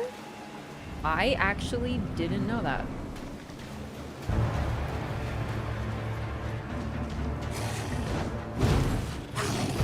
Promise, I have to die shit conveniently so I can get my runes back.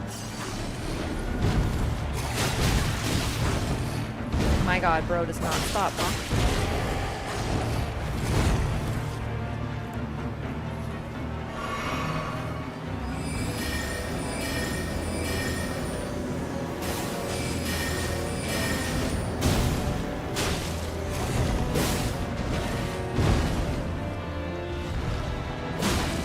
Shit, the R2 actually stunned him. Maybe that would work.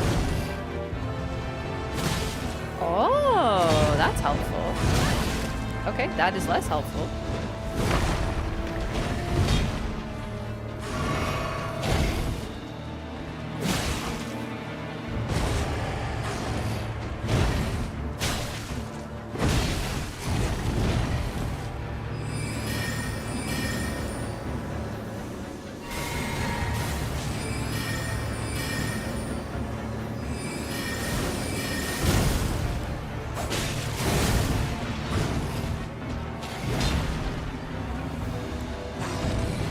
To full just in case.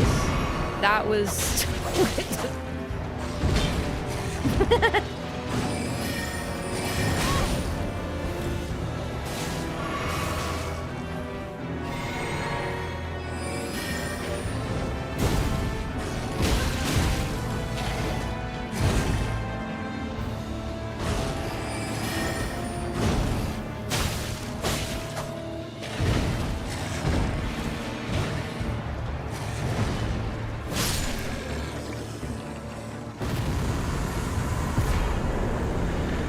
Blaidd Greatsword! Whee! Okay, so that's one, although I do need the stats. That is, like, sort of a problem. Okay. The storied sword of Castle Morne, a revenger's weapon. It is burdened with oceans of anger and regret. One of the legendary armaments. A lone surviving champion from a country now vanished was so determined to continue fighting that he claimed the swords of an entire clan of warriors. So first of all, you know, Game of Thrones, the whole, the throne with the, you know, the throne that everyone wants or whatever, even though it's like a gigantic tetanus risk.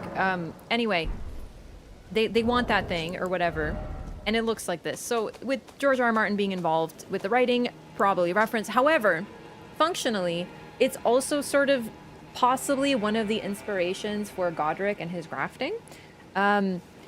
Godric, as far as we know, his inspiration could be multifold, but there's not anyone else, as far as we know, besides Godfroy, which is a whole other story, who grafted himself. But the sword is specifically grafted. So yes, a reference, but also within the story of Elden Ring, it makes sense because there's this guy here who is grafting himself. Why is he doing that? Well, because he is strange. Very, very strange indeed. Oh shit, I didn't mean to do that. Very well. Let my hand rest upon you for but a moment. I guess it's fine. I misclicked. Tried to forget about Godfroy. Yeah, however, he does make sense within the context. There's a couple of things that are a little...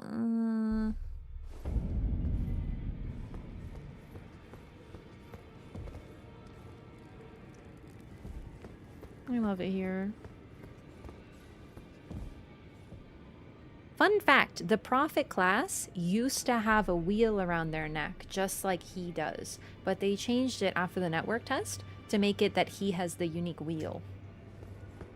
And you just get the usual, like, shackle.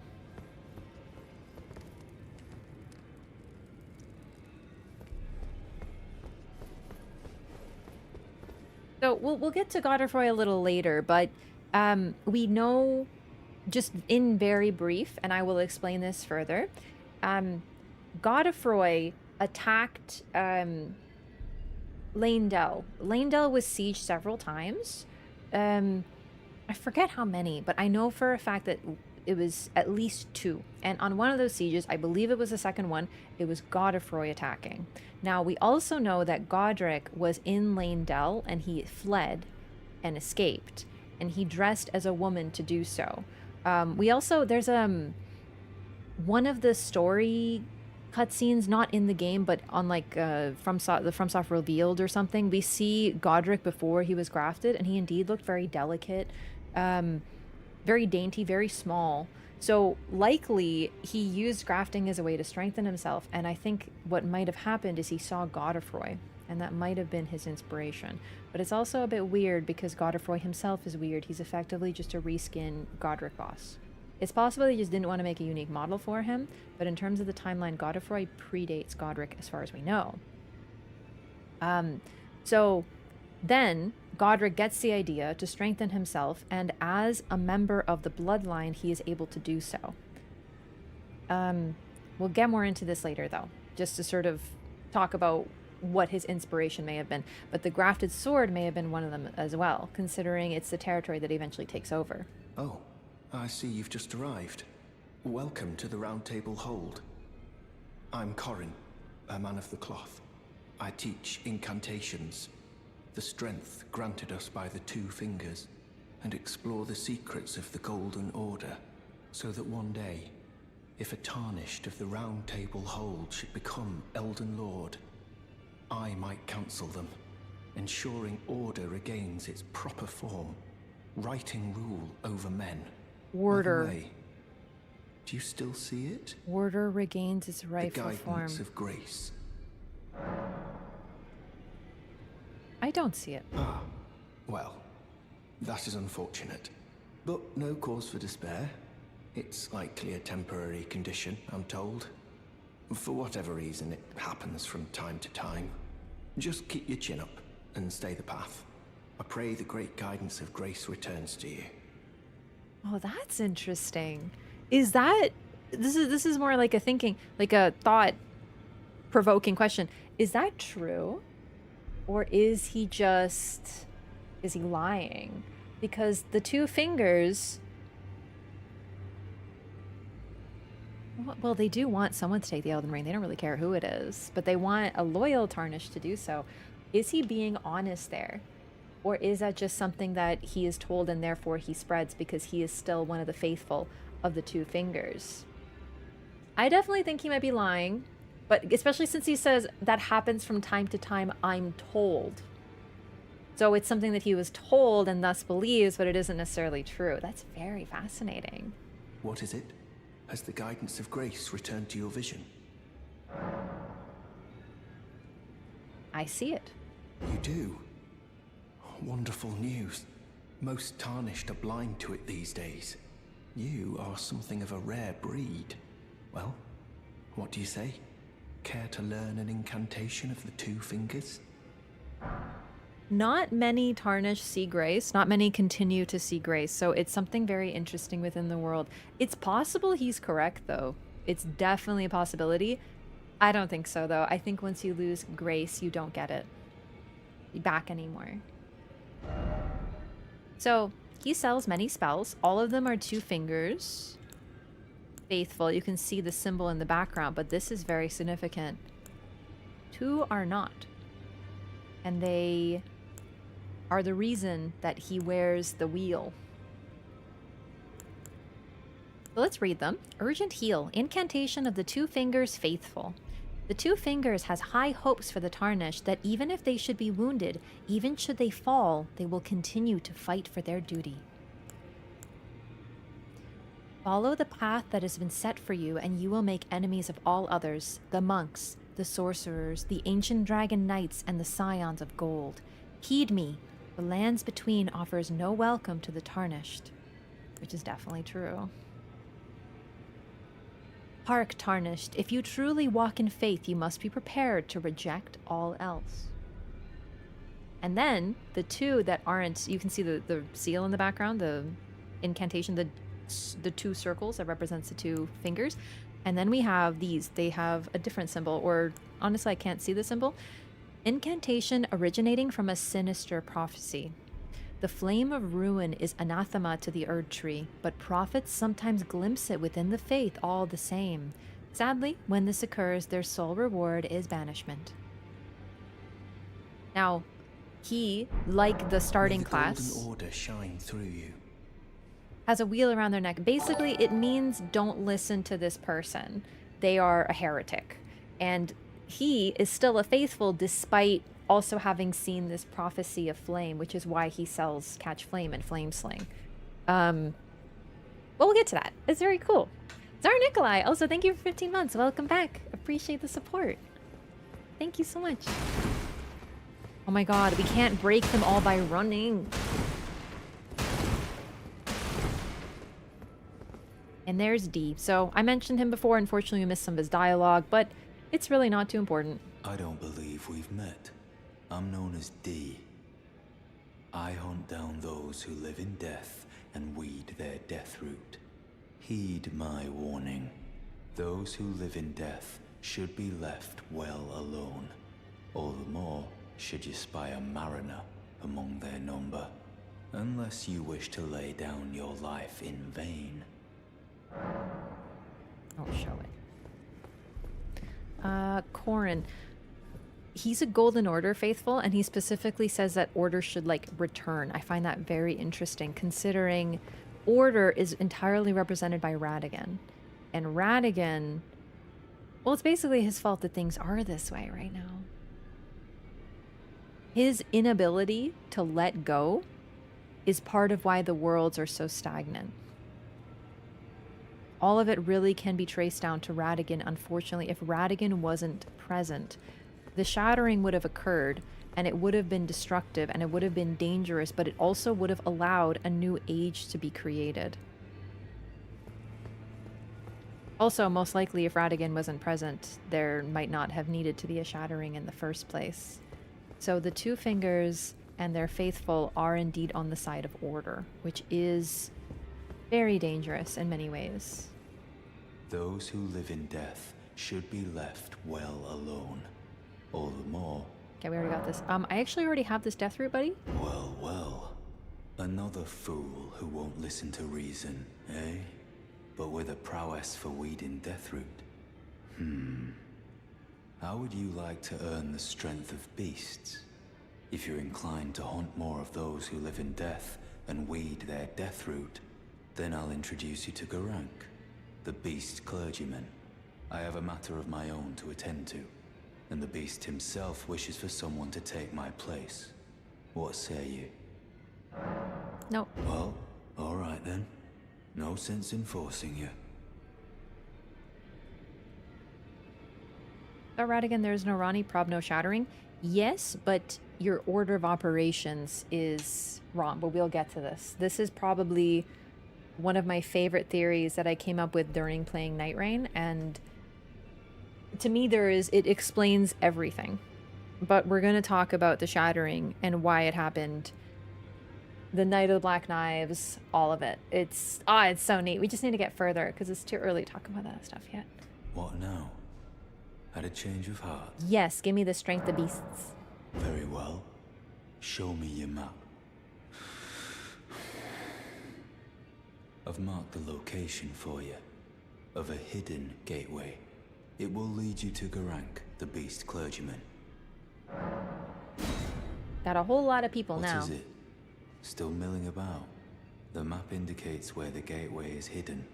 It will lead you to Garank, the beast clergyman. Yes, thank you. I really didn't mean to come here because now we got like tons of dialogue. It's cool though. It's great. Lots of new characters. D we've already talked about. And then we get Gideon. Oh, this is a rare occasion. I can't remember the last time a new Tarnished made their way to the Round Table. Very well. As your senior, I bid you welcome. It is safe here. You may let down your guard. Allow me a word of advice. As your senior, you are a mere visitor to the Round Table. Nothing more. A house guest. Yet to earn their keep. Remember your place, newcomer.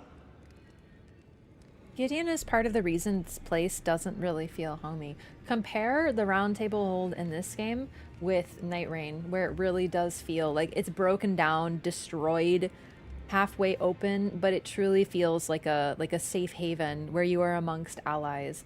Here, because of Gideon, pretty much entirely, it feels completely different. Not only does he act like he's king of the castle, bro's a nobody. He is not the reason this place exists. He is not the reason it is a safe place. He's posturing.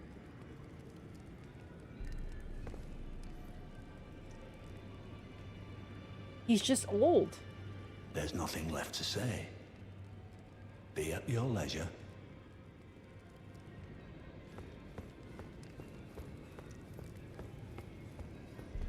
Feels very sterile in this game. It does. There's multiple reasons for it, but I gotta say, seeing the Roundtable Hold feels nostalgic because of Night Rain, because of what they did with it in Night Rain, and it's very interesting to compare. It's still a place of safety. It's still the only place that the Tarnished are able to be safe.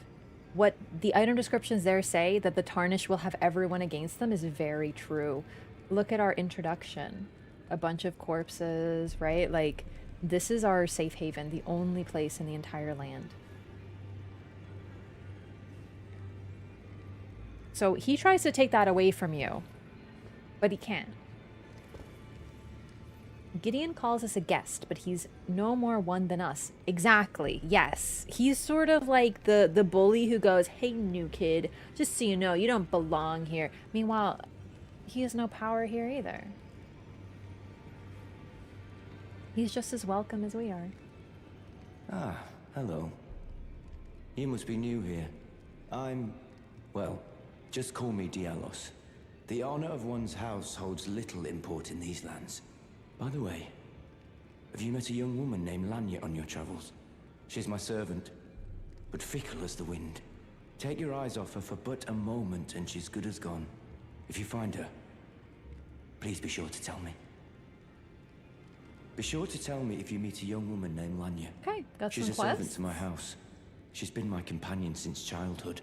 I've lost count of the number of times I've had to find her like this. Honestly, she's such a little tomboy. Okay. So we must follow Grace, we must get the strength of beasts, we must prove ourselves, and we must find Lanya. Already tons of paths are opening up. You. Greetings, great champion called by grace. I am Fia. Circumstances have compelled my stay at the Roundtable Hold. Great champion, would you allow me to hold you? But briefly. Oh, this is going to Perhaps look you might incredible with share my big ol' me head. some of your lively vigor and your stout-heartedness. Doing so will grant me the warmth of a champion. And you, I am sure, will bear a Baldakin's blessing. Do you think it vulgar, perhaps? Where I come from, it is a sacred act. No. I understand. No Your hugs. disdain is only natural. But should you change your mind, come pay me another visit. Just kidding, Oh, we're getting a hug. My dear, had a change of heart already?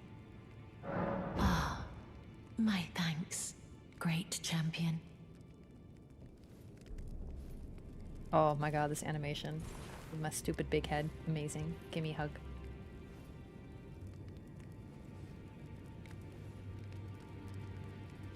You are very warm. Baldakin's blessing. What you felt light up inside you was a Baldakin's blessing. Though it is but a fleeting thing, Me I am when I get a afraid. hug. Come back to me, should you require another. I will take you in my arms as often as you need.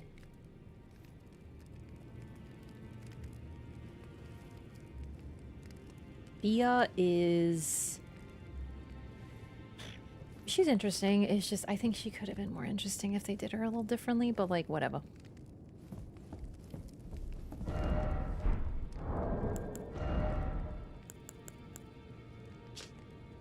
Favor bestowed by a deathbed companion. Protection of a hidden temple in the guise of a bedchamber. Uses FP to temporarily boost poise.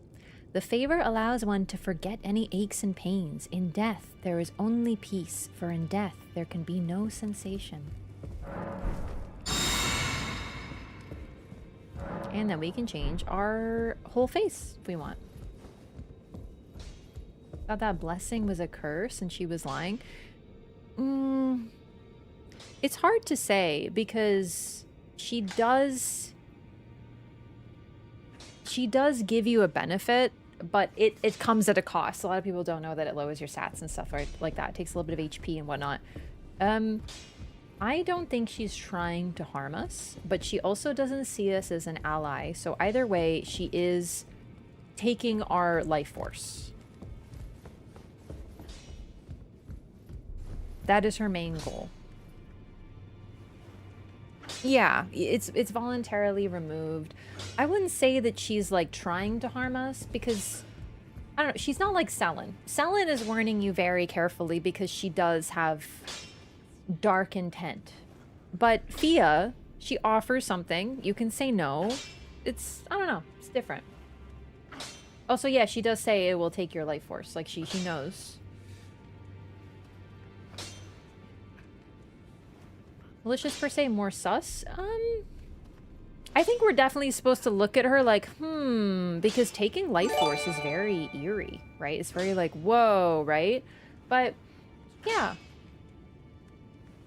we'll get to her more. She's definitely an interesting figure. Yeah. I have some problems with Fia. My reason being that she is very similar, just in brief, she is very similar. She's like a combination of two different characters from Bloodborne. She's very similar to Annalise and Ariana. She's like a combo of the two of those characters. The problem I have is that those two characters are so interesting with way less focus than Fia ends up being, and I really do blame the writing. A lot of her dialogue choices just seem a little limiting. I think she could have been more compelling and more interesting because Ariana is...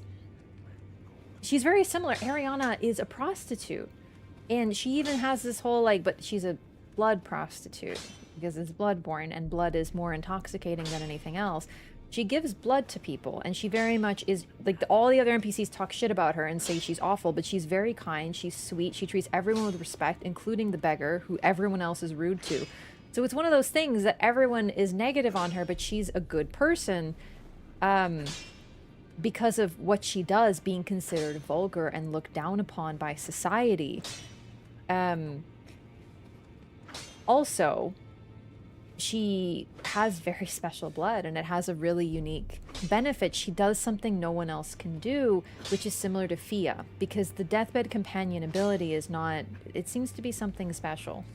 I just feel like her writing is poor, right? I think that they're trying to do something similar, but it's hugging instead of, you know, anything more, you know, lewd. But I think that implication is definitely there because she collects life force to give it to the dead, but she doesn't get to choose. And that's sort of the thing. She's sort of forced to do it because of her role, and she takes some joy out of it, but it's not really a choice. And then in this game, she gets to choose who she gives life force to, and that's a really, really powerful thing. I just think the writing itself cheapens it, I guess. But we'll get to that. That's sort of why I have a problem with her. It's not her, it's her writing. Like, I'm like, you could make her so much more interesting, but they fail. So, we'll see. I adore Ariana. I think she's the best character in Bloodborne, despite really only having a handful of lines altogether. And Annalise as well. Your new face. Cute! Okay. No matter. It's all the same. I love him. He's my favorite. Lay out your arms. Let's get smithing. He's a Misbegotten, just like the ones that we saw in the castle. In fact, he just has a beard but a bald head. He otherwise is the exact same model. Also, chain. Where's the chain? There, you see the chain on his leg? So he appears to be a prisoner, but let's talk to him about it. I see you've noticed the chains. Nothing special. I'm a prisoner and these are my chains. I'm trapped by the hold. I'm dying, smithing for you fools. That's all there is to it. I'm trapped by the hold. So, I talked about this before, and we'll get to this as we see a story unfold, but I'm going to give the sort of synopsis of Hugh. I believe, and this is before Night Rain came out, which is what's so great about it, but Night Rain effectively confirmed it. We teleported here because a ghost gave us access. This is not a place in the real world. We are somewhere outside of reality. Only Tarnished can come here, except there's a couple figures here who are not Tarnished, and he is one of them. Why is he here? How is he here? Well, he tells you. He's trapped by the hold. I believe that he is the host of the hold, and he is the one who must stay with it in order to keep it functioning as a safe place. So he is not literally chained to the wall as a prisoner. He is a symbolic prisoner, but since this is his mind effectively keeping it together, he imagines himself with a chain, because he might as well be chained to the wall smithing, because that's what he is. So then after Night Rain, there's more evidence to support this. We learn that someone needs to stay with the Roundtable Hold so that it will continue to maintain its form and remain a safe place in the lands between. So we'll get to that, but he is not a true prisoner. And he kind of tells you this. You just don't really know what it means until later. No, don't read too much into it. Well, no grudge against you. My being a prisoner is no fault of yours. Besides, I don't mind smithing. Despite my differences, the weapons get stronger all the same. Given time, technique never fails. Besides, it helps me forget the sheer terror of her. Oh, shivers every time with that line. Yeah, so we'll get to that, but either way, he is here effectively by choice. That is the best way to put it. But nonetheless, he is a prisoner here. In fact, that is going to be a major theme of Elden Ring, which is why I'm bringing it up now. Gosh, the freezing. Is that a lot of characters are imprisoned by the promises and the choices that they've made, thus not being literal prisoners, but they might as well be.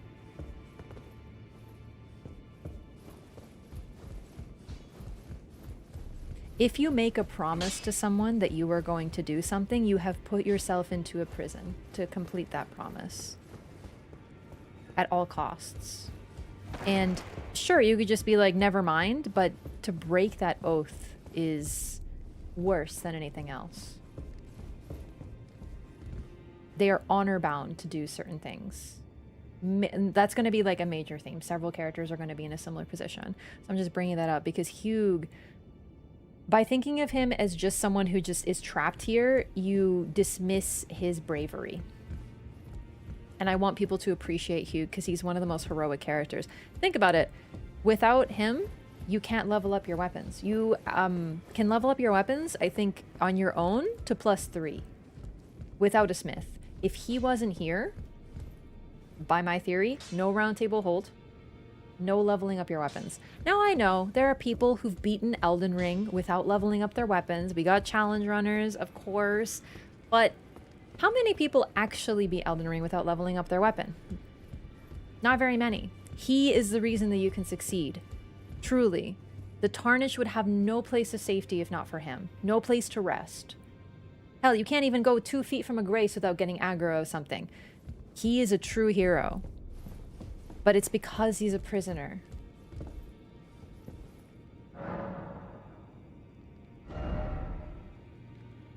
The Twin Maidens. All right, we got a few things here. Stone Sword Keys, Memory Stones. The White Cipher Ring. One of the lost mystic codes said to have been bestowed by the Two Fingers. Blue Cipher Ring puts the wearer in ready state to answer should someone in another world call for rescue. You will be summoned to their world as a hunter. During Hunter multiplayer, your objective will be to defeat the invader of the summoned world. This is a leftover from Dark Souls 3. This has no place in this game. This is the tool. Hey, do you want to be a ganker but you don't have any friends? Use this ring. This is the worst thing in the whole game.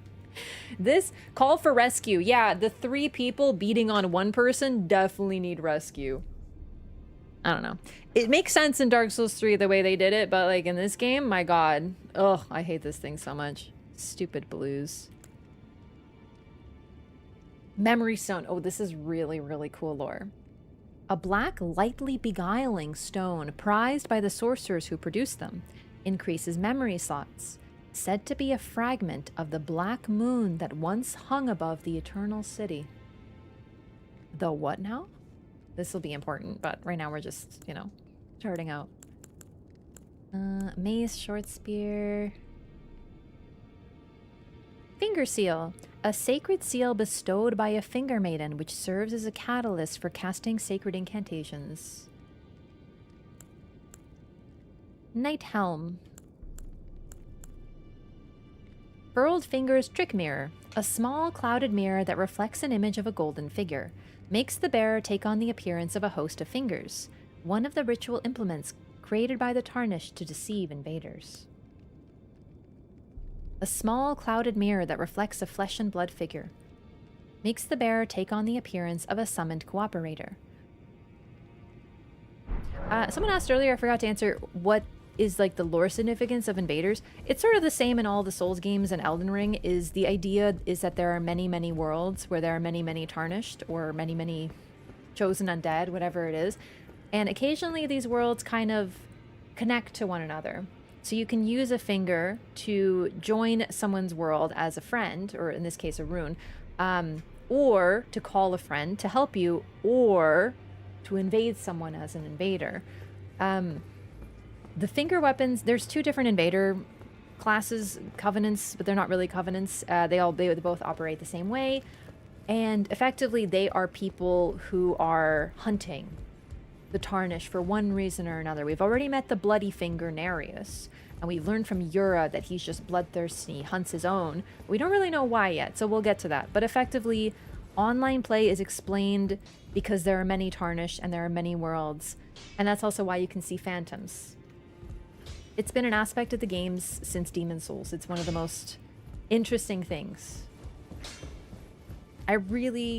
It's such a shame that so many people played Elden Ring but didn't engage in the online play and they just see it as like an annoyance or a detriment. And unfortunately in this game it's not the best implemented because of the online limit being reduced to 4 and the lack of covenants. It makes it less interesting and necessary for people to engage with online play, and that is a real shame because they're really missing a lot of what makes like FromSoft games so unique. So, you know, I'm a big proponent of trying online.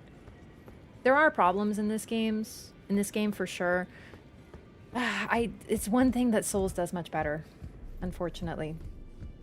Invaders are evil confirmed. Yeah, that's actually one thing that's really sad about this game is they made both invader classes just different flavors of the same thing versus, for example, just to sort of give context, in Dark Souls, you are often, there's a couple zones that are invader zones. You step into them and you are the invader. You are trespassing. You are not welcome here. So invaders come to protect their turf, but it's because the people who live there see you as a threat. So for example, in Dark Souls 1, there is a grave that is being protected because there is a powerful ring there, and the ring is kind of a curse. I'm explaining this very vaguely if you know what I'm talking about. You do. If you go there, there are people who are trying to stop anyone from touching this awful, awful ring because of its danger. And so they invade you to stop you. So that's sort of the thing. Invaders, there's such a wide variety of them. Some of them are just protecting their turf. Some are protecting the people who live there. Some are just evil. Some are chaotic. They just want to see the world burn. There's so many different types, but in this game, they're just too boring. One's this guy, one's this guy. It's lame, unfortunately. So I think there's multiple reasons why invaders are more looked down on in this game. But it really does suck. Because, like, it takes a lot of fucking courage to walk into a 1v3, let me tell you that. Yeah, the mad invaders from Dark Souls 3, the purple phantoms, I still think they're pink, are my favorite, unsurprisingly. They just show up, and when you invade with the Moundmaker Covenant in Dark Souls 3, you don't have to kill the host, you just have to kill a certain amount of people in the entire lobby of potentially 6 people, and you win. So you just have to kill anybody who's in your vicinity. It's very fun. Forest Covenant and the Dark Moon Knights? Yeah, exactly. So they have a lot more depth, and in this game, unfortunately, they're super limited. They didn't spend too much time with the online. The online sort of had to suffer in this game, unfortunately. Right, you don't need a rest to teleport, do you? Which is why I'm so looking forward to Duskbloods, because it really does seem like that is the game where they're going to focus on precisely that. Can I level up? Yeah. Get some strength. Let's start leveling strength. Because then I can use some different weapons.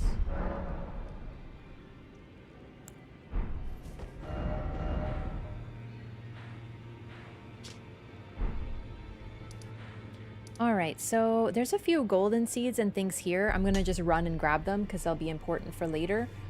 I think I remember the route. Let's go from here. Wait, Castle Morne Rampart. Yeah.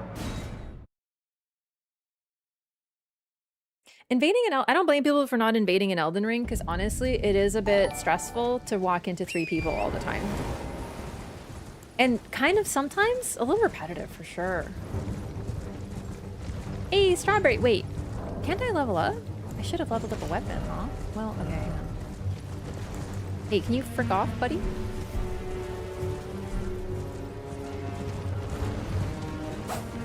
Maybe I could, like, poke him like this. This is such a bad idea. Yeah, see how much damage he does? On his horse?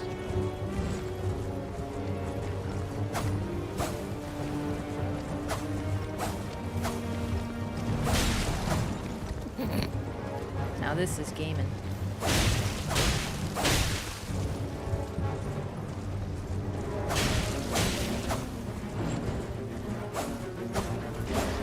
Oh shit. I know. This is the worst fight because he makes you think flails are good and then you realize that they're kind of not. It's a terrible shame.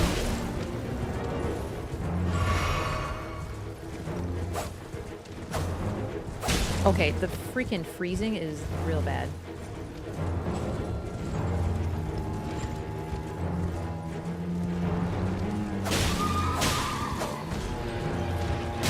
Dude, the shoulder checks are all that's hitting me, and they are savage.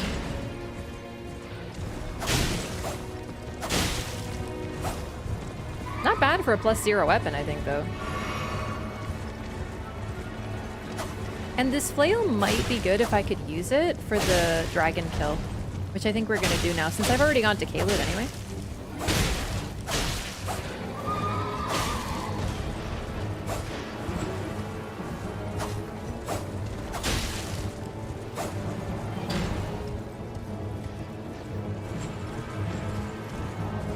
So much time trying to make mounted combat work in Elden Ring, so this is kind of enjoyable despite it also being so funny. Oh god.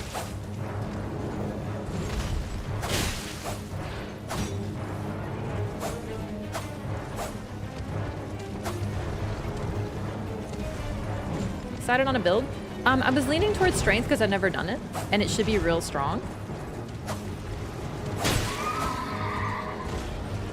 I was hoping to use the iron balls and the great katana in the DLC, but we'll see, because like I didn't love the great katana, but I also didn't have the stats, so maybe now I will.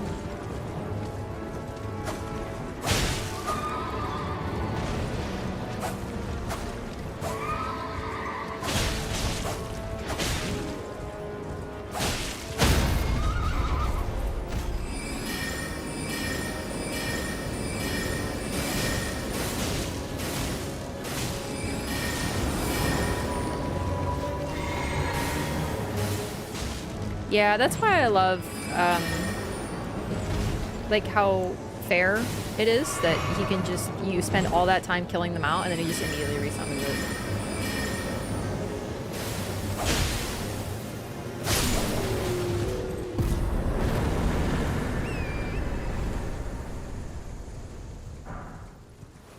Barricade shield and Knight Rider flail. Alright, let's look at the stats, because this might do more bleed buildup.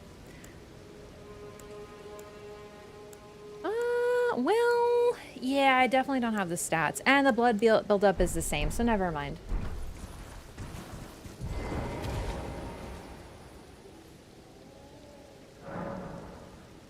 Isn't his horse like the same as those Black Assassins in Cinematic? Yeah, the Night Cavalry chase... like, they're like the Nazgul. They're meant to evoke the Nazgul in that cinematic.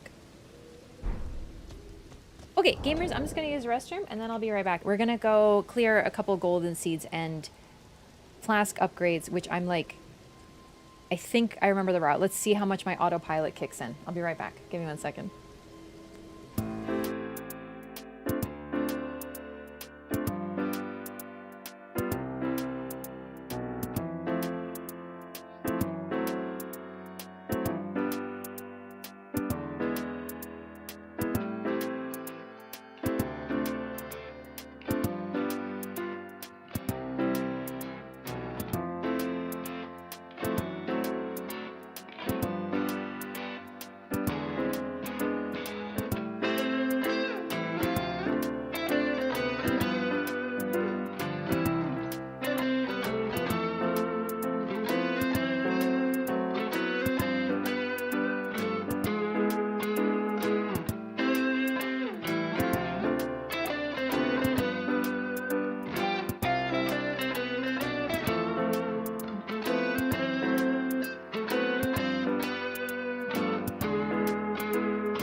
Thank you for waiting.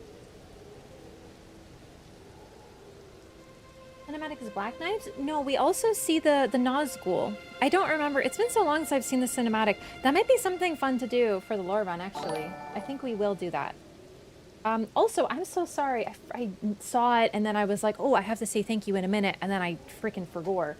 Strawberry, thank you so much for the resub for 21 months 6 minutes ago. Sorry about that. Oh, goodness. This keeps happening to me. I'm like on a train of thought and I'm like, don't forget. And then I do. Thank you so much. Welcome back. Really appreciate the support. Can I get the Wraff donks in the chat, please? And Oppo, thanks so much for 17 months and a tier 2. I really appreciate the support. Good to see you. Hope you're well. Bryce gifted twice too. Oh my god. Bryce, thanks for the gift. I saw that too. I don't know what's happening. Sorry, the lore run takes a lot of my mental RAM. I know it seems like I'm just goofing around and running, but I'm planning routes and there's so many. I'm like, okay, don't forget anything, and it's causing some lost things. Thank you so much, Bryce. I really appreciate that. Yeah, it's hard because like there's so many NPCs and I'm remembering and I'm like, okay, this triggers this and this triggers this. So for example, I was like, let's just go to Kale real quick, and that made me miss some D dialogue, and it's like little stuff like that. So I'm really trying to not miss anything, but then I'm also thinking about, for example, like maybe some important weapons and stuff, but I don't think there's anything too important.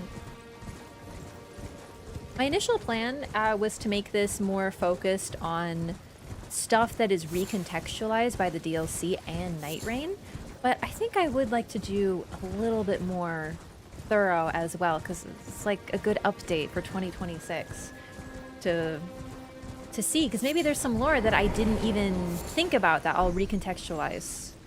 And now we get these scary yellow-eyed rats. So remember how we talked about the grace of gold is in the eyes? Well, here something else is in their eyes. Something fiery. And we have these yellow embers. So as we go to this place, an ember taken from the eye socket of a corpse. A sign that the deceased suffered from the flame of frenzy. This grape has ripened and burst. This what? Oh my god, I totally forgot actually. We didn't finish here. We have to go talk to Edgar. Oh my goodness.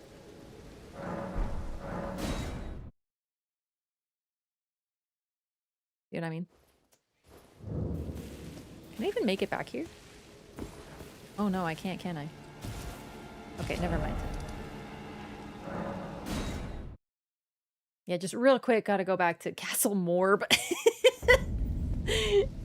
Yeah. Whoopsie. Yeah, the funsies flame. Oh, and let's level up, actually. Like, might as well. I got some runes off the, Oh my god, then there was a merchant there I forgot to talk to. Oh my god. I definitely need to push Vigor for certain. That's my #1 priority, but strength will be nice because then I can use some of these weapons earlier. In Elden Ring, I like to run like minimum 50 Vigor. Most of your damage with weapons comes from leveling up the weapons, not your stat. Your stats are important, but it's just basically more bang for your buck, so to speak.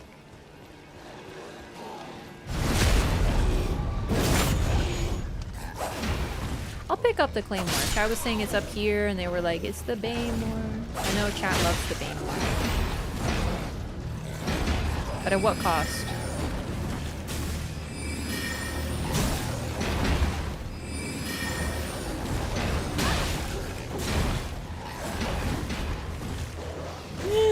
There's 80 fucking dogs over here.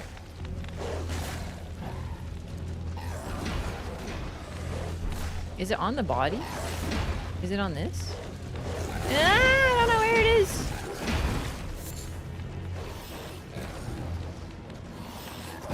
Yeah, 50 is my minimum. I prefer 60. And I feel like this confuses people who are like, how can you run so much? It shouldn't. You should too. It's very helpful.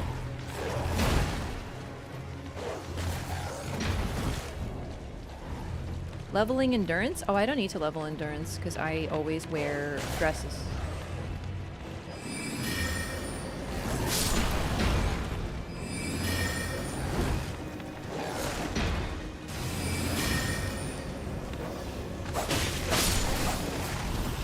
There's so many freaking enemies here. Just kidding. Endurance is important. I just don't level it too much because I tend to have pretty light gear. But I need stamina, so...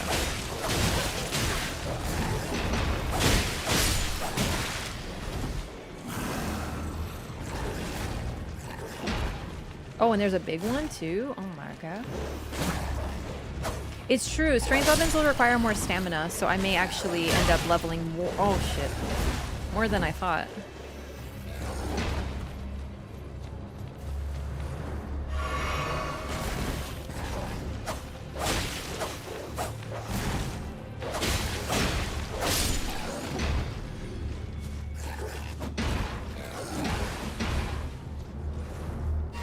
I just don't have much, like, stuff. So So I've leveled up my weapon, my magic weapon to +1, but my S-Stock is still just +0.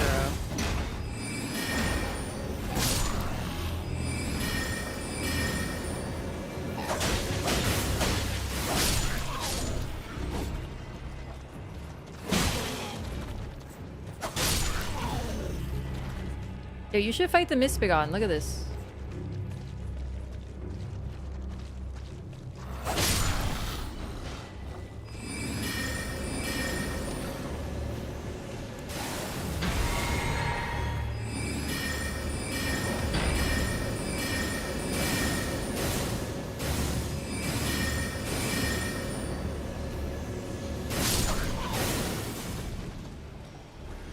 Okay, where is this claymore? I got another iron cleaver. I can dual wield iron cleavers. Mayhap.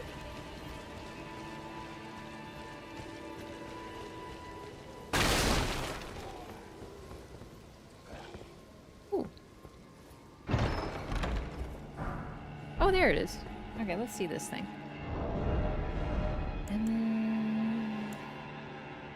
I do have 2 greatswords, and I have the stats to use them.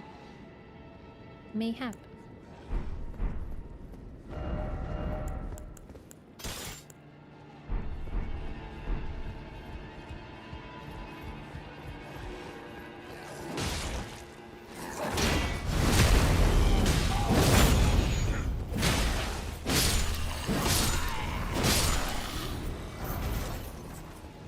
I got a smithing stone 1!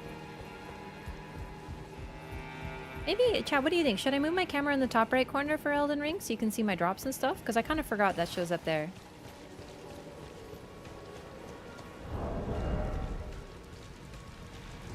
Oh, and it has Lion's Claw on it by default. Okay, alright. What up, gamers? See how I did right there? That is a mound maker moment. That's something you would do in Dark Souls 3. You just be like, alright, everyone gets to die. Okay, I'm gonna move the camera.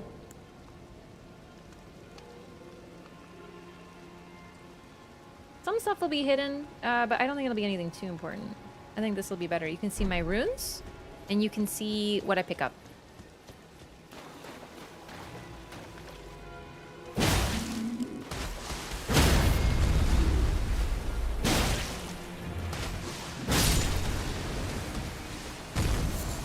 He doesn't get to play the game.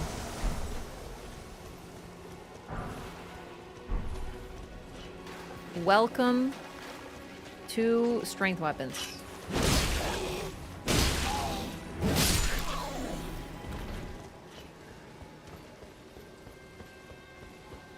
Great swords. The goal is also to get the great sword, which, by the way, is actually not a great sword, it's a colossal sword. Funniest thing in the game to me. Well, that was... And he doesn't get to play. Compare it with the S-Stock already. You see what I mean? Shit is crazy.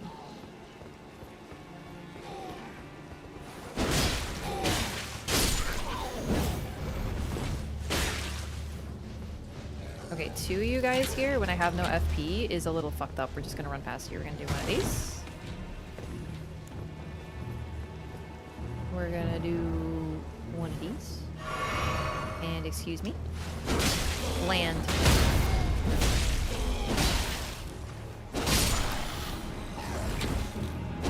Oh, come on now. The weakness is... There we go. Oh my god.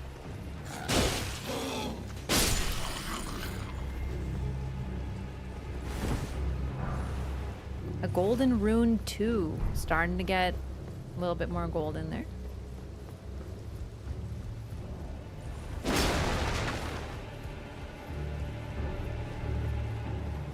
I'm in your debt for keeping the sword from those fallen creatures. I'm no longer bound by duty. Once I've rescued Irina, I will spend my remaining days with her. I mean, she's your daughter, I hope so. Thanks to you, I will be reunited with Irina and devote my remaining days to her. Irina has a gentle nature, though. I only hope it remains intact. Thanks to you, and devote my Marina has a... I only hope...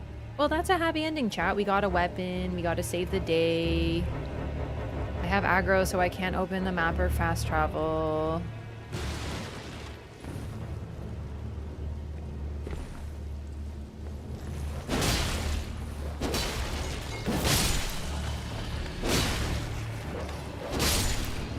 God, greatswords are so dumb. Strength is already so dumb. This is great. Swing sword, nothing gets to move. I kill. Easy peasy.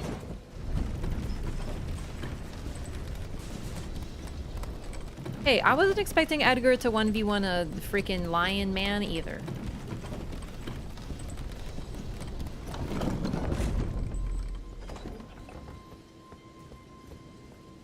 Oh no, I didn't mention that. Yeah.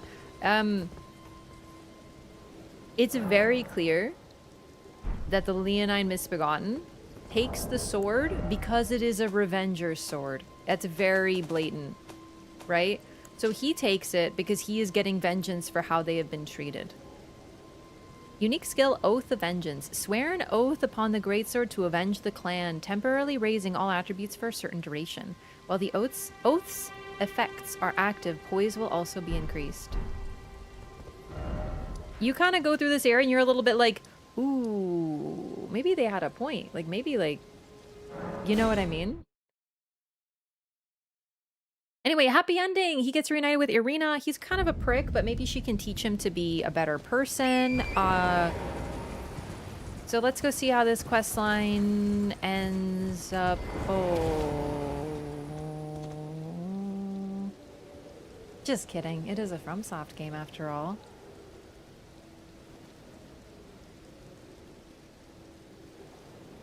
He chose his honor over his daughter.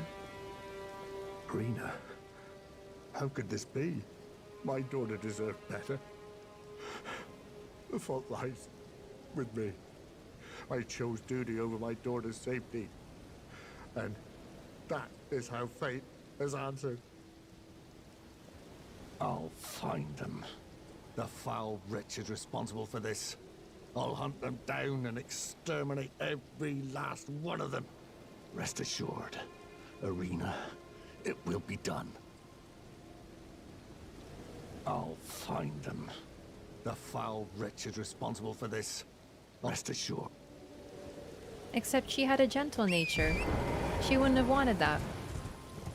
And now we see sort of quite a good microcosm of the cycle of violence. He was cruel to the servants. He saw them as menials, mistreated them, and so they rose against him. And now he is getting revenge on them for having killed his daughter. But, like, when does it end if that's how it goes? We'll have to keep that in mind. It's almost as if something like that will occur later on in the story. But no, it is very much the cycle of revenge here. Castle Morne, as in morning, right? Like, oh, that's that quest line done. And let's... Yeah, okay, I was getting the Frenzy Flame. That works for me. I don't think there's anything to stop it. Oh, let's level up my weapon. Oh, hang on. Yeah, let's do this first, because we're in the area, and then we'll head to Kale and get the greatsword. Ah, don't have quite enough for a level. Cycle of violence is so central to Elden Ring. It's true. So here's the thing. Whose fault is it? Who did wrong? A lot of people did wrong. Violence isn't the answer, but at the same time, the Misbegotten likely had people that they cared about killed.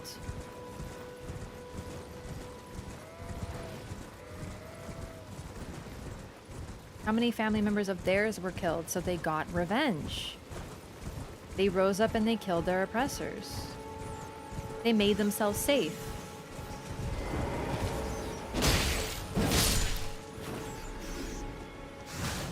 So whose fault is it?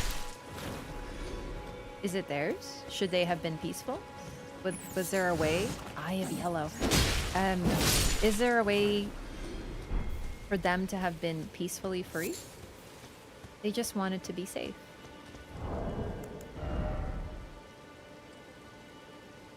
Was there a way for them to be free and safe without violence? Be honest with yourself. Would he have listened? Would he have been like, no, you menials, as if they don't feel anything? I think that's the problem. There isn't an easy answer to that question, and that is central to the entire story of Elden Ring. A shrub fruit bursting with ripened pulp, grown in lands afflicted by frenzy, is used for its pain-relieving properties, though it's also known to be a dangerous intoxicant.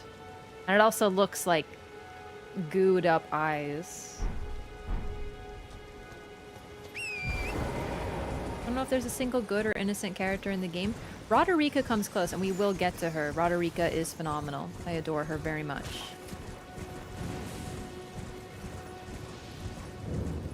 Ailing Village. I love their stance. They're just like locked in this unnatural place. This is a natural position. Bent so far backwards and just frozen like that. Some of FromSoft's best work here. Something went very wrong here. There is something else in their eyes, as discussed. Alexander is good. Yeah, but he's also a warrior who was likely killed.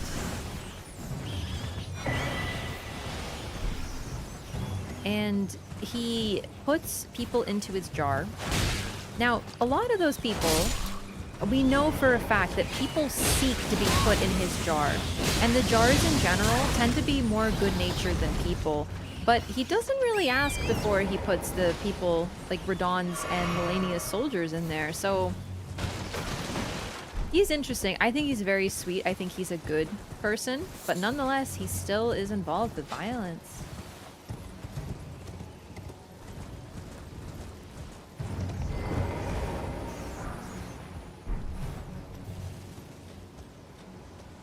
He's pretty close, though. No, there's nothing wrong with him necessarily eating the dead people, as gross as it sounds, because warriors will spend their entire life trying to be put in his pot. They make it their life's goal. It's an honor and something they choose rather than a punishment. Nonetheless, like I said, he doesn't really ask. Nephili Lu is a warrior, but she fights to protect others, which is really notable. It's how she differs from Horalu. Although, well, actually no, she doesn't. However, Nephili is a great example of the belief of noblesse oblige, which is those with... Oh, Trina's Lily. Those with strength should use it to protect the weak. And we don't get that much of Horalu / Godfrey's perspective, so we can't be sure if he agrees with that, but I think it could be likely. One thing we know about him, though, is that he believes that strength is how you prove your might.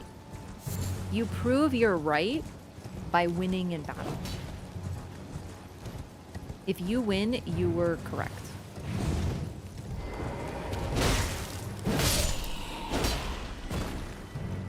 E.G.? Maybe not E.G. I don't know. He's interesting. Either way, we'll get to this. I'm just excited.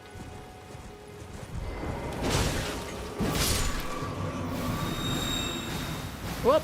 That's the 4th crouch of the stream.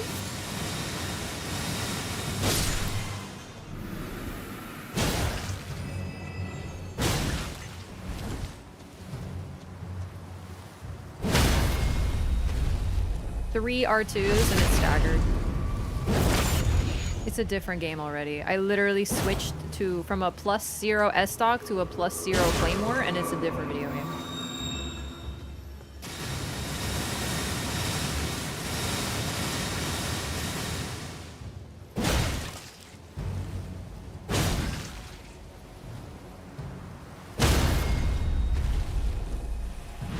You don't get to play. I'm a strength gamer now.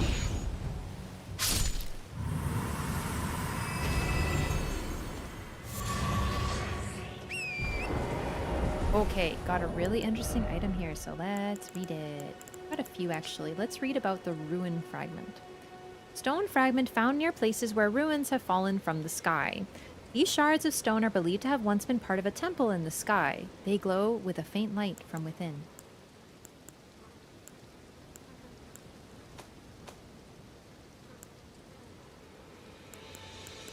Sanctuary stone.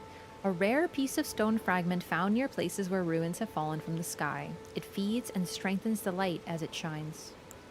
And then the Trina's lily. A light purple water lily that is on the verge of wilting. Exceedingly rare to find. A symbol of faith in Saint Trina dulls the senses, preventing agitation. That is one thing I forgot to mention in Limgrave. You probably noticed on your first playthrough, and maybe like me, you sort of just are used to it in the background now. Especially Limgrave, is coated with ruins that seems to have just fallen from the sky. Yes, they're just all over the place. I remember on my first playthrough, I was just in absolute wonder of them. I'm like, what happened here? And yeah, now we have more of an idea. Things fell from the sky. Definite foreshadowing.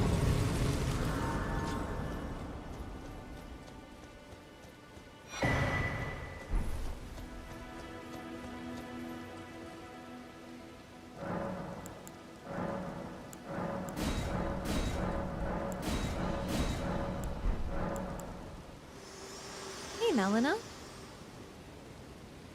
Spoken echoes linger here. Words of Queen Marika, who vanished long ago. If you wish, I will share them with you. Absolutely, Melina.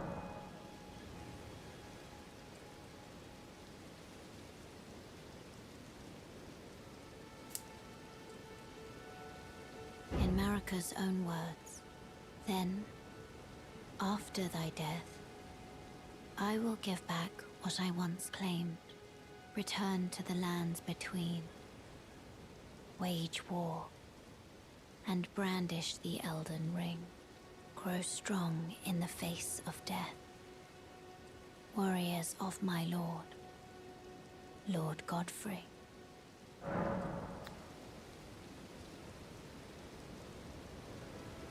Oh, that shit is so sad.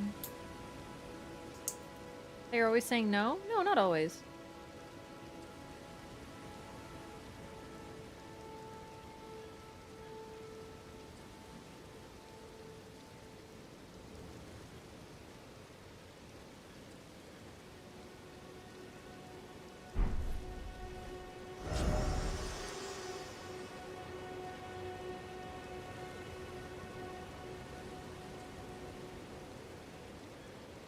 Bro, that gets me so hard. I think that in the effort to just demonize Marika, it's so sad that people miss the real heartbreak of the story.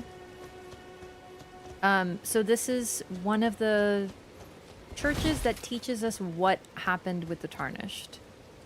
At this point, I don't know if we outright know that we fought in Godfrey's army and what the Tarnished are.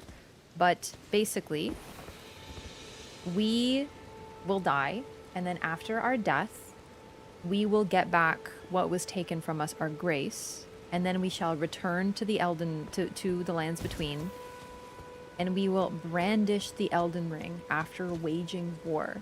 So wage war, brandish the Elden Ring. That is what she wanted. Warriors of her Lord Godfrey. Also, when she says my Lord Godfrey, bruh, that makes me sad.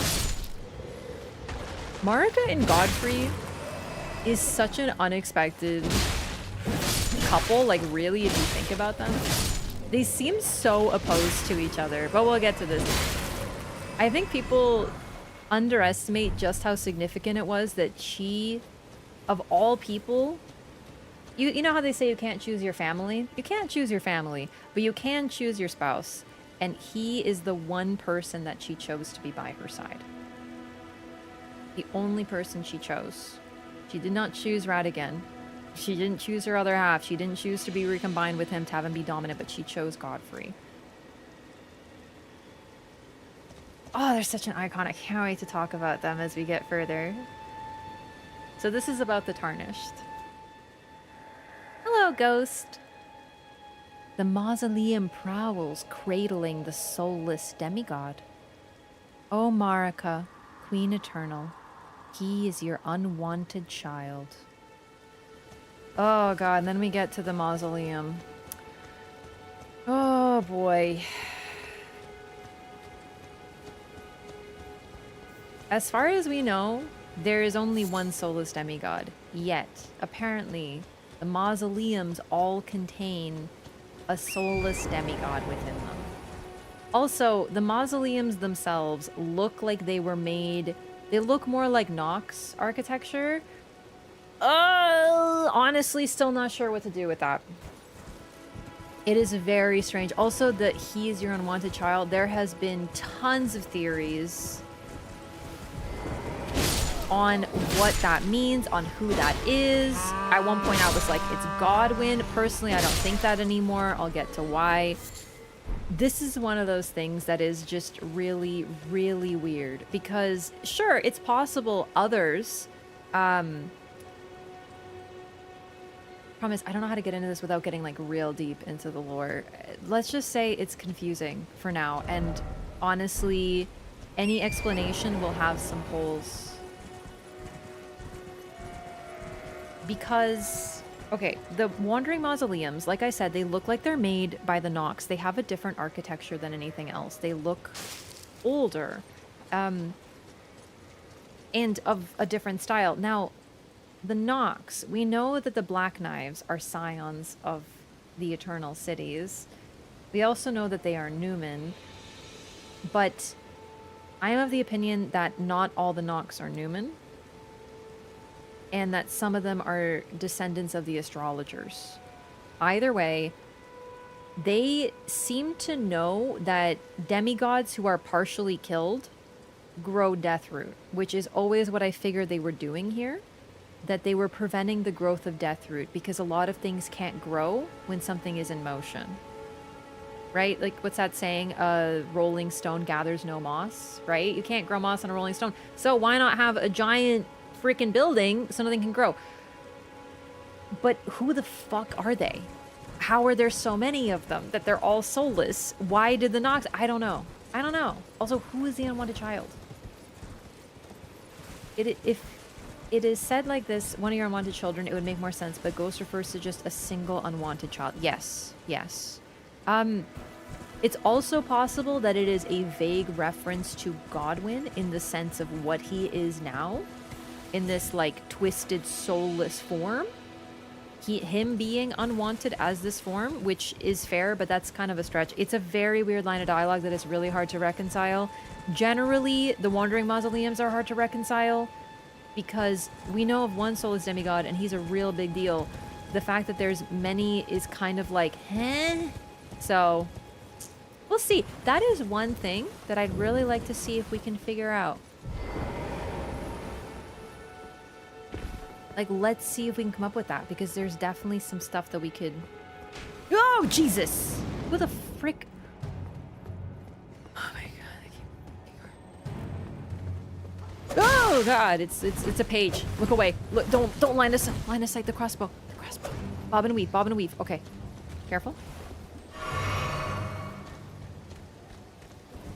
Wrong button, hang on.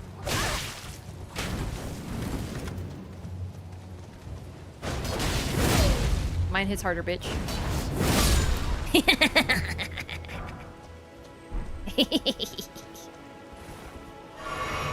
I thought this is where Sellen was, but I'm clearly turned around. But let's see what's down here anyway.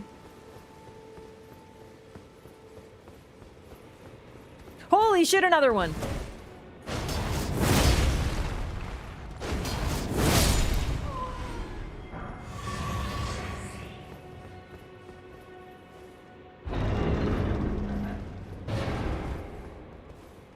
We know little about the cycle of life in the lands between post-removal of the Rune of Death. Yes. The wing scythe. I actually did remember this was here, now that I'm thinking about it. I was like, isn't this the wing scythe? Let's see. Sacred scythe resembling a pair of white wings deals holy damage.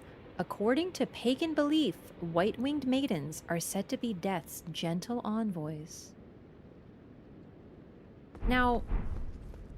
there are figures with wings that are associated with death, although they aren't gentle and they are not white-winged anymore, and that is the death birds. Oh, we gotta fight the death bird here. Yeah. Okay.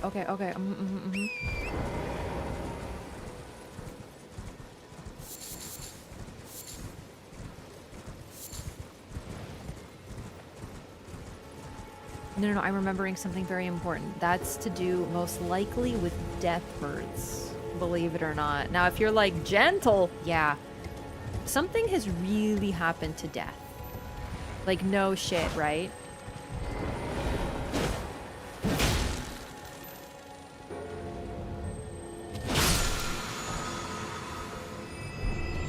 Chat, can I get the Wraff donks in the chat, please?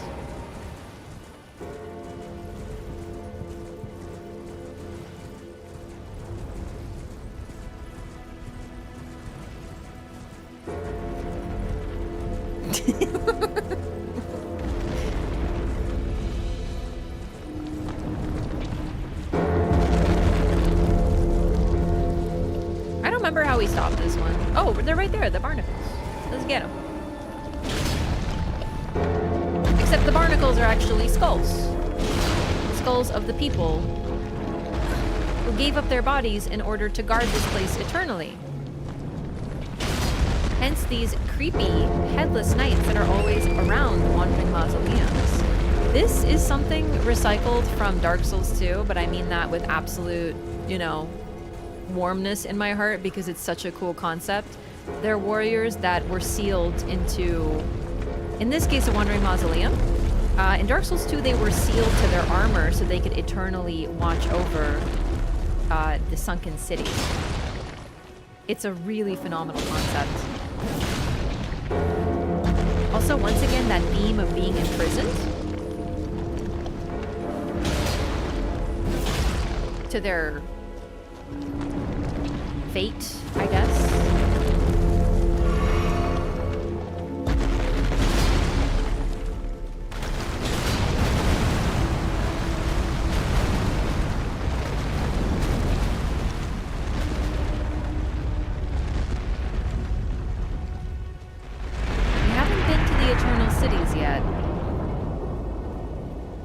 But this architecture is very much like them. 1-to-1, really.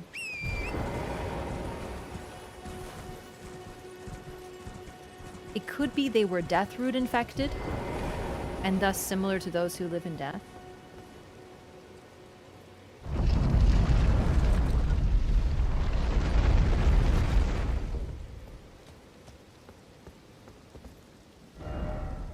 Can't do any remembrance duplication, but this is what they do here.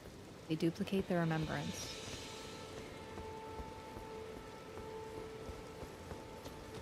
This looks like the elevators? Yeah. It's definitely of the Nox, or of the Eternal Cities, more accurately. And like I said, the Eternal Cities are sort of strange.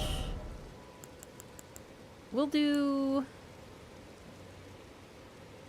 this for the bell. So I remember if I ever want to duplicate something.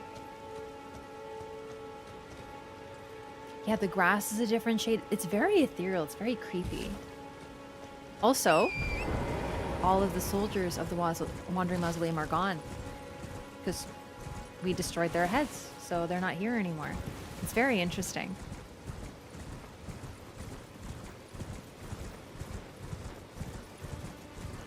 Like I said, this is definitely something I've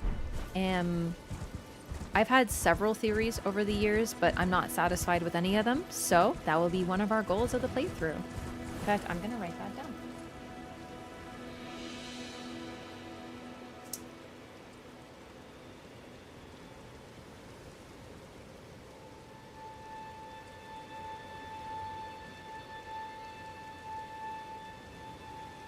I don't remember the DLC very well. I only played it, I think I did two playthroughs.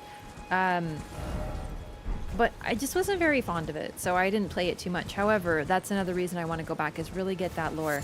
There is some stuff in the DLC about these gigantic coffins, and we have the Putrescent Knight, these like gigantic boats that were sent from somewhere else with the bodies of the dead. And we also know the Newman came from somewhere else, or at least it's strongly hinted at. And this is quite possibly maybe another world, or maybe across the sea, or maybe both. Because I know this is a Tolkien thing, but I think it's significant considering they chose the phrase Newman, right? The Númenóreans from Lord of the Rings, from Middle-earth, basically the elves came from these lands that were still a part of Earth. Like, you could literally go to them, but you couldn't find your way there if you weren't an elf. The elves go back there at the end of Lord of the Rings. But the Númenóreans all descended from one elf who decided to become mortal, and thus his kingdom is ex-elves who have really long lifespans and are very special now, but are still mortal. So because they used to be elves and they did good service, they have longer lifespans, are smarter, better at magic, just better at everything.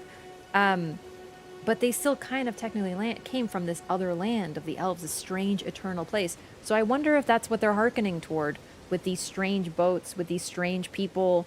I don't know. Either way, they're very ancient. Okay, I'm gonna move my mouse. Maybe it is me moving the mouse.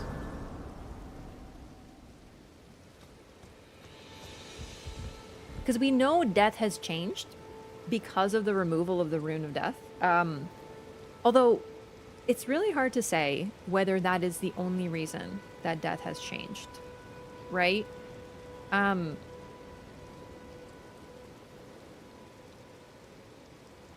Oh, it's so neat. There's so many different possibilities that even getting into all of them is complicated in a game like this.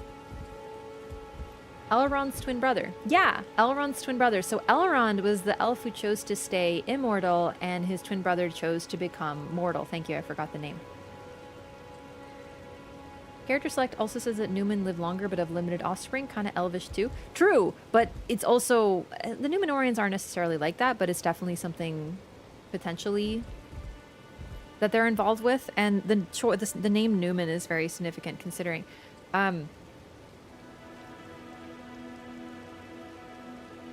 Yeah, I want to talk about this later when we get more lore. Well, we're still in Limgrave, you know, but like, since I've seen I want to talk about the big stuff. It's so crazy. How can I help here at the end of the earth? What do you sell? The lantern. I will take that. Ooh, you know what? I can only buy one thing. I'd rather buy a stone sword key because I definitely want to grab some of those. And you have this Zweihander, which is a colossal. That's good to know. Okay. Lantern, festering bloody finger. Attempts an invasion of another player's world. If successful, you will arrive as an invader, bloody finger, with the objective of defeating the host of fingers of that world. This furled finger is blackened with blood congestion. It seems to have been chopped off rather unceremoniously. Cool.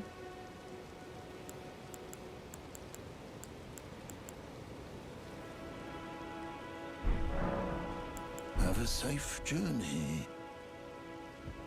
Nomad merchants.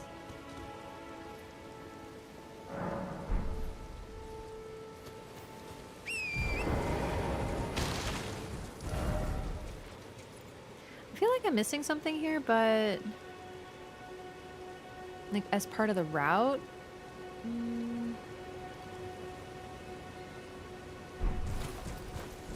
But maybe not. Like, I'd like to find Sellen.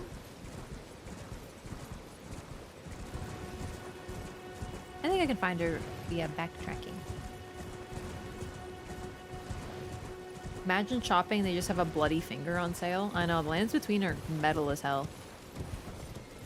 Okay, so this is Witchbane Ruins. Here we go. Found it. Hello.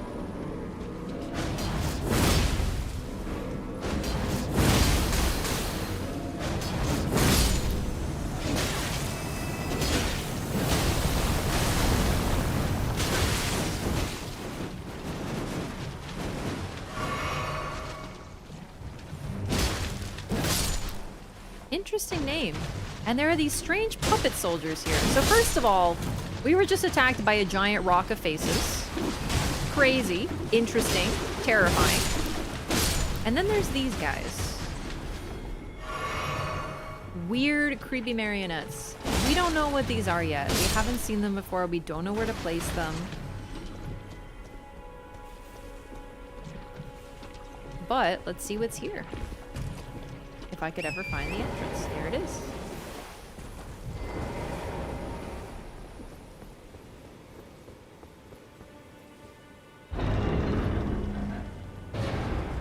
Huh. Ambush shard. It seems to be a prison.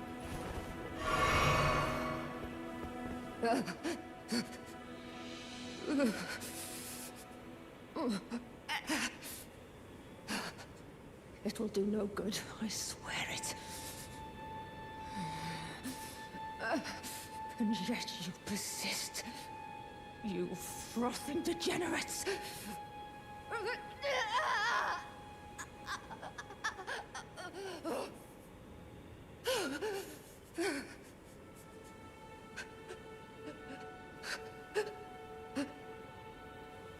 Well, this is weird.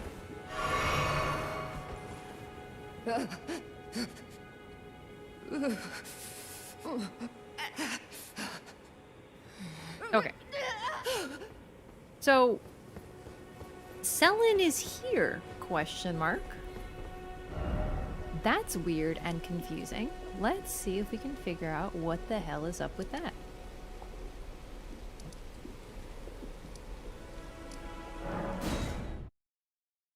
Think magic shoots you if you hit her?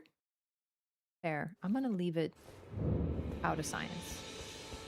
Hello. There you are, my apprentice. Shall we commence the lesson? I don't really want to spend my limited runes on this right now. But she doesn't comment on it. The amount of times I almost tried to kill her in my first playthrough. Alright. That's weird. We will keep an eye on her. Now. That's that.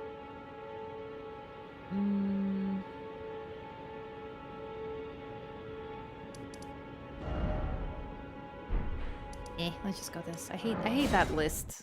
Ugh. Anyway, I want to level up the Claymore. Because... Chat, where do you get Lion's Claw? Like, as an Ash of War? Well, I took you no matter, it's all the same. Lay out your arms. Sorry, then. I shouldn't have skipped that dialogue. I forgot it's the first time we've been back to him, but he'll say it again, so. Okay, Claymore +1. Fort Gale, Southwest Kaled. Very good. Okay. For now, I'm going to use this just because I happen to have it. And it's already got Lion's Claw on it, but that will help to get it on other things because I really like it. And I actually, I know it's a very good Ash of War, so that could be super duper fun. I would like to go try to defeat a Geel.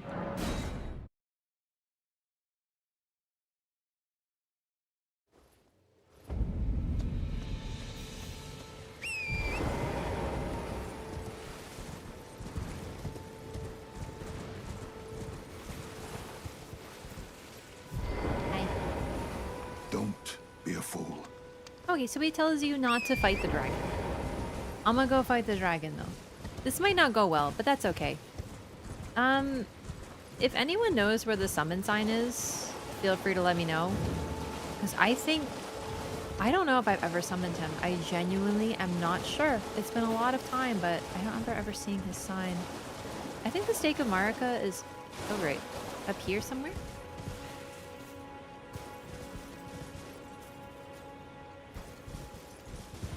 Yes.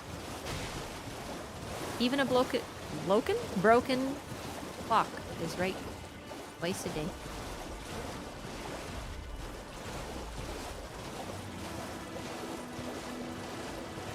Hunter encounter? Good. I want to be OP. I want to defeat all of them. I also really want to summon him. To die to a Geel once for it to appear. Okay, but a Geel's already killed me. We'll try it though.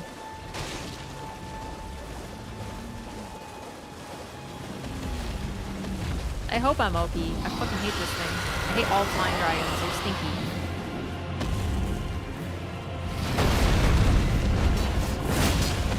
Good damage.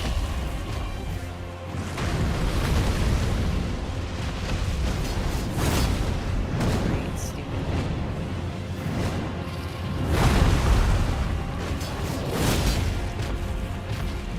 Problem is, it costs too much FP. Alright, can you kill me now? I'm gonna test to see if this will make the sign spawn in.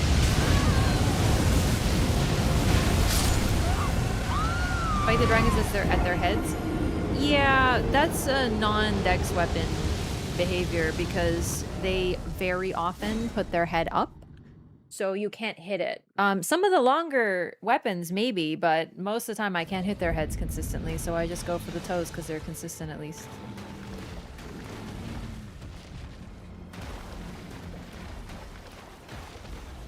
I'm used to using very small weapons. I can't reach the head. Same at Night Rain, actually. I don't see the sign. Maybe I gotta talk to him?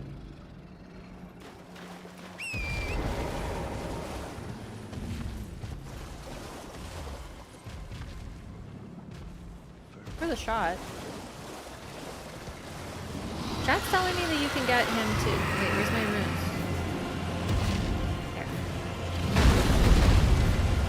Do you have to be human?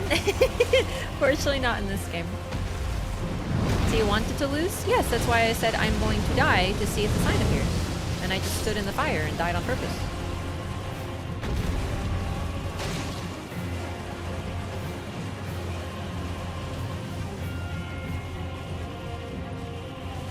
Let's go talk to him.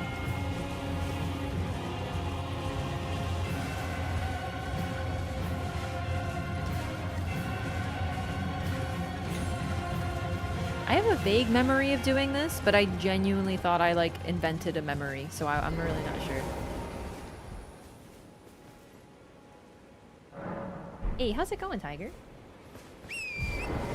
Ranked with dual-wielding greatswords is a fun time. Yeah, I just want to jump L1, or L2 with Lion's Claw. Hey, buddy. You bloody half-wit. Here it is! Picking a fight with a dragon. Well, I can tell you want to see it through. Seems I'm forever crossing paths with hotheads like you. I can tell you want to see it through. Fools will be fools. Fight all the dragons you like. This is it. I can tell you want fools will be... Okay. We're gonna do another rest just to make sure.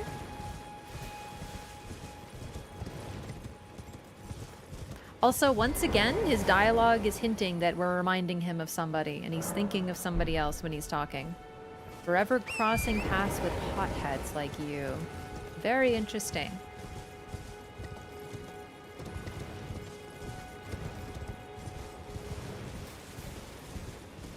He has a ton of different dialogue, actually.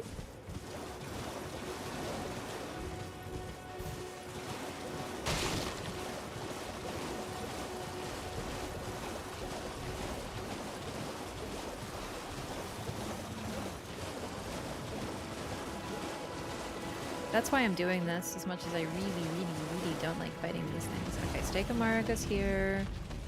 I still don't see the sign. Well, oh, there it is, there it is, there it is. Here we go. You have to go back and talk to him.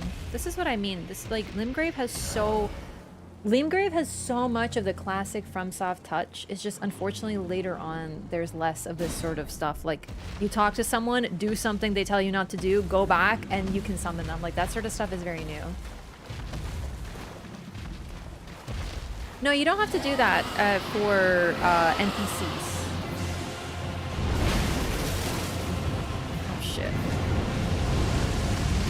That's only for player signs online, yes. It's a craftable item.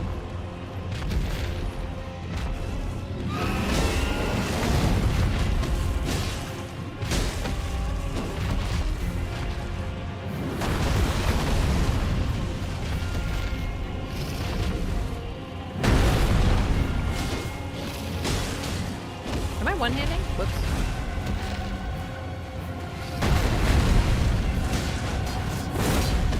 God damn it. Right, I can't oh shit, oh shit, oh shit.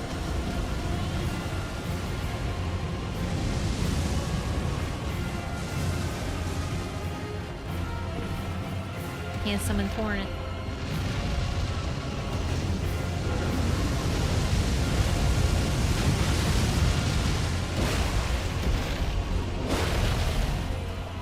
Fucking hate dragons. Come on. Ah! Nah, I'm just going for the toes. There's a reason I always hit the toes. It's more fucking consistent. There we go. Oh, that was nice though. This is strength privilege. You can't do this with Dex. Some weapons are big enough, but not all of them.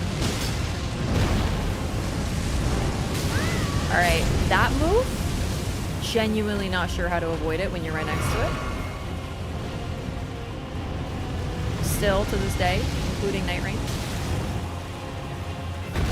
Are you serious? Oh, come on now. Ow! What the fuck?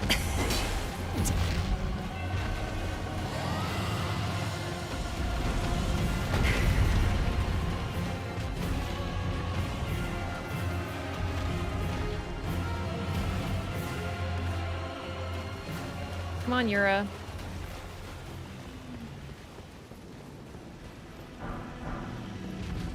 Flying dragons are so fun to fight. They're such an enjoyable time.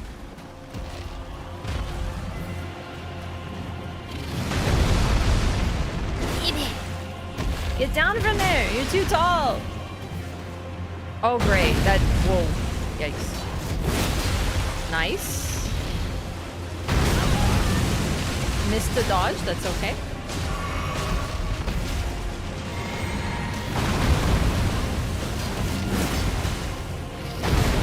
Damn it. I'm just gonna hit the toes.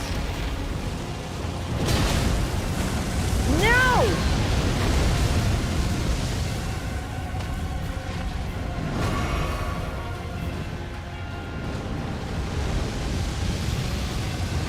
Is Yura even hitting it?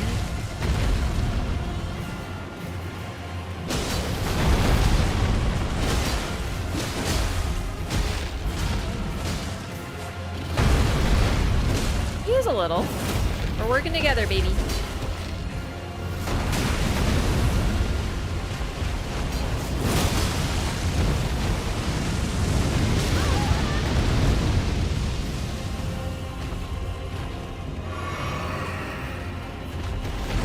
Whoa.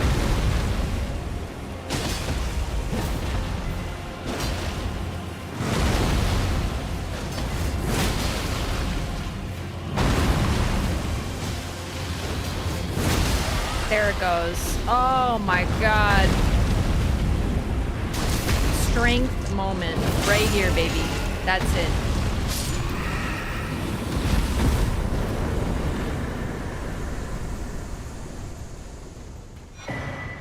Dragonheart. A new draconic power is available at the Cathedral of Dragon Communion, which is reminding me of another thing we gotta do. Perfect. Strength really is like playing a different video game. Great Dragonfly Head. Long believed to have the ability to neutralize poisons. Cool. And then we got a Dragonheart. Dragonheart seized by a dragon tracker. Riddled with gravelstone, this grotesque organ continues to beat vivaciously. An offering used in the Dragon Communion. Consume a dragon's heart at the altar to make its power yours. While a terrible and savage-looking thing, the heart has a peculiar beauty to it.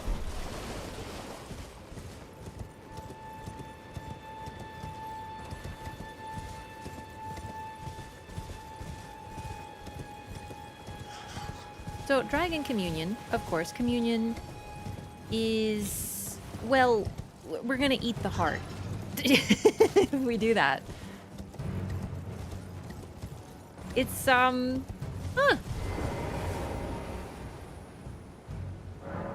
Well, that was great. Let's go talk to Yura about it.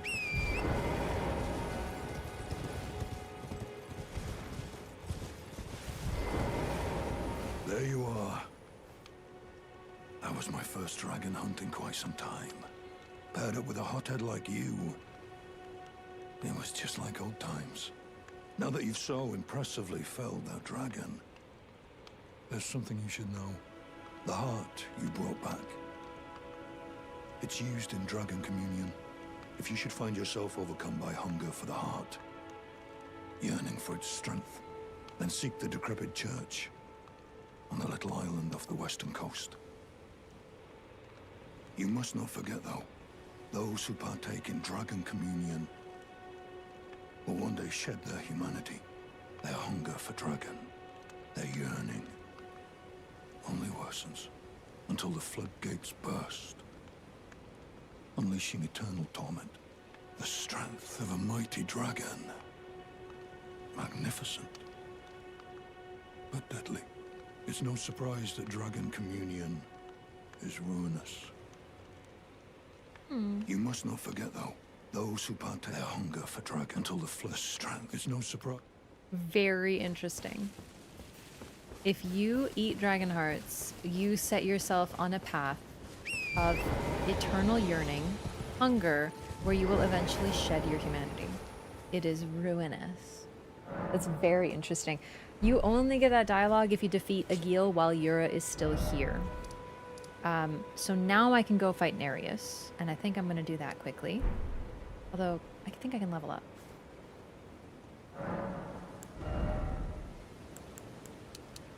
Yeah, let's get a couple more levels. Pushing strength a lot. I really want to level up vigor, but I'm just hoping I'll get some really good strength weapons soon, and I want to be able to use them ASAP, so, you know, we'll see. Even two-handing, I'm going to need a modifier. Okay, let's go here.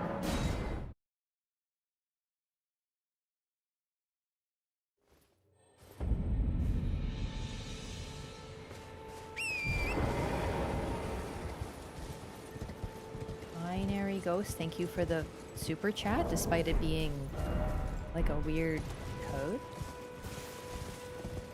You became Strength Gamer on a whim? I know. I'm gonna Lion's Claw him in the face. And Patches. Patches and Boc are next. And I think that's everybody. I was saving Patches till after we do Nereus.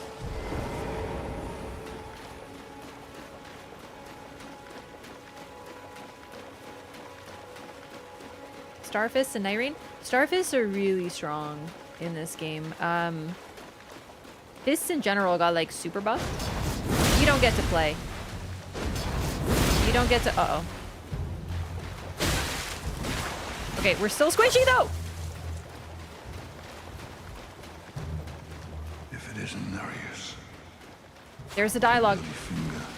The end is nigh. For you. And your blood. Okay, there are weaknesses to Lion's Claw and PvP.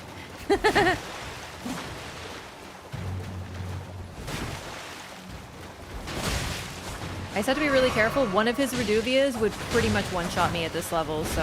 Like his L2s, I mean. So I had to play it real passive. Close! Great. Weird. After stream, I'm gonna fix that, so hopefully it doesn't happen again. Sorry about this, chat, with the stupid... constant freezes. Anti-heals? I'd fucking hope so. Becomes a free backstab, basically.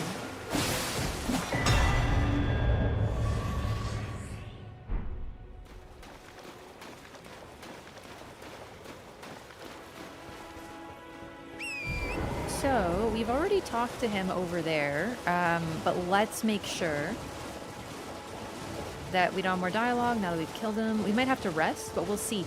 Because this spawn, I missed this on my first playthrough and I found it later.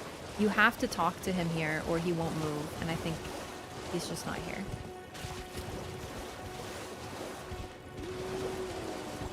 Well, actually, no, I shouldn't say you have to talk to him. Although I think you might have to. Gosh, it's been a long time now. It's been since the release. I'm actually not certain.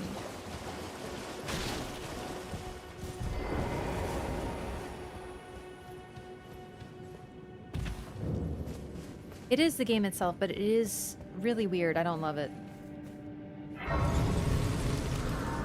Especially since I have played Elden Ring on PC and it hasn't done this, so something's a little weird.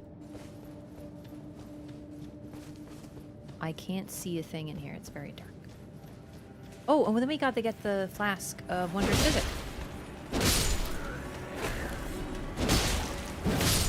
But patches will give us a nice route to that.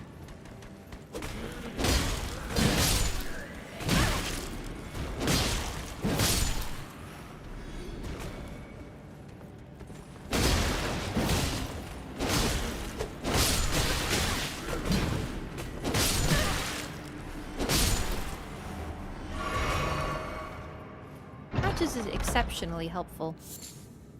A mushroom.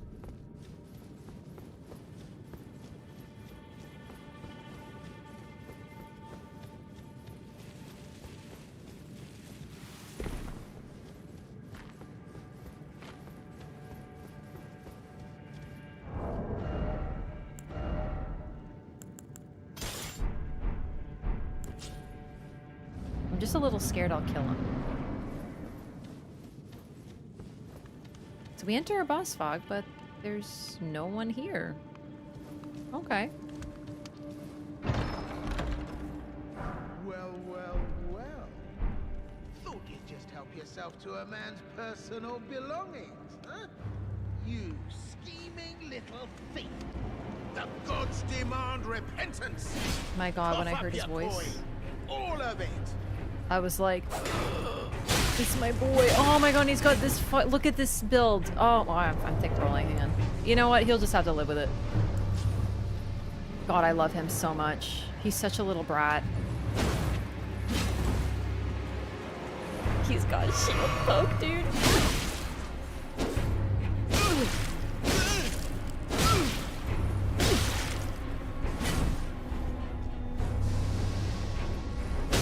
Wait, please. I surrender. White flag and all.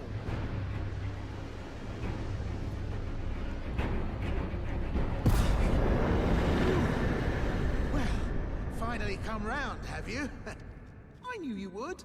You're a lady of reason, through and through. Took you for a demi-human or some such. Grovel for mercy. Ah. Well, what do you know? You're tarnished, like me. Now, how did I get that wrong? I took you for a demi-human or something such. An innocent mistake, I assure you. Water under the bridge. Now we're squared up. How about we play nice from now on? We will forgive and forget, because I just love him so much. A true lady of reason. Just what I like about you. I'm Patches. Patches the Untethered. Tarnished like you, only free-spirited. Nomadic, you might say. Only for now, those retired soldiers turned bandits. They're paying for my gruel. In exchange for my, well, showing them the ropes. But honestly, this looting racket is bloody terrifying. Frankly, I'm ready to wash my hands clean. I love him. Set up a legitimate shop. Who hasn't gotten So someone don't be a stranger. confused for a I'll be ready to demi-human? wheel and deal come next time. Wheel and deal! Gosh, I adore Patches so much. Don't forget to pop back for another visit, friend. I'll be ready to wheel and deal come next time.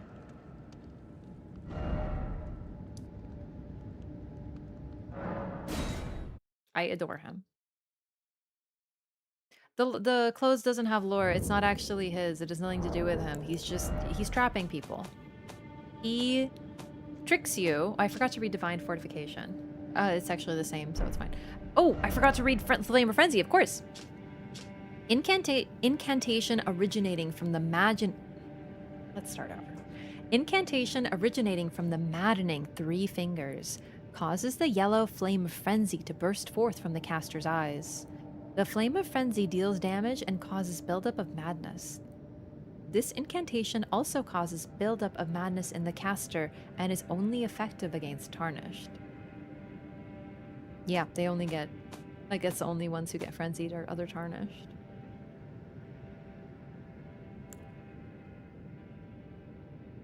Ah, the Flamecrest wooden shield. A tall, medium-sized wooden shield, light for its size and easy to handle, carried by soldiers of the village that is afflicted by frenzy. The yellow flame is a symbol of the affliction, serving as a warning to those who might approach the village.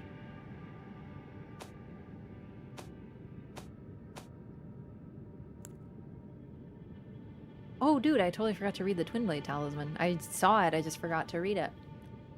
The Twin Blade technique is a tradition of the Confessors who closely guard the secret of how they preserve the momentum of their attacks. Thus is the final strike of their onslaught all the more deadly. And then the Sacrificial Twig. A talisman fashioned from a dried twig so slender that it might snap at the slightest touch. Prevents rune loss upon death but will be lost in itself in the exchange. Believed to be a twig pruned from the Erdtree long, long ago. It looks so delicate, doesn't it? Like a needle.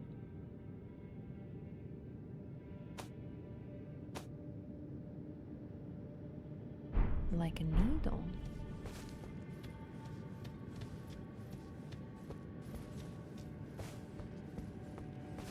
Am I going the right way? Nope. Tarnished and also rats. It's true. They can't be frenzied though. That's the thing. Like the status effect, you can't frenzy them. But yeah, bells. So these guys all charge you. The clothing doesn't really have any particular lore. It just is like clothing. That's it. All of this is a trap by Patches. He's using these guys as fodder. Highwayman gauntlets.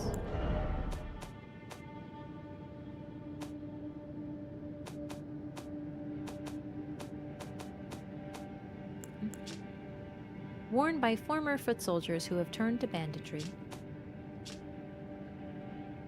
Trousers made of coarse material, commonly worn in the lands between. He literally put something in the chest so that you would see it, take it, and then he would accuse you of stealing. It's Patches 101. Well, nice of you to drop in finally. It's all a bit ad hoc, but I'm sure you'll find something. And welcome to Patches Emporium, where you won't need a refund, because everything's top-notch. About the bandits. Yeah, I had those bandits make a clean break. Now they're all suppliers, and good ones at that. I mean, they don't understand a word I'm saying, but it hardly matters. We have a natural connection. They're all foot soldiers, survivors of a defeated army, worked to the bone by their high and mighty lord, only to be thrown out with the rubbish. It's the same old story everywhere I go. To hell with it all. That chest. Wondering what's inside the treasure chest. Oh. Well, it's nothing too special. Just something I'm saving as thanks for a very valuable customer. But then again, it would fetch some spectacular coin. And besides, this valuable customer could be a long time coming. Huh? Everything is give and take. Give and take. Promise he does sell some good stuff, but I can't afford it right now, unfortunately. Margit shackle. Actually pretty helpful. And a stone sword key. I really would like the shackle. Well, then again, I guess it isn't that urgent. Like, I'll limp my way through Margit eventually. And he shows up later where I'll probably have more money. So I think we'll wait on that. Stone sword key, cookbook.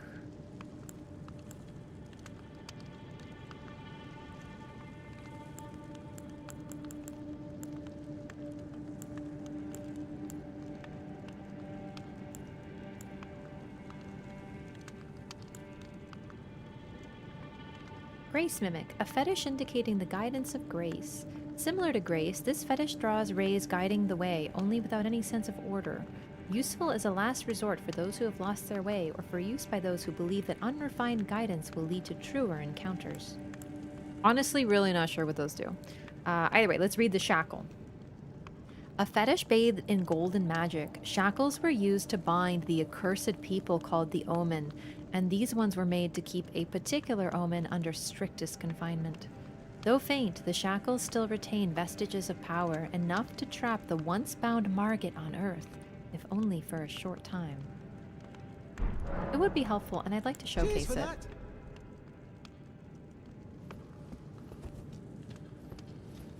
So we're not going to open the chest yet. The problem is, I don't remember what his trigger for moving is. You know what?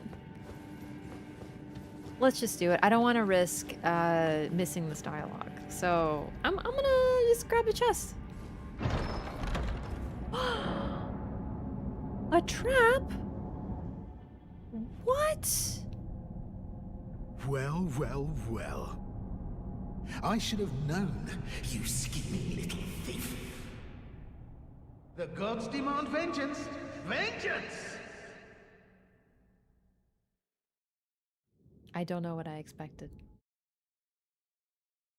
He did say it was his. We did take it. He didn't give us permission. Oh my god, it's a bear. Just kidding. It's actually a ridiculously convenient shortcut to the map. It's like right there. So thanks, Patches. Love you. Gimme.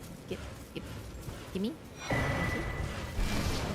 And then grab a this. Thank you.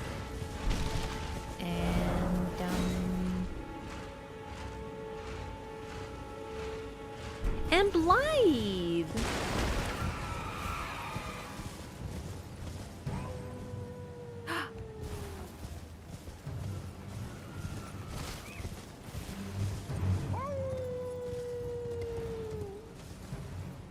My beloved.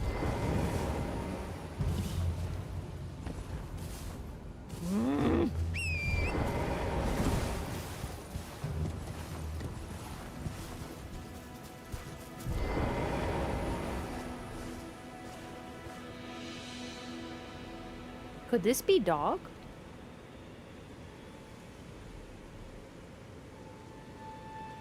Howl. Do the thing.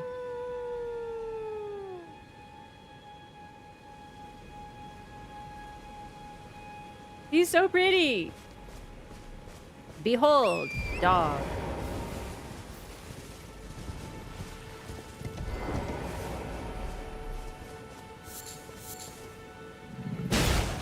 This might kill me. Yup.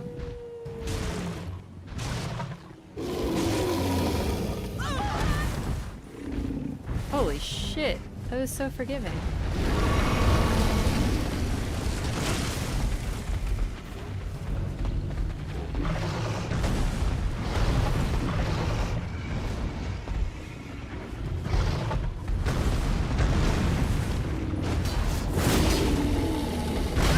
Oh shit. I'm stuck on the wall. Now. Maybe. Yeah. Okay. He's too big to come down here, I think, so we can maybe do some, you know, usual tomfoolery.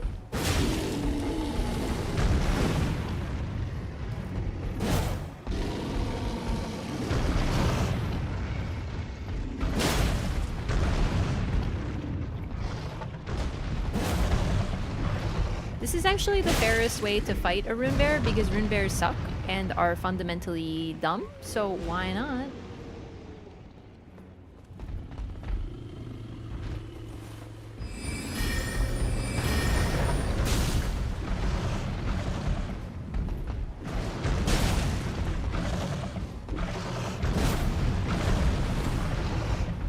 When a fight is stupid, I throw the stupid right back.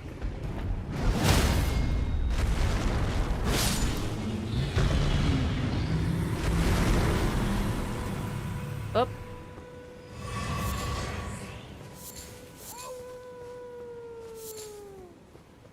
Gold-tinged excrement. And yes, there is indeed lore in the poop. Lump of flesh. A lump of beast flesh filled with rich juices. Meat suitable for a rustic feast. beast blood. Fresh beast blood glinting with gold. Found by hunting carnivorous beasts, this glimmering blood never rots or decays. Someone's excrement. It has a golden tinge, often hidden in woods and thickets. Gold-tinged excrement is a highly stable substance. It doesn't dry out, nor does it lose its customary warmth or scent. For better or for worse, it remains as it is.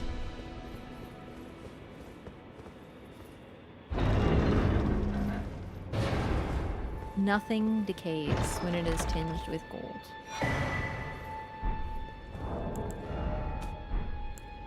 Like, haha, poop, but also like, wait, what do you mean it never decays?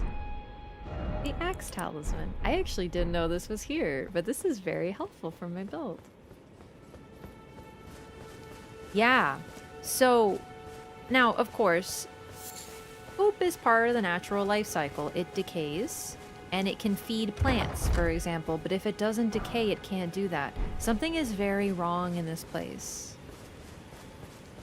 But what's interesting is it is not even necessarily the gold that is the problem. And we'll get to what that means more. Blaidd the Half-Wolf. Okay, let's go here first.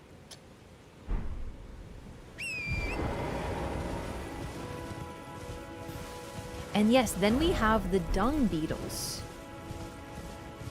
which are very interesting as well. They tend to drop flasks of crimson tears. They drop important ashes of war. They might be one of the only hopes of this place. Open for business.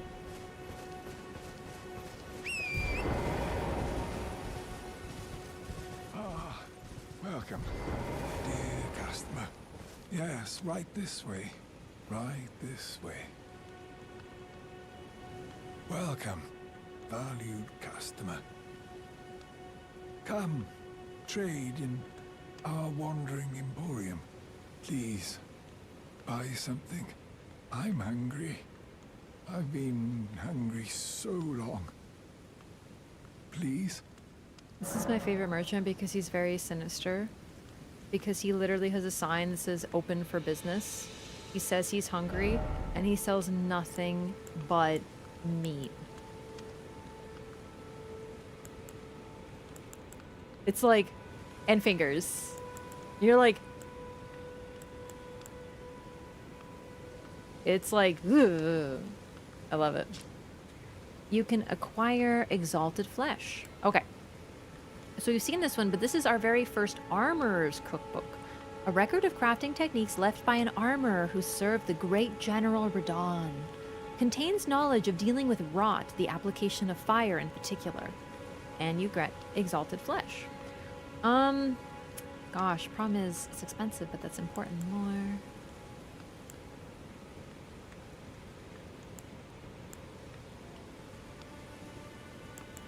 Also, Trina lilies.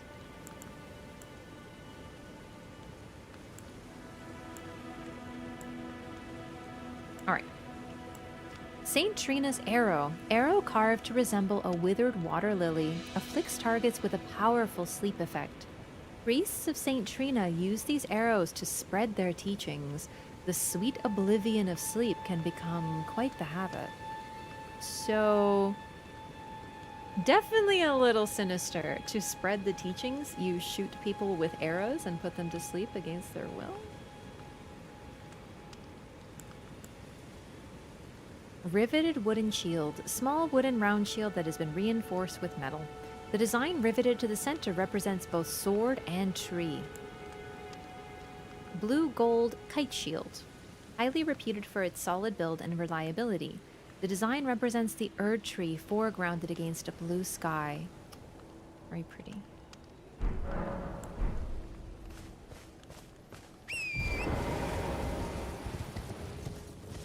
Yeah, the merchants... I know there's also a cut merchant questline. I'm not familiar with the cut questlines in this game. Oh god, what have I done? I just know of them. I don't really know what they cover. While interesting... Oh, it's a rainbow stone. Cool. I just don't have a way to do them myself, and I find it more fun to hunt lore myself. So, yeah, and cut content tends to be cut for a reason, unfortunately. The demi-humans wax wroth, now their mother's been taken. Where are you, Lord Kenneth? Oh, I forgot about Kenneth. The night, bedeviled by blood. We gotta go talk to Kenneth as well, I forgot about him.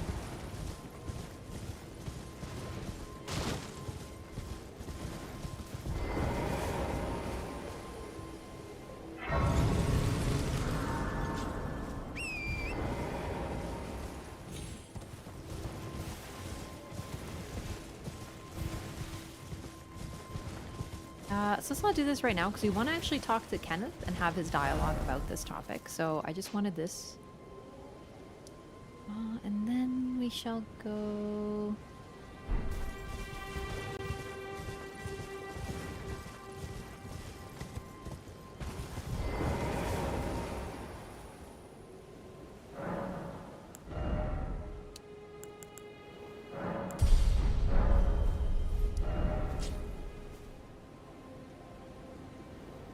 Well, a couple places. So first of all, we saw this weird wolf guy. This, I don't know how you find this unless it's luck. I found this through luck. Wait, weren't you... Well, you're back. Care to buy something?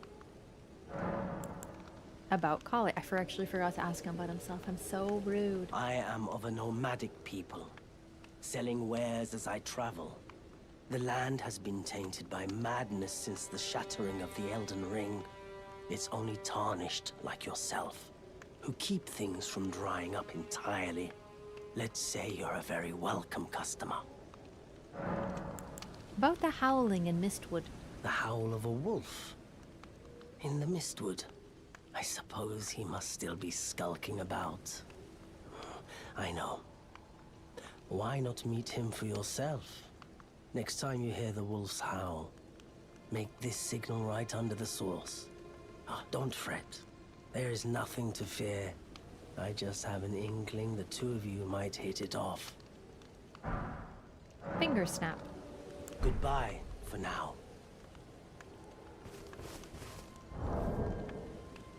It's true. However, the thing is, when it comes to cut content, you can't be sure why it was cut. We, as outsiders, don't know. We have no idea.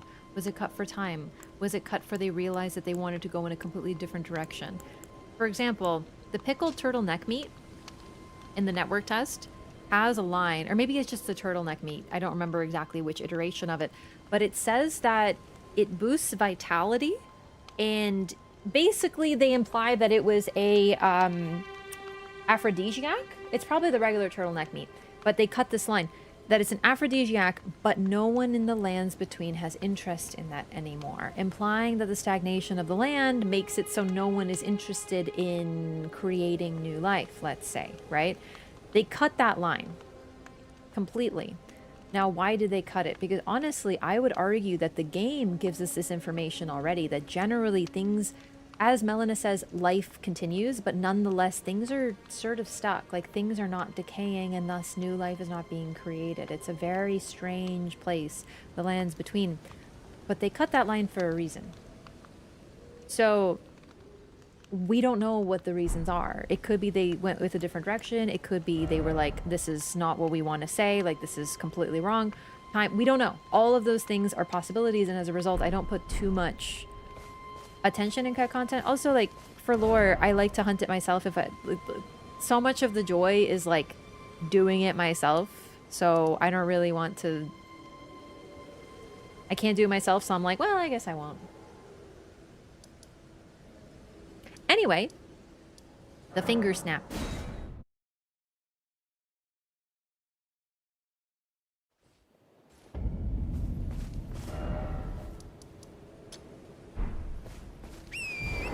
Also one of my favorite gestures, side note.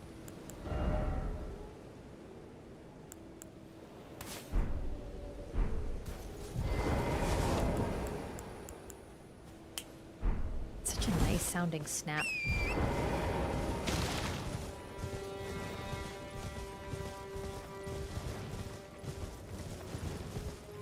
Cut content can be fun though. I'm familiar with the Bloodborne cut content.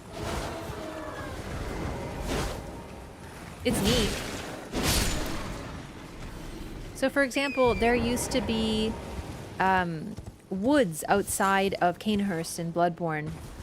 So you would go through it before you ended up at the castle, kind of further evoking Dracula. However, what they did, I think, is way cooler. They removed that mid area between the zones, and they just made it so you just show up in the castle in this sort of weird wagon ride that doesn't make any sense. And it's probably the coolest transition between areas. So even if it was born of cut content or born of like lack of time, I actually think they did something cooler with it than we ended up than how it would have been if they had fully realized that area. And that's kind of the thing. Is there something to be said about that too? Who goes there? Kale sent you, did he? Ever the bloody busybody. Maybe to him you don't seem so... Blaidd? Who goes there? That was weird. Kale sent you, did he? Ever the bloody busybody. Maybe to him you don't seem so strange. The name's Blaidd. I'm looking for a man who goes by Darrowell. He fled somewhere nearby. Or so I've heard. Come tell me if you find him before I do. I can offer you ample reward. Totally forgot about Darrowell. Darrowell is nothing but a traitor, and in need of a fitting end to his tale. Darrowell is and in need of a fit... Okay. Hello, friend dog. Let's go north now.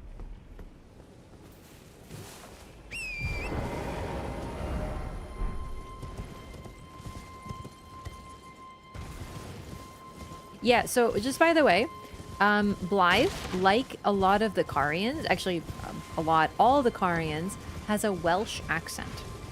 It's meant to differentiate them. I'm not super good with accents, so, however, ooh. Right, we'll remember where that is.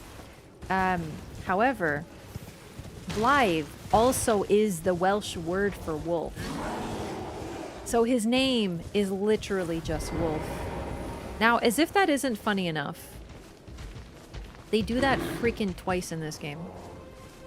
Did that bear just mog on me? Or mog me? I actually am not really sure. Sorry, I'm not very familiar with looks maxing culture, so I might have used the slang wrong. Anyway. Yeah, Latenna has a wolf who she calls Lobo. Lobo also just means wolf. Yeah, I got mogged.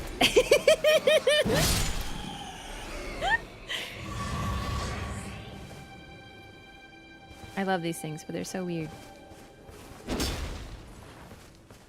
Aren't I supposed to be able to, like, touch them? Oh, well.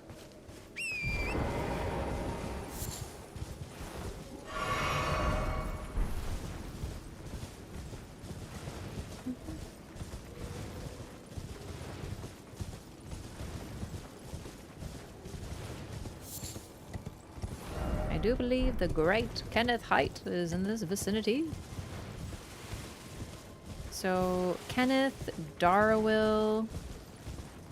I'm gonna need some freaking stone sword keys.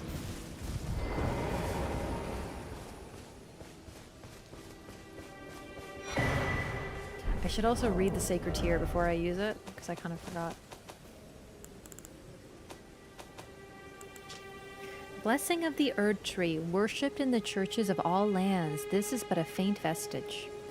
During the age of the Erd Tree, these tears were used to spread the faith, for theirs was once a certain blessing.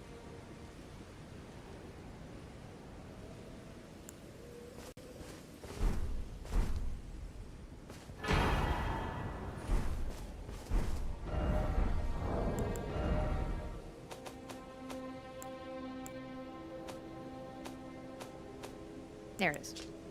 A relic of the physic chemists, priests of the Erd Tree, harnesses the powers of crystal tears which only form after the passage of many moons. Various special effects are bestowed upon the drinker dependent on the specific mixture of crystal tears.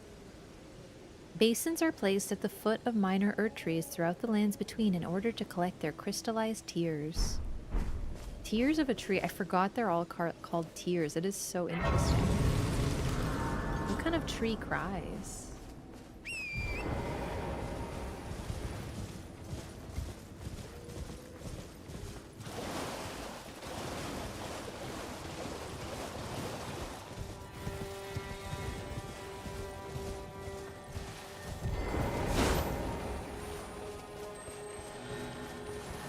A weeping willow? Real. Sacred blade. Ooh.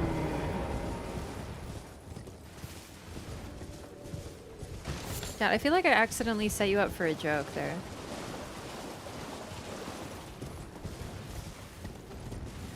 What kind of tree cries? A weeping willow. Yeah, I feel like that was funnier than your bitch tree joke. Sorry.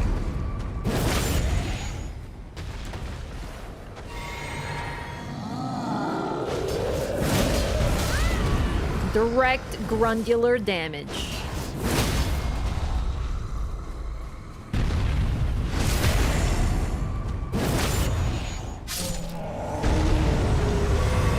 We used to have fun? Well, now I have fun.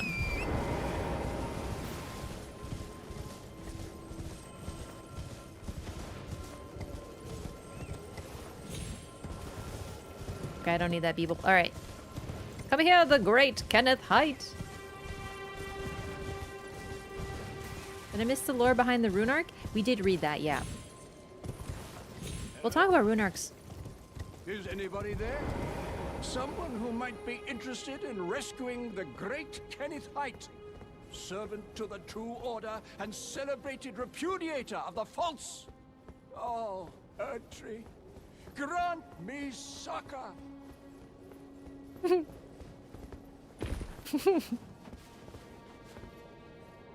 Hello? Is anybody there? Someone who might His be eyes are interested gold. in You see what I rescuing mean? the great Kenneth Haight, servant to the true order and celebrated repudiator of the false.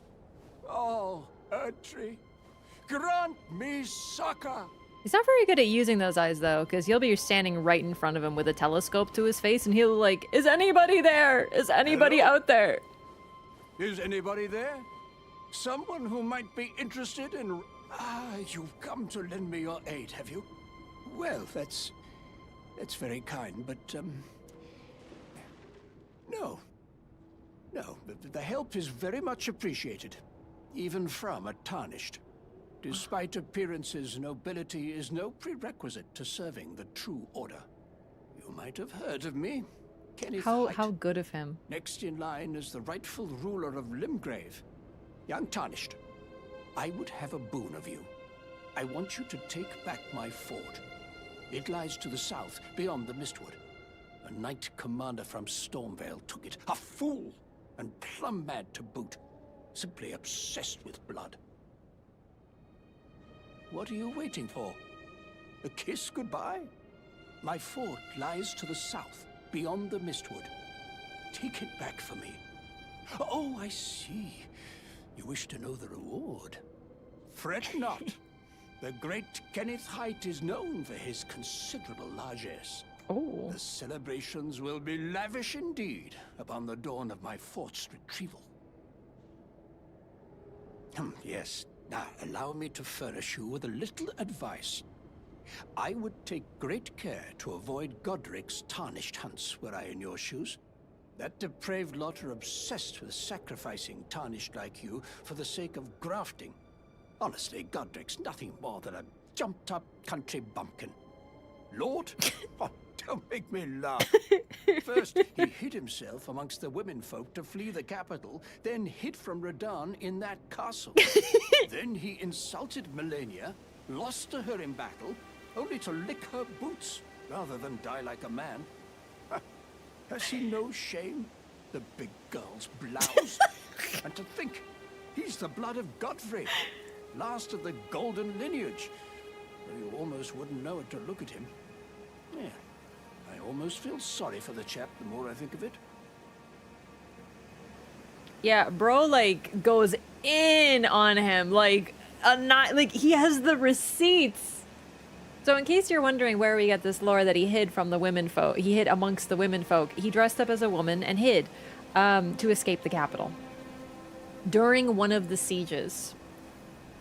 Most likely the one with Godfrey. But yeah, so we get a lot to know about Godric. So Godric is presented to us as kind of not only a piece of shit, but not very strong and, you know, weak. Even the people here are comfortable talking smack about him, saying he isn't the rightful ruler. But then Godric, while still a shard bearer, is definitely the weakest one. Like, he is by no means a threat to anybody but the Tarnished. However, he makes up for his strength with abject cruelty. He hosts Tarnished hunts, where he goes and he hunts Tarnished for grafting. So he's a mad dog that needs to be put down. But I love his dialogue. He goes in on him. What are you waiting for? A kiss goodbye? My fort lies... Okay, bye, Kenneth. Bro brought the receipts, chat.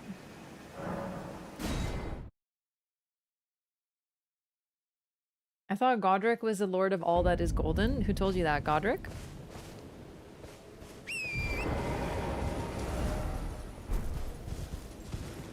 Oh my god, bits are 5% off for reals?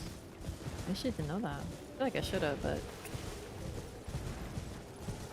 So other people call him Godric the Golden, or sorry, he calls himself Godric the Golden, but other people call him Godric the Grafted. Alright, alright. Kenneth Haight, Darawil.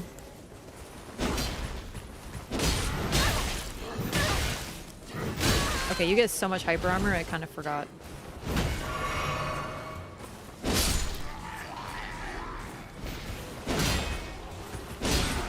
And then I think we're finally ready to just fight Margit and Godric.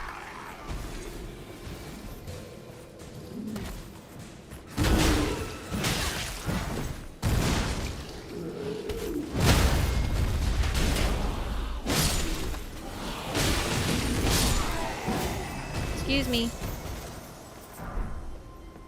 Ooh, Lord Sworn Straight Sword.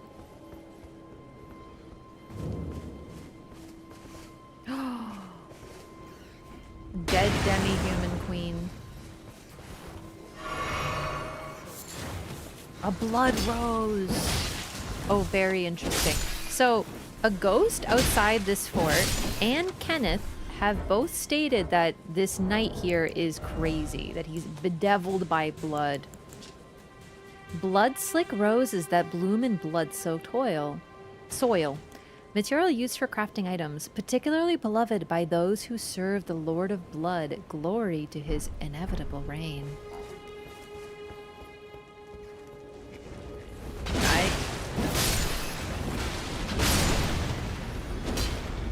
Did I just dodge roll the explosion? Because that really saved my ass, let me tell you.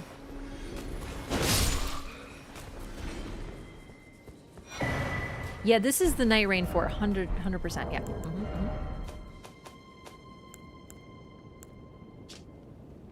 Blood grease, drawstring blood grease. Basically a lot of blood stuff that we get from that.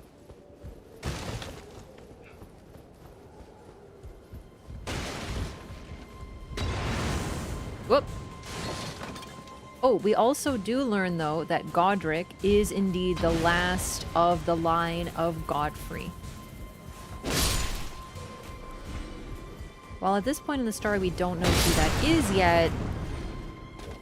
Also, it makes you wonder, why is he not the rightful ruler then? Thank you for Bloody Slash, bye-bye.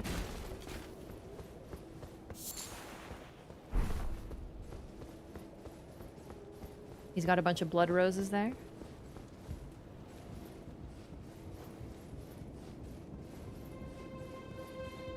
No stone sword key chest. Oh, but there's one up here, if I'm not mistaken.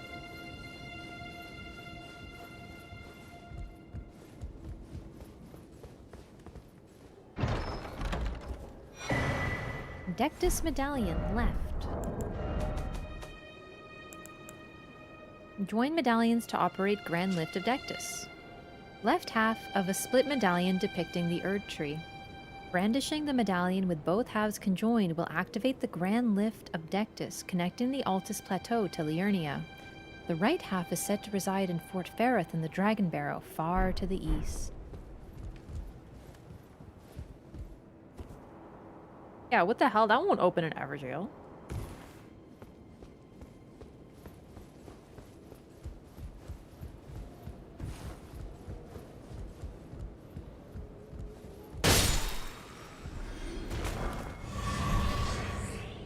I shouldn't have done that.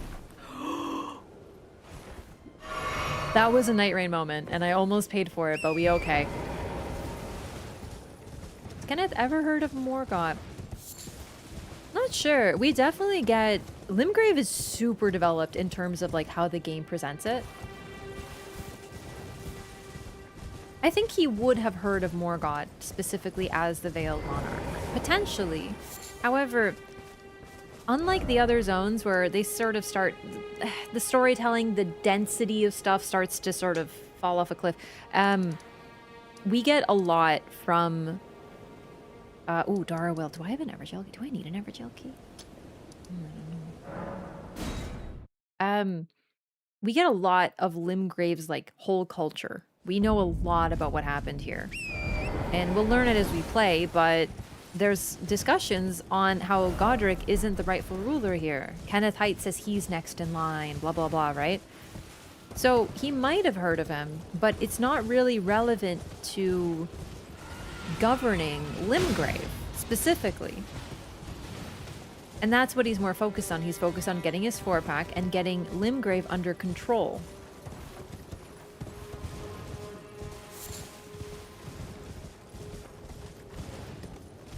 Once that's done, then maybe he'll talk more about it. But really, he's more like a local ruler. He's kind of jumped up, you know what I mean? Forlorn Hound Everjail. Enter Everjail? Yes. Chronic Killer, thanks so much for the Prime. Welcome in. Appreciate the support. Enjoy your butterfly emotes and ad-free viewing. Can I get the Wraff Donks in the chat, please? So, Darrowell is here. It's unnecessary, but for fun, we're gonna summon Blaidd.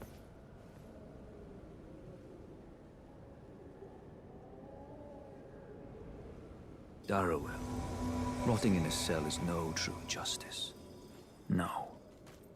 This is where it ends for you.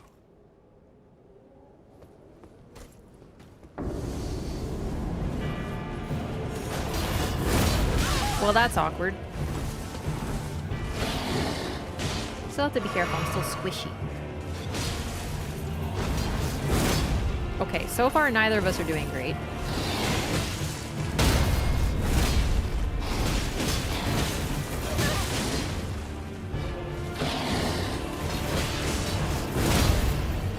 Flatten them.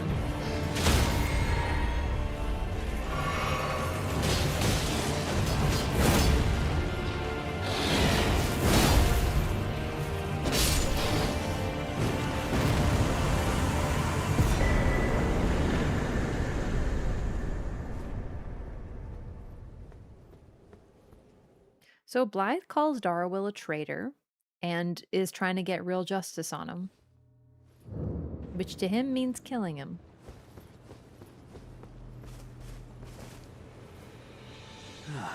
Right. There you are. Had to work for it, but it's done. Don't say I'm not a man of my word. Here's your prize. He's so tall and cute. I love him. Oh yes. I should say, if you venture north to Rea Lucaria and come across a venerable blacksmith who's a little on the large side, tell him I sent you, and he'll be sure to treat you right. I owe you one, I reckon. That's enough chit-chat for now. It's time we parted ways. That's enough chit-chat for now. It's time we... Okay, love you, Blaidd. Bye! Everjails remind me of Night Rain a bit. The dark blue rift that opens up in the ground. Yeah, the whole dark blue vibe of them is very interesting.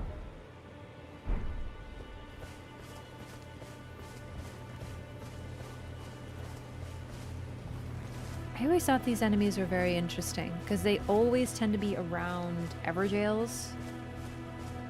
But what's interesting about them, they have the purple light, which tends to be linked to gravity sorcery, and they're always looking upward. It's as if they're keeping something away or watching for something. They don't attack you. Like some of them do explode in proximity, like other ones, but these ones, they will not hurt you unless you hurt them. They are completely passive. They're just looking out for something constantly. Are they watching for this whoever's trapped here so they can't get out? If they do, they fight back. We don't know, but they're kind of like security cameras. But they almost look rather like they're looking upwards for something in the sky. Maybe watching for signs of the night. I don't know if I want to go that far, but it's interesting. And it's thought-provoking, isn't it? Alright, let's go talk to Kenneth.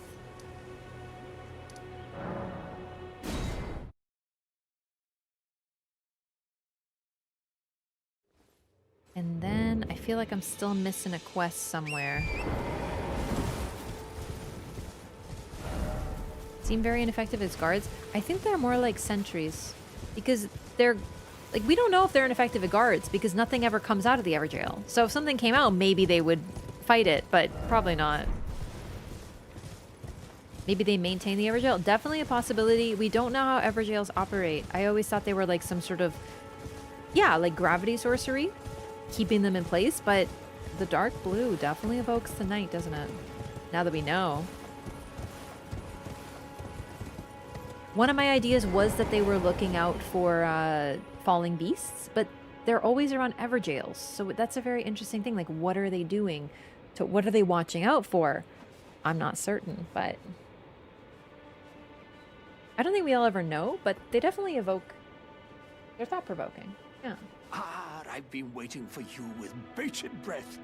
Did you manage to recapture my fort? Oh, excellent news. Just wonderful. And the knight's dead to boot. Well done, my friend. Well done indeed. I knew I was right to trust you. Now, here's your reward, as promised. Go ahead. It's all yours. For a steel dagger. By the way, fun fact, if you kill him, he drops a golden seed. I'm not going to this time, but I have. It's pretty efficient.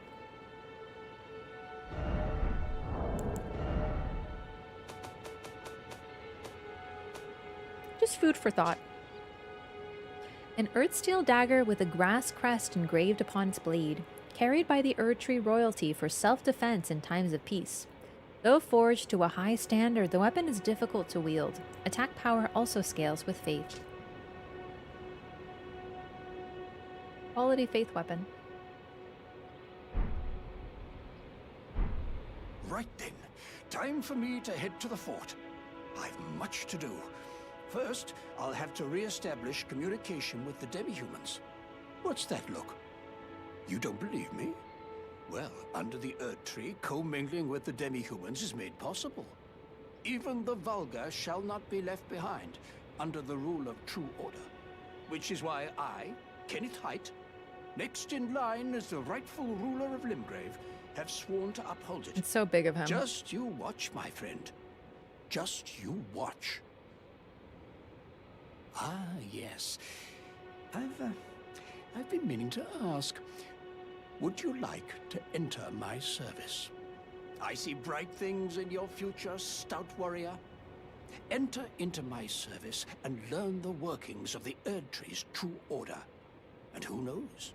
Perhaps sometime down the line, the grace of gold will return to those tarnished eyes of yours. What say you? A fine accord, is it not? We're going to say no, but then I want to say yes after. He sees himself as superior, and by his whole, you know, bloodline and stuff, he kind of is, right? However, if you notice in that camp, the demi-humans were actually fighting to take the camp back. There's also some demi-humans down there, which are probably, like, working with him, and they still seem to be loyal to him. He's not cruel, he doesn't treat them poorly, he just sees himself as superior, he will rule, and they are his servants. It's very, like, old-timey royal beliefs, like you simply are superior, but you're still good about it. You use it as, you know, a way to serve others, right? Like, but you still rule them, right? It's a strange attitude, but at least, you know, it's better and really interesting to compare with Edgar, who is like the menials and looks down upon them, is cruel to them, and then they rise up and they kill him. Even when these other knights come in, the demi-humans are still fighting with Kenneth. They seem to maintain loyalty to him, and at least he isn't as bad. He means well, but he still sucks because he's like such a jerk about it. Do not pledge service. Excuse me? Oh, such foolishness have I never seen. Well, not that I can't sympathize with your choice. Such a miraculous manifestation of felicity is like to startle one such as yourself. Should you change your mind, do visit me at my fort. What is it? Have you put your misgivings to rest? Very well indeed. I knew I saw something in you. I shall await you at my fort. We shall hold a ceremony for your knighting there, I think. I see great things ahead of us. We are truly by the Erdtree blessed. He's like your typical superior royal. He thinks because he was born special, he gets to, like, everyone else is inferior to him. He's a jackass, but he means well, and he doesn't really do too much harm, so all in all, he's pretty good. Also, he's not too proud to have Nephililu crowned as ruler, and I think that's really significant too. He is next in line, but when a better option comes along, he supports her, and that is the most telling thing about him. In the end, he's a good dude, even if he's kind of a gigantic jackass to us. Despite being a Tarnished too, so he's open-minded.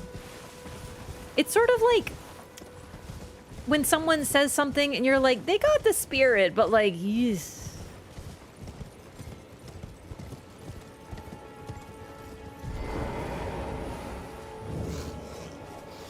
Okay, can we be chill? I'm working for Kenneth. I'm working for your boss. I don't think he's actually here, but I just want to check.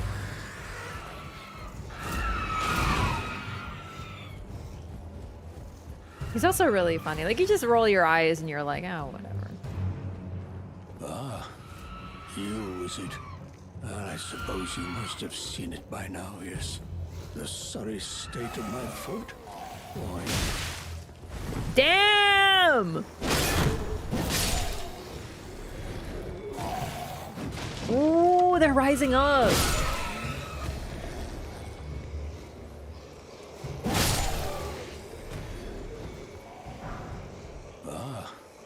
You, is it? I suppose you must have seen it by now, yes. The sorry state of my fort? Oh, indeed, it is a foul fate for a land to be without a ruler. One must be found, with haste, and not that awful Godric, but a true and stalwart lord of the proper lineage to take the reins of Limgrave. I'm sorry to have lifted your hopes, but I haven't the authority to raise you to knighthood as things stand. The great Kenneth Haight issues his sincerest apology. But now, I must begin my search post-haste for a true and stalwart lord of the proper lineage to take the reins of Limgrave. He basically subscribes to the same belief that the noblesse oblige that we talked about earlier, which is this idea that the ruler rules, but they also serve. They are there to make things, to put things in order and to make things organized and to make things better for the masses. They are superior to the masses, but the masses, it's a good thing for them to be ruled.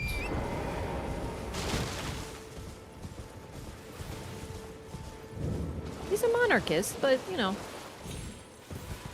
can't hold that against him.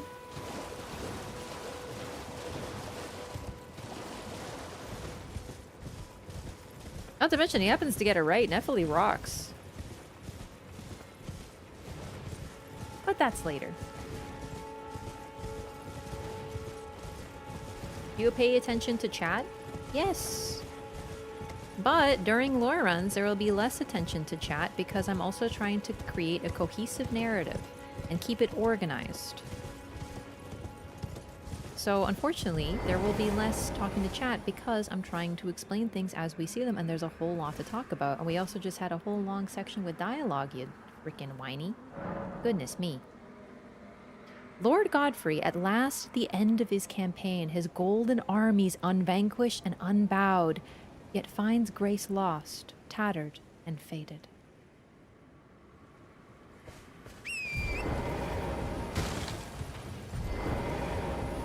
Oh, right, I forgot about this.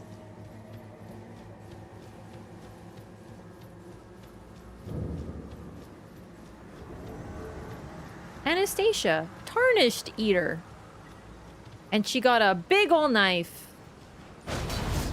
Believe it or not, chat, this is a very common FromSoftian theme of the lady who eats people. It's very constant. I think at least all the... Whoops. Lion's Claw took too long there. She swung faster. Oh, dang it. I should have gotten the Grace first. I'm going to have to run back from there. Yeah, Maneater Mildred from Dark Souls 1. There is always a lady who eats people and has a big old sword that she uses to chop people up. I'm telling you.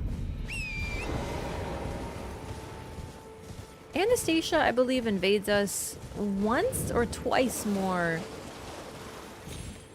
She dresses like a finger maiden. We don't know if she actually was or if it's a trap to lure people in, but she eats people. She eats Tarnished. She invades you here, and she also invades you, if I'm remembering correctly, in Gelmir, implying that she works with the, or at least I think that's the Finger Maiden garb. I have to look again. It might be something, it might be, oh, it might be, the other garb. I don't remember the names. We'll have to get there. It might be 3, yeah. So it's implied that she works with the, assassins? What are they called? The Volcano Manor Assassins?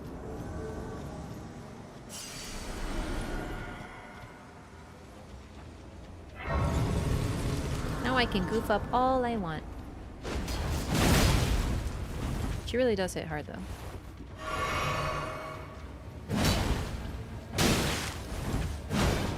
Sorry, baby girl, you can't deal with roll poke, I promise.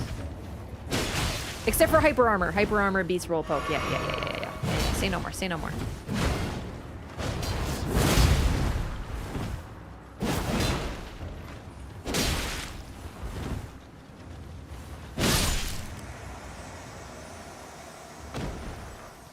Yeah, I think that's the Finger Maiden garb. I'm not really good at clothes. I'm too busy looking at the big old butcher's knife.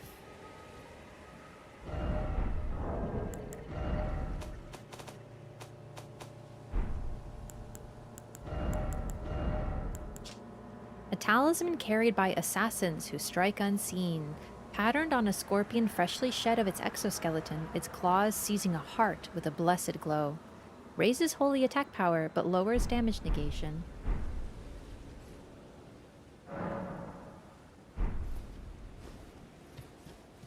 Anastasia's cool. Yeah, I think it's Dark Souls 3 is Temu Maneater Mildred. A lot of Dark Souls 3 is Temu Dark Souls 1 characters. They look like scorpions? Yeah, no, they're called scorpion charms because they look like scorpions, yeah. So, couple things I want to grab in Kale. Hang on. Let me just think. I feel like I'm missing something. That's fine. We can wait on that. Blaidd, Maneater Mildred. Roderica, but that's the castle.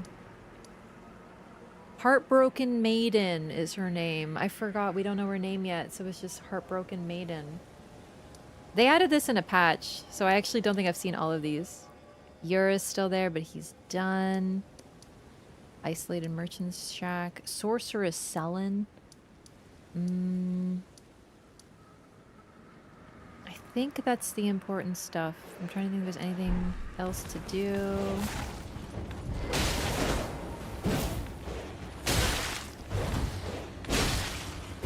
Also notable, the scorpion is associated with rot. Very strongly. despite there being no rot assassins.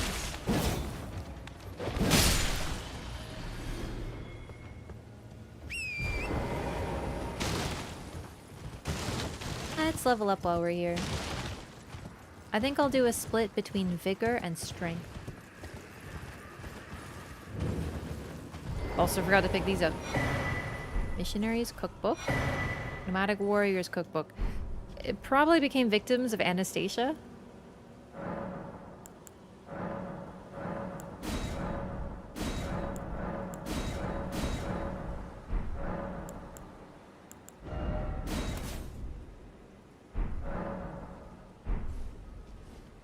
Okay.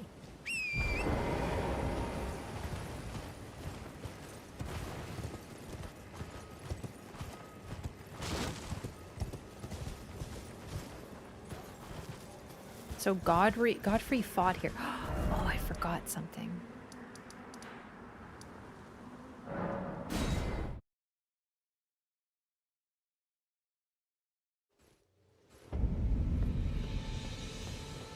Just a little thing. There's a couple of these, though.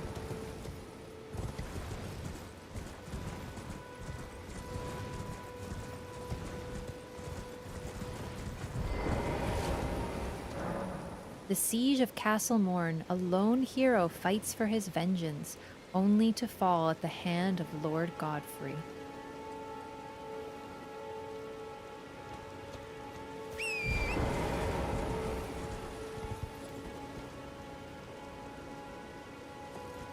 Godfrey won.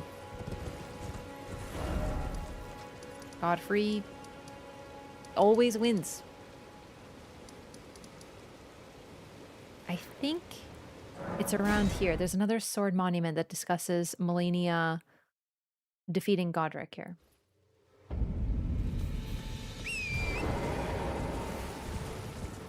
Ah, here it is. Oops. Godric the Golden, humiliated, having tasted defeat by the blade of Mikola, now on his knees, begging for mercy.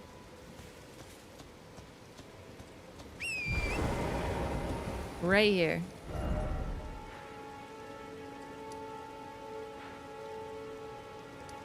Okay, let's go get the greatsword.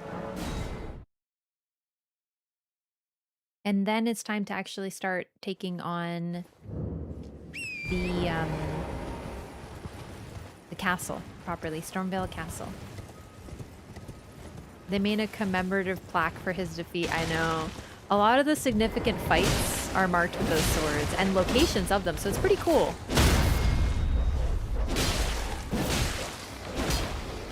Oh, I thought that dog was deceased.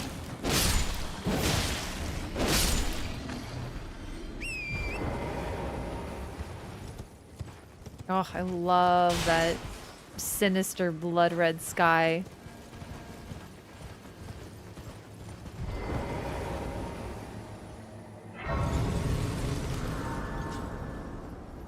I did so many invasions here because it was my favorite spot. Nascent butterfly.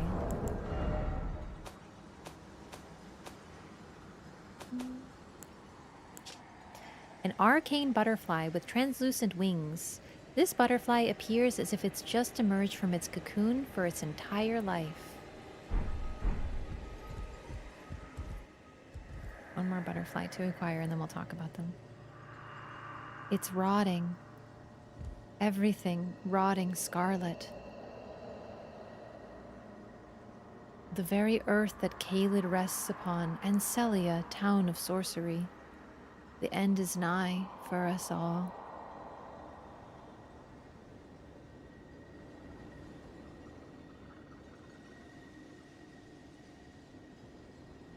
What a creepy place. I love it. I gotta remember to rest at these two, because there could be dialogue. In fact, oh my gosh. I didn't get the dialogue from Marika here. Or Melina here, I mean.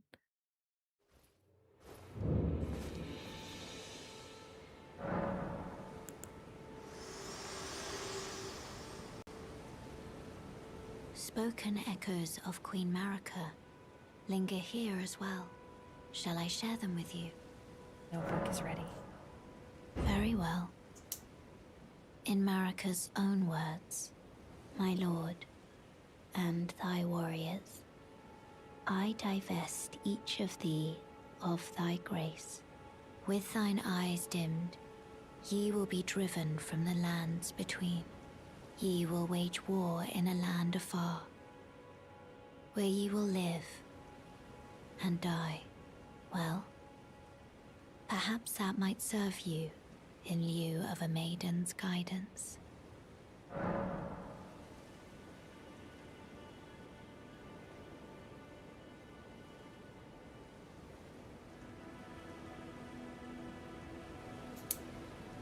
So this is the... We did it out of order because this is the third Church of Marika. Where was the other one? That was the Church of Pilgrimage.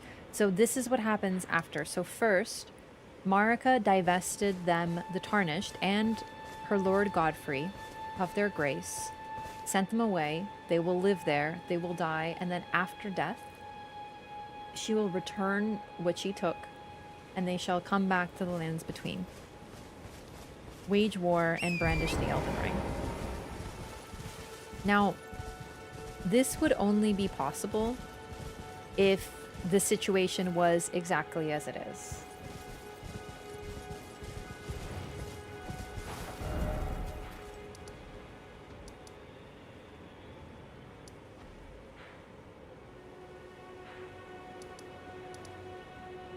Kalu Baptismal Church. Relay. Okay.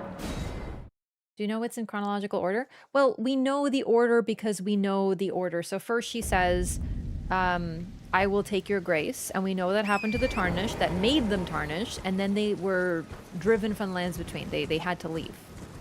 But then, after death, she returns what she's taken. So it's less... We just know that's the order because that's the order that it makes sense.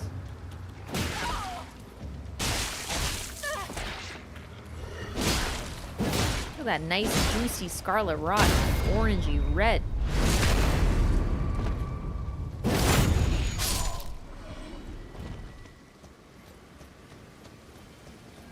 It's also really sad. Like, really, she's sending him away. She doesn't want to send him away. It's just kind of what needs to happen.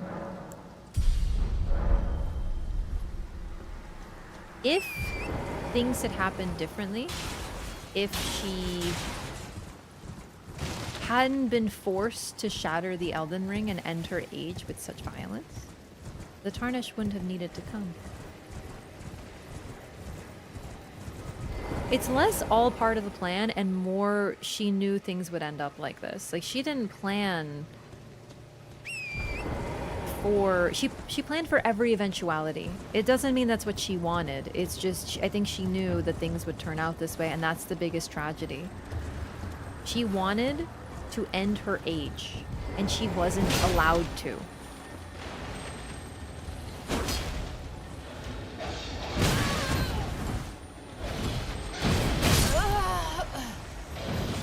Yeah. Kale. Full prophecy? What prophecy? Do you mean the prophecy of the Erdtree burning?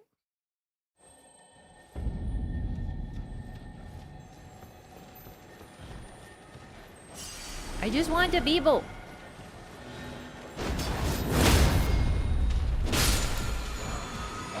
Whirl, oh flame. Goodness, they are so scary. Oh gosh. Fortunately, they hurt each other. That's helpful.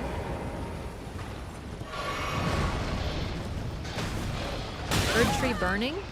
Well, the Erdtree burning, it's something the Tarnished see, so it's less... First of all, the Erdtree burned before.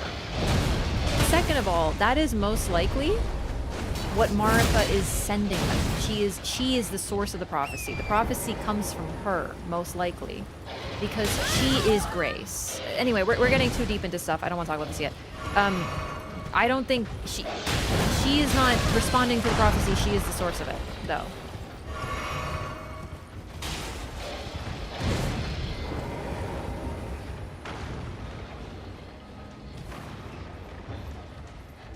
of the current Tarnished.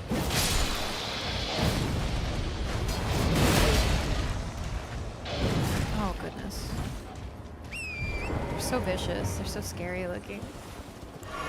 So, Kale is rotting. Something cataclysmic happened here. We don't know what it is yet. But we just know something really, really, really bad happened here, and it destroyed everything. Like, the people are messed up. They are walking, shambling zombies. I can't fucking hit this thing. It's got such a big head, but the rest of its body is so small. Yeah. It's true. There are no... Well, there actually are rot dogs or T-Rex dogs in Night Rain, but only during one of those events. The night hordes threaten anew. They're rare, but they are there. But yeah, so this is what happened to the people. That is what happened to the dogs. And this is what's happening to the trees. They're being eaten from the bottom by constant rot. Like, they're just... The ground itself is... This place is cooked. Even the sky is afflicted. The crows, yeah. Exactly. Oh, right, and they're in the mountaintops event. You're right, I forgot about that too, yeah.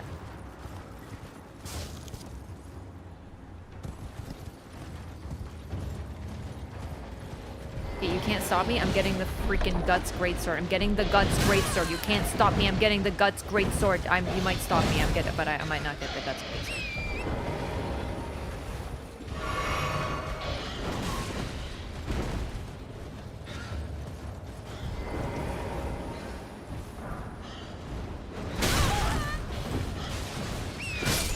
Holy shit.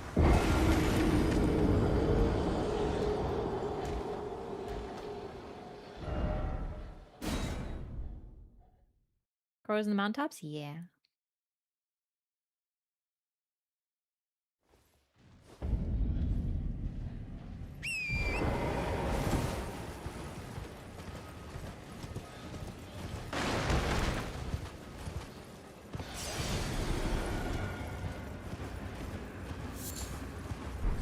I don't think I have any stone sword keys.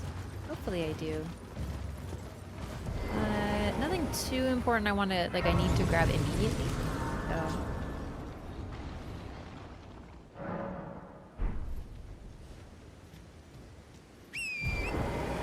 There's something down here, but I don't remember what it is, so let's grab it. Oh my god, chat, how do I kill these guys? I can't jump on their heads! I guess I won't.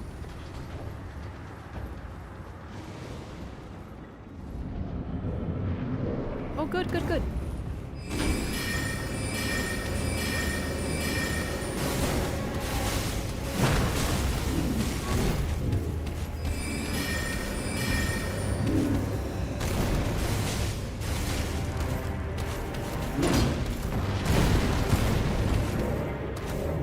Whoops. Oh, gosh. Two of them in this tiny room? Oh, no.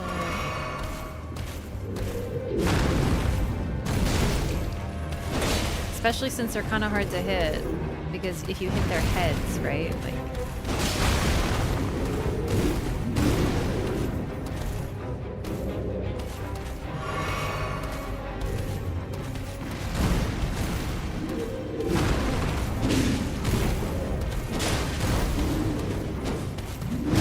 Ugh.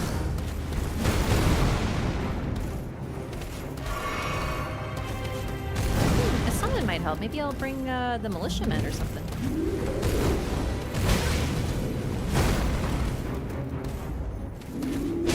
I actually just wanted the greatsword, so it wasn't a good idea to come in here, but whatever, I was curious.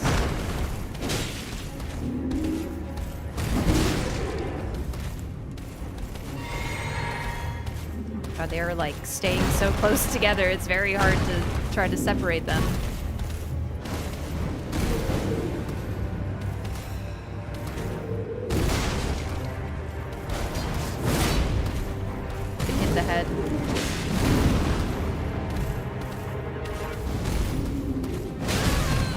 want to sacrifice my runes, but it might be too late.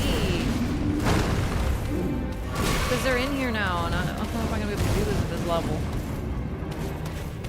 Yeah, Prisoner Start is cool. I picked it because I thought it'd be fun and interesting, and I never done this start, and I just thought it'd be funny. It's pretty cool. Obviously, the stats aren't the best. Like, if I really wanted to sweat, I'd just pick Vagabond for the 18th time, but that's no fun.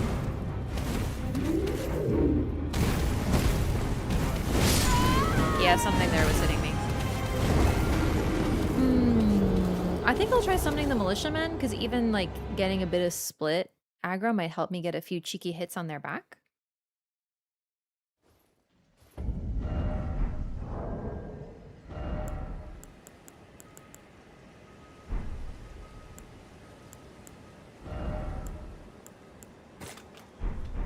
Is this how you do it? You just, like... Yeah, oh wow, it's been a while. Also, the prisoner starting class... I remember it's sold by a merchant that's kind of really out of the way. So I was like, this might be the hardest set to get, and the helmet's silly. And a blatant Berserk reference, as usual. Oh, great.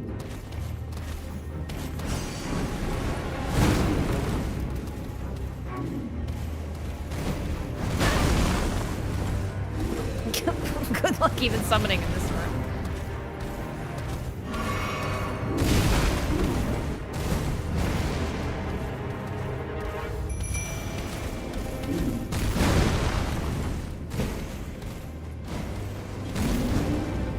Get him, skellies! Hitting the helmet is... Are you kidding me?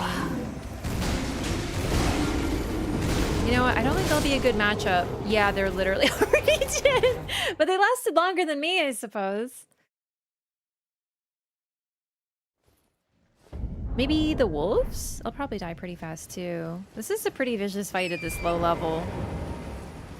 I might have sacrificed the runes, which is a shame, because it would have been like a half level. All because of my curiosity.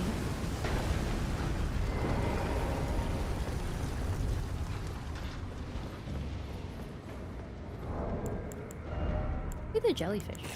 It's actually kind of nice for just like shooting poison and shit.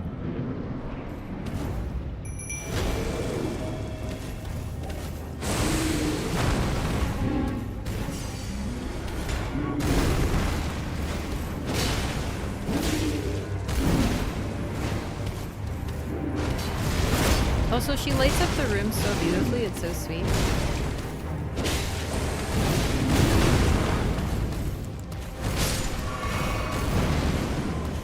Okay, so helpful, but like, you know,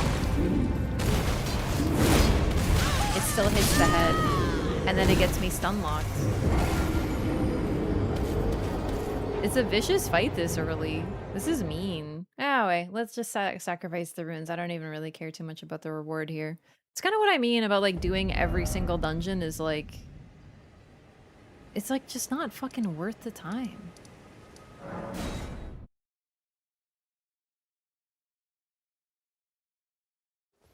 No, jellyfish is my goat. I love my jellyfish. She's my best friend.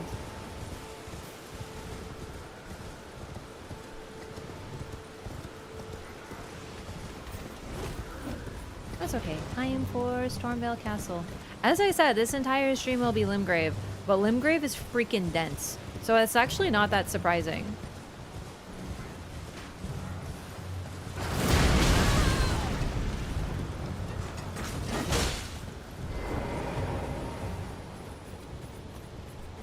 Let's go.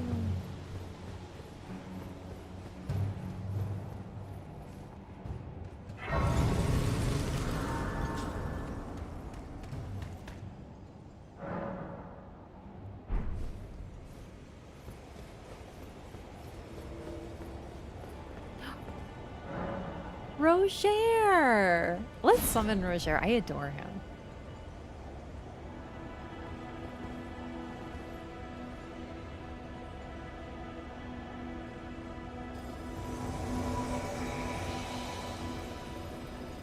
For roleplay, because he's our helpful friend. This is a gorgeous vista. Oh, I love this arena. Foul Tarnished. In search of the Elden Ring. Emboldened by the flame of ambition. He said the line, chat.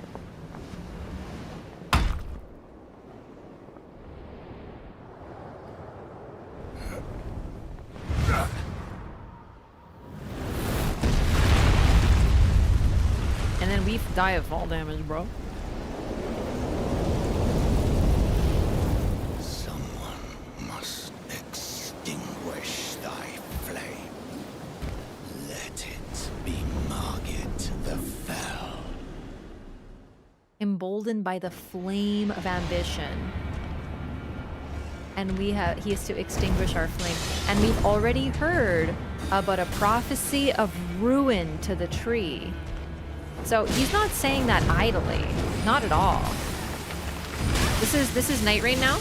We have a recluse on our team. We have to protect her.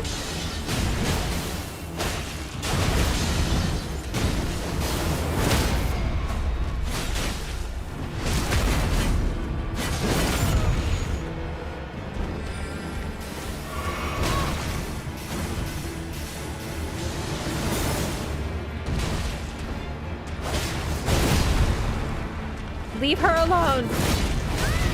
Sorcerer recluse? Well, thou art of passing skill. Whoop, that was a bad roll. Warrior blood must truly run in thy veins. Tarnished. He's so mocking. And he's right, we do have warrior's blood. But you know who else does? Him. He's the son of Godfrey. And he knows it, but we don't know it. I love his voice. And everything he says is so conscious, right?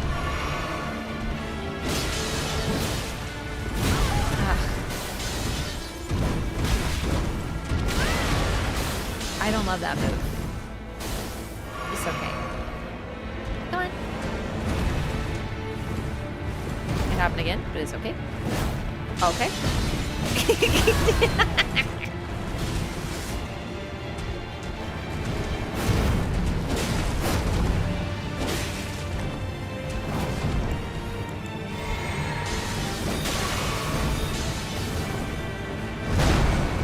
My turn. Okay.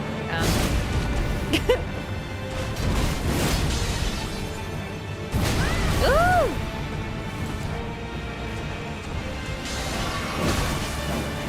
Oh, the animations are taking too long. I'm getting caught.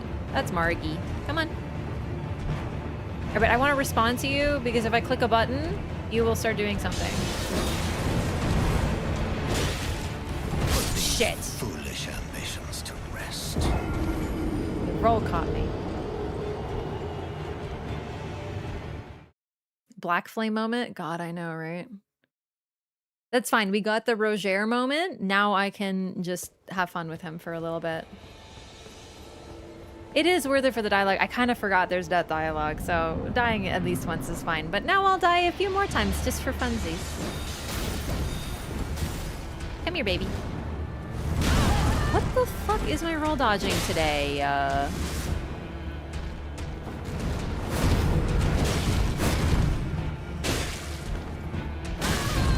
Damn it.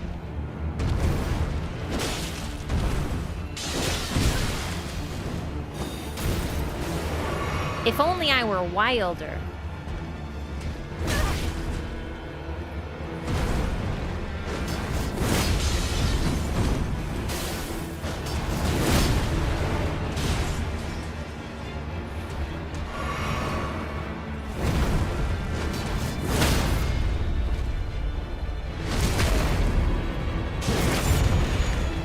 You don't get to play. Well, thou art of passing skill. Warrior blood must truly run in thy veins. Whoops. Tarnished. Shit. That's kind of bullshit. Oh, my runes. Shit, I need those. Wait, no, I don't. I already lost them. Fuck, that move always gets me. I always like triple roll that one.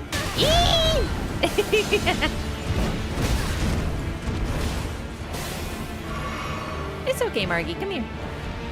Come here. Don't be scared. I'm more scared of you than you are of me, or whatever. Ow. See? The moment I click a button, look what he does.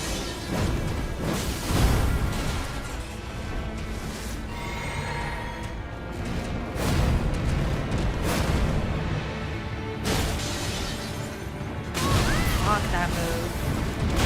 No! Margit!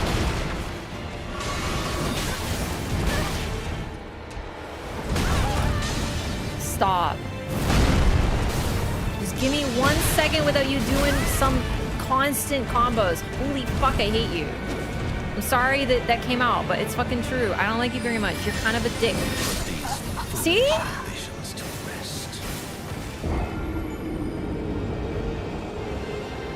He's actually such a dick. I don't like him very much. I hate his constant combos that you can't dodge through.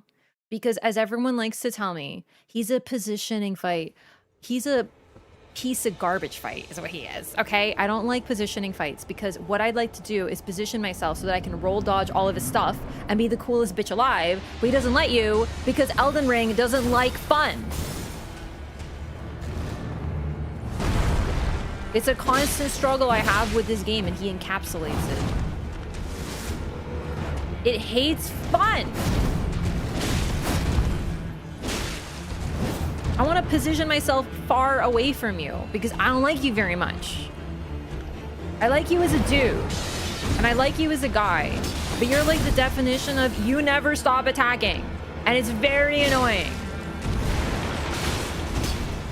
Maybe you should take a hint from the tree that doesn't love you. Maybe you should get it together a little bit and become a more likable person. Like even a tree doesn't like you, brother.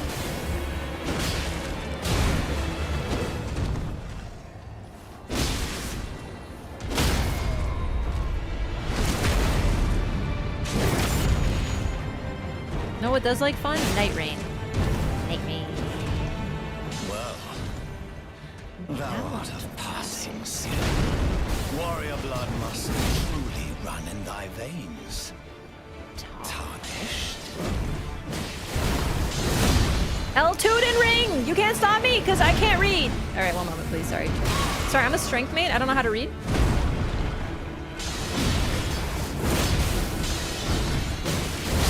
Fuck. I was doing good until I started clicking L2. I have to stop. I'm gonna stop. For real this time. I'm gonna stop. I'm gonna be good. I'm gonna just do some little traits. I'm gonna do some little dodges. I'm gonna crouch poke them and shit. It'll be good.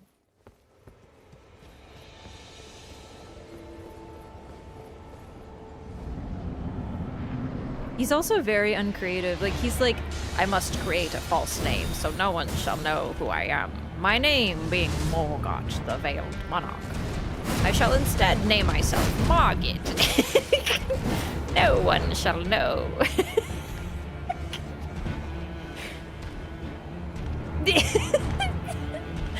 It's so good. Okay, hurry the fuck. Get your fucking booty cheeks over here, bitch. God. Fuck. He's very smart. Tactical genius. Very loyal. Creativity in terms of naming, not so much. Yeah, I think it's something in the family. They're like, my name is not Ranni, it is Ranni, the witch.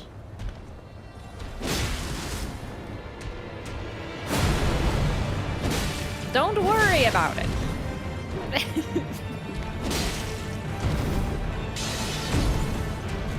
Oh shit.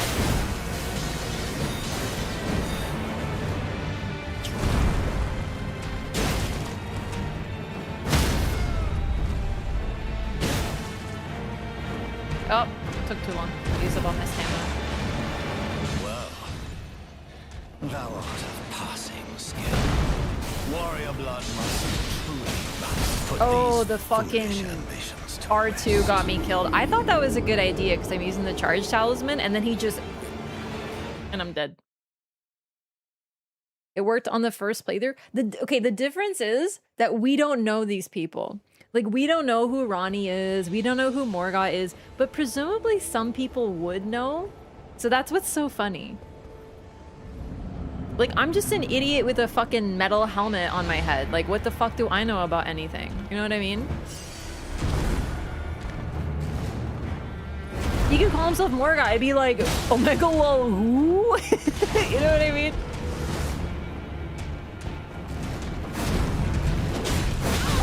I think I only have time for R1s and only sometimes. It's really annoying. It's like, I'm trying to do this really cool charge attack build, but he doesn't like me to have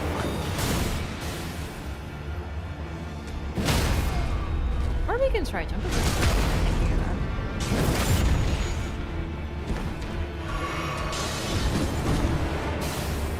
Like, bro could literally come out there and be like, my name is Morgott, the Veiled Monarch. And I'd be like, okay, buddy, I don't care. I just got here. Can I meet Godric now? And it turns out this is Godric's boss. Well, thou art of passing skill. Warrior blood must truly run in thy veins. Tarnished. Well, that's awkward.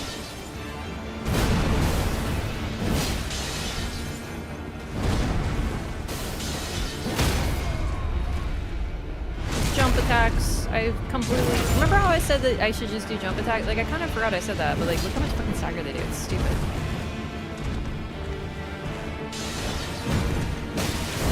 Okay, no. Fuck all that, sweetie. I dodged that shit. Fuck you, guy. Ugh.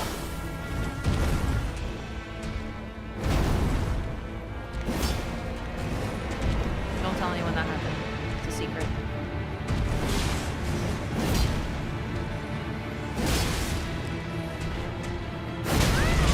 Whoops.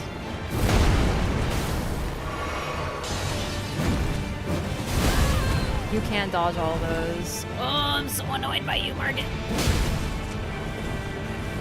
Like, every time I fight you, I'm reminded about things that I don't like about Elden Ring. Like, that shit right there. Toxic. Can you just stagger for me, baby?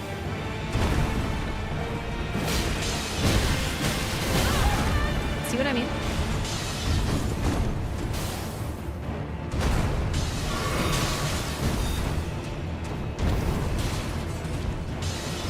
Uh-oh. That is...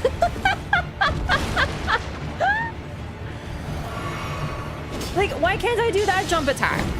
I'm just saying. Eh.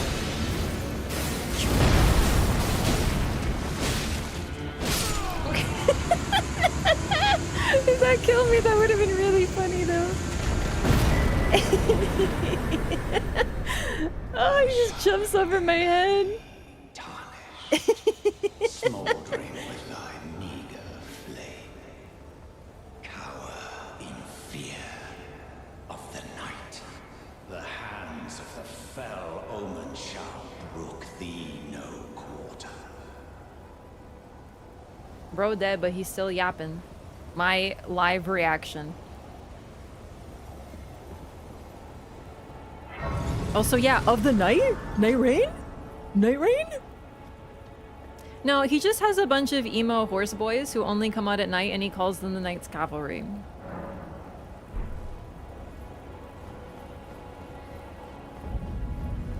It's basically a hint that he runs them.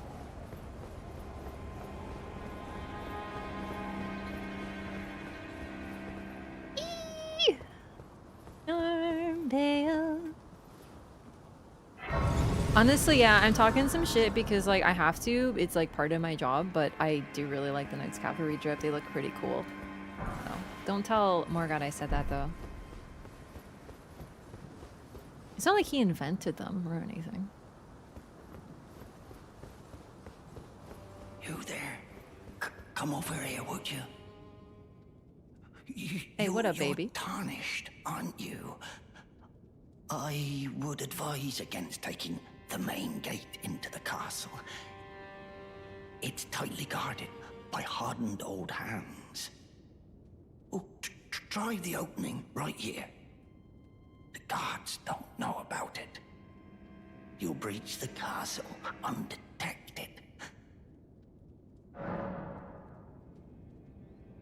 Very well. Yes, that's the spirit. You're just the kind of Tarnished that I like. Sinister. I pray for your success. So we're gonna take his way because it's a more circuitous route that takes us through more of the castle, and I like to show off more of the castle. Main gate is definitely better, but for the purposes of this run, we want to see more of the castle. Use that opening to breach the castle. The guards haven't a clue about it. You'll slip right inside undetected. So there are a few things to show off that are really, really, really hard to show off, and they involve Gostoc. He follows you and stalks you throughout the castle. He'll show up at several intervals, but it is very hard to trigger because I don't know what actually triggers it. I've experimented a lot with him, and I can only ever get like one of his appearances consistently. Some people have reported they'll have him spawn like right out there nearby. He'll just be watching you. But what gets him to move and what gets him to stay is sort of hard to tell, but I'm hoping I can at least show off one of them throughout this. They're really wonky. Like, trust me, I've gotten crazy shit to trigger, but this is... I don't even know how to make it happen consistently. So, his whole thing is that he will steal your runes if you die. Which is why he wants you to take the long way around. He's not wrong. It is actually, in a way, safer than just getting shot completely, but it gives him more time to steal your runes. If you drop your runes, he takes some of them. However, it's worth it for the lore. Okay. Yes, you're just... I pray. He really is praying for our success, at least so that we can get some runes. And now, look, now that we're next to the castle, look at that. What would cause something like that? It's like it's rotting away. It looks like there's something growing on it. Something is very wrong with this castle.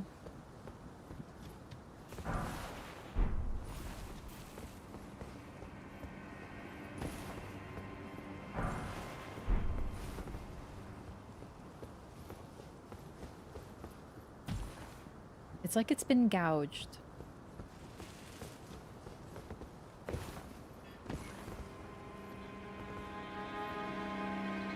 Scary birds. I'm gonna try to avoid them.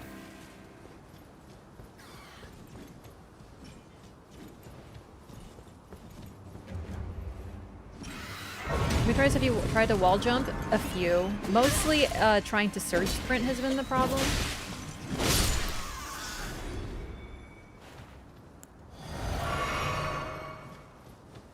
Holy crap, it's already 3:30. Oh no, no wonder I'm so tired. I was like, man, I'm feeling a little sleepy. Marred leather shield. Okay. Some people have told me he can show up over there and like peek at you. Once again, I don't know the triggers. That one I haven't personally seen as far as I can tell. This is probably the wonkiest thing in the game, which is a shame because after your first playthrough, you pretty much never do this because like most people have learned that just go through the main gate, whatever. It's one of those things that you really only do once, unless you're hunting for lore. Sonic Racing Crossworlds. Oh, no, not gonna be playing that. Where is this bitch? You're a bird, like, have some self-fucking respect. Don't get stuck on a cliff. Like, what is happening? Did you fall? Where's this bird?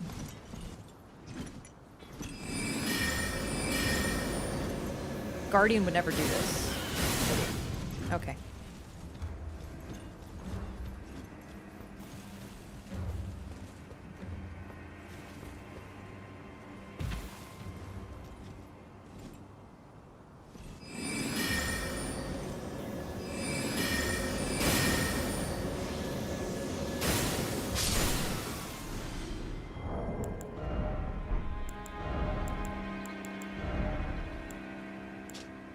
Marred leather shield of Stormveil soldiers. Much like the castle, it is marred by mottling and thorns. Some say it is the curse of grafting which causes such affliction, while others talk of its root being something altogether more sinister, hidden deep within the castle. Monka, I didn't quit Pocopia, you liar.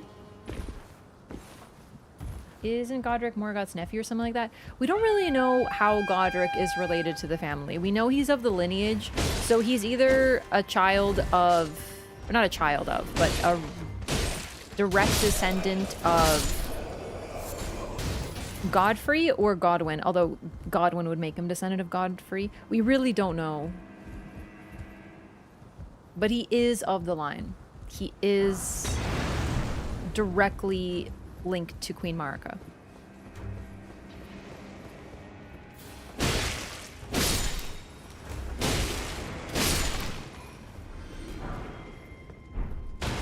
I think they just want to introduce Godfrey because it is interesting that apparently his lineage is correct because he's connected to Godfrey. But, like, you would think it'd be Marika's lineage that's important. I think it's more they want you to be introduced to these figures, and especially in relation to Godric, they want you to know the name Godfrey. Because Godric idolizes him.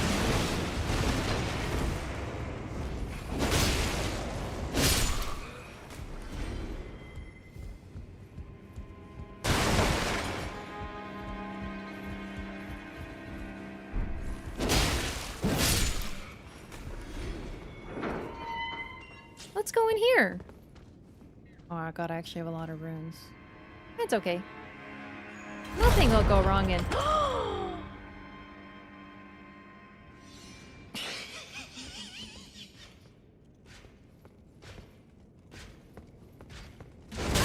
Oh shit. Chat, I see a problem. It's really fucking dark in here. I can't see good. I cannot fucking see in here. All I see is like black space and a slightly silvery guy. I think we'll be alright, but like... Fortunately, you don't get to play. Thank goodness. Rusty key. Curved sword talisman.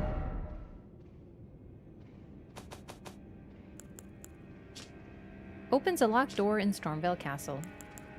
Dumbass locked me in here with the fucking key. Yeah, don't remind me of the grafted scion. I fear that thing. In the network test, there was a grafted scion in this room.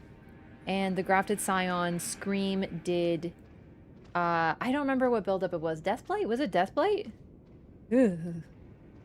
I didn't kill it. Actually, I think I did eventually. I don't remember. Talisman pouch. Increases talisman equip slots. We got this from Margit. Small withered bag knitted by hand, bestowed upon the ruling lord or those attempting to become lord by the elderly finger reader. As the voices of the two fingers, finger readers are said to live lives eternal, and one is even supposed to have served as a wet nurse to royalty. It's interesting that we get these. Not from the fingers, but I guess, or the finger maidens, I mean. Finger readers. Oh, and the curved sword talisman.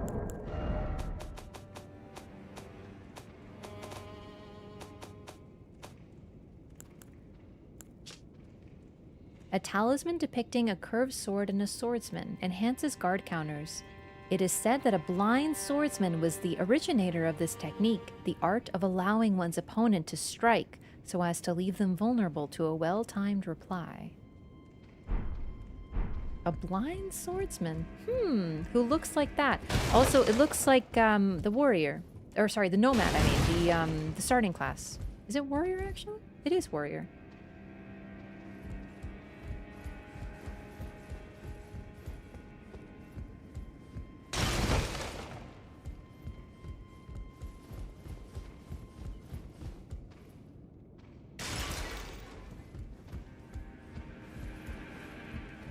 Here it is. I was looking for a way out because I remember there's a way here. I don't remember. Oh.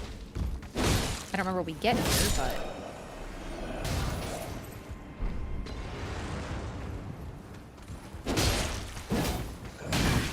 Okay. Okay, you want to play like that? Rude. Oh! Oh my god. Hi. Hello.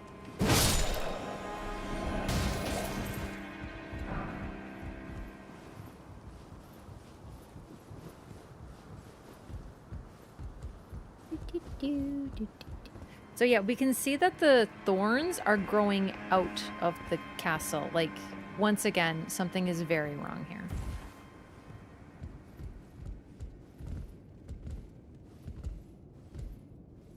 I can't help but feel I missed something. Doesn't seem right.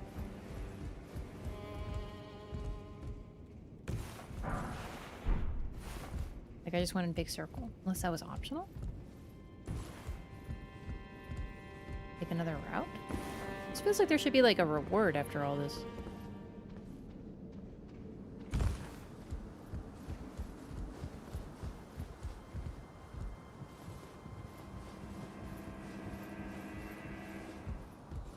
It is cool to get a look at this, though. It really is rot coming from the inside. So, you know, we'll show off what's doing this. It's Deathroot at the basement of the castle. Godwyn's body has grown there. But it's never portrayed this way otherwise. So, bit of a shame. Nothing else in here, right?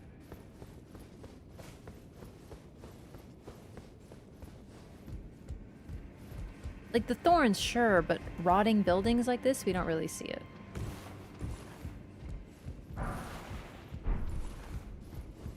Okay, so I'm gonna go see... Okay, Gostoc can show up here. He's not there. I'm gonna go back to see if he's appeared now.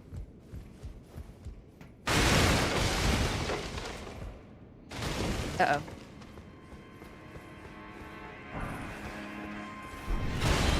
Like right around here, I think.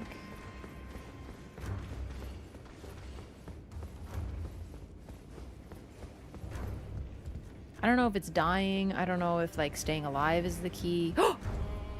He's there! Oh, that's so exciting. This is huge.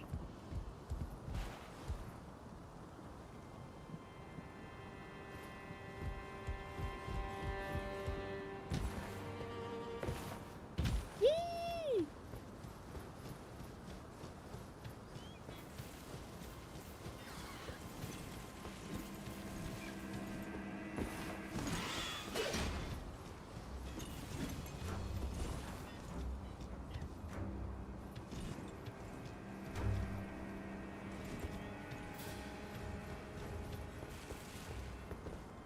Hello. Oh, you. Oh, great.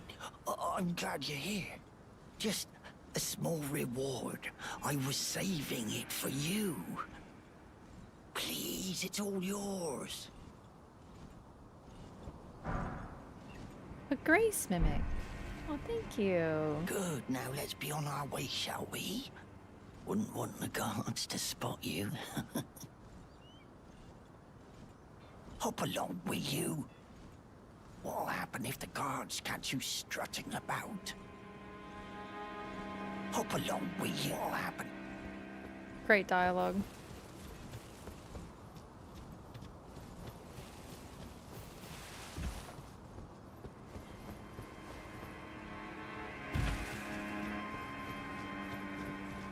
He gives you a present. Surely he's not suspicious. Yeah, he trapped you in a room with a knight, but... I'm sure he meant well.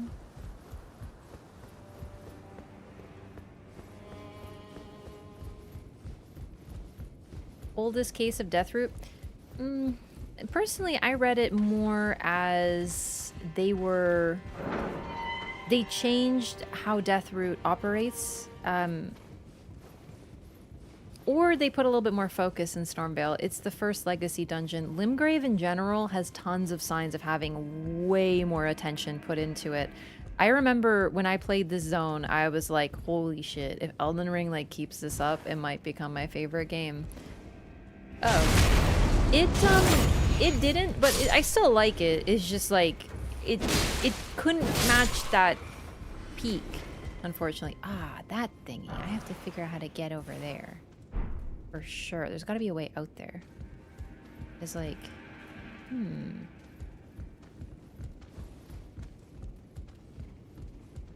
So, this is not the oldest Deathroot. We know that for certain. Oh, I remembered you, but I forgot exactly how you strike. Because we know exactly where Godwin was buried. So why here? Who knows? Huh. Hmm. I don't normally go this way, so I don't remember. Oh. Right here, you big silly. Okay, and then... Okay, you know what? How about we come over here?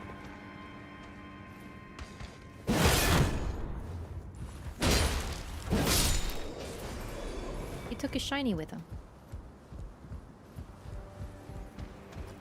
It's not even emptiness, it's just the level of detail. Like, remember when we went to Agil Lake? You're kidding me. That's very annoying. Remember when we went to Agil Lake and there's NPCs that are, like, talking, right? Just muttering, like, Agil, like, stuff like that. You don't get that stuff later. There's no examples of it. And it's a real shame. I remember being like, are these NPCs literally, like, talking about a boss that spawns in here? I can't think of any time I've ever done that, and they don't do it again. It's a terrible shame. But that level of detail takes effort, and the game is fucking huge, so I get it. But you really only get that shit in Limgrave.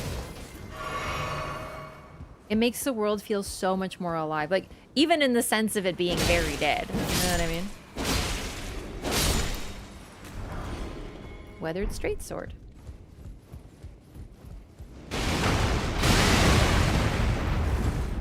Karma? For what? Like, what have I done? For knocking people off maps? Bitch! They're baddies! I will knock everybody into a pit. A, because it's funny. And B, because they deserve it, because they're baddies.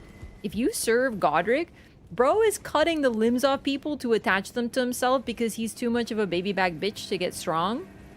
So he's taking our limbs to do it. Fuck that guy.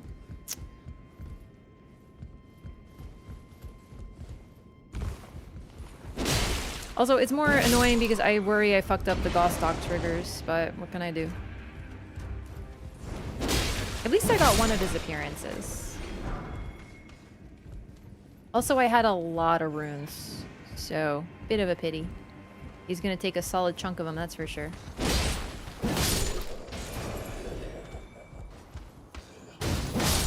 Suck it, I get hyper armor.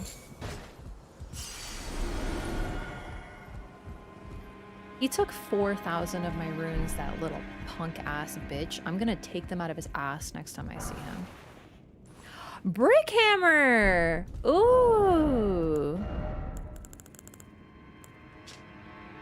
Weapon made from an ordinary stone brick, wielded by a laborer who led a rebellion and later became a champion himself. Even among other bludgeons of its size, this weapon is especially weighty. The strength of a giant is required to wield it. A laborer who led a rebellion later became a champion. Interesting. I can't see. Ah! Okay, I live, bitch. We're good.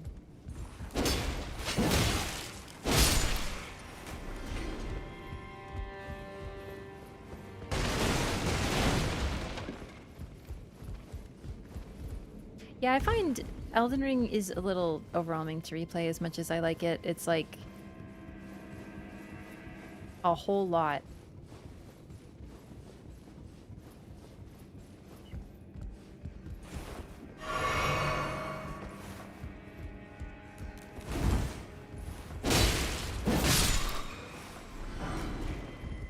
Commoner's garb.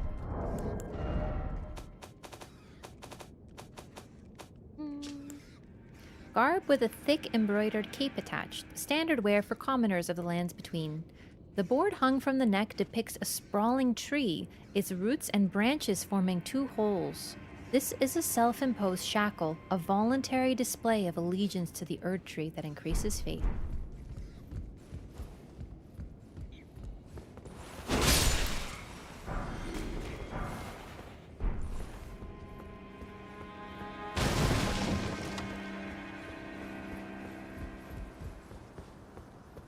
Let's see if Gostoc is in his second spot. Oh gosh. Oh, I didn't see. That's very unfortunate. I wish I could have bought the lantern, but I didn't have the money. And like now I literally it's this fucking OLED monitor. I can't see in the dark. I can't see shit. It all looks just like a blur. And before you say turn up the brightness, it's too bright if I turn it. It's like I just need a lantern. It hurts my eyes, so I really can't win. This happens every time. Second spot isn't down there? No, it sure isn't. You're right. I went to go check if he's there, and he wasn't there.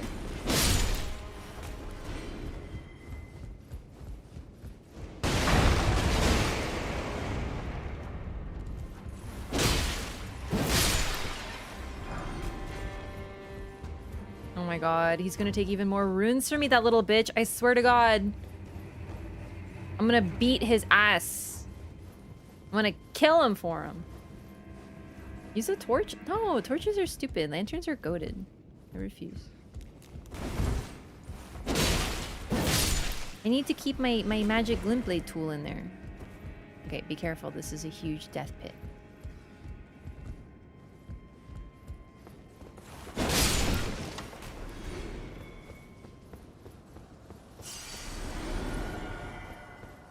$8,000? That fucking weenie.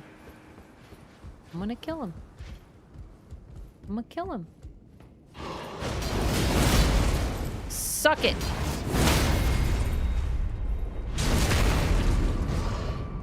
I forgot to check what strength I need to run the greatsword, actually. Where's the great? 31 and 40. Okay, expensive. And then I have to worry about my equipment load too.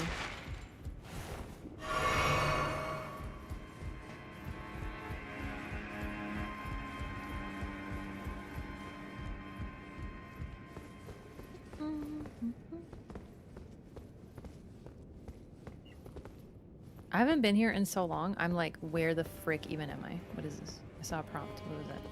Pull lever. Ah, okay, okay.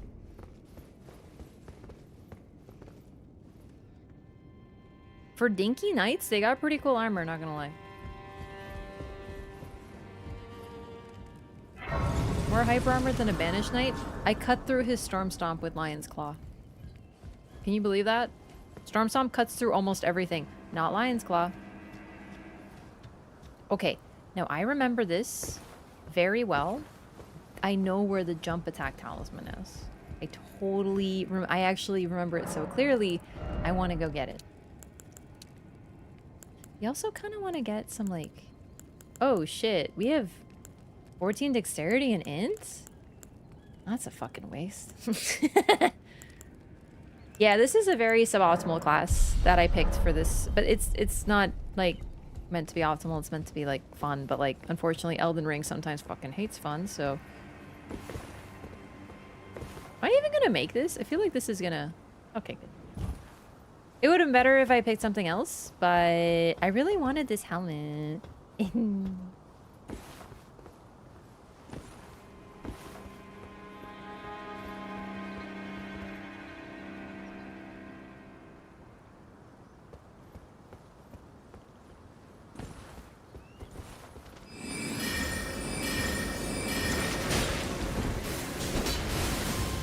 That's not what I cooked, game.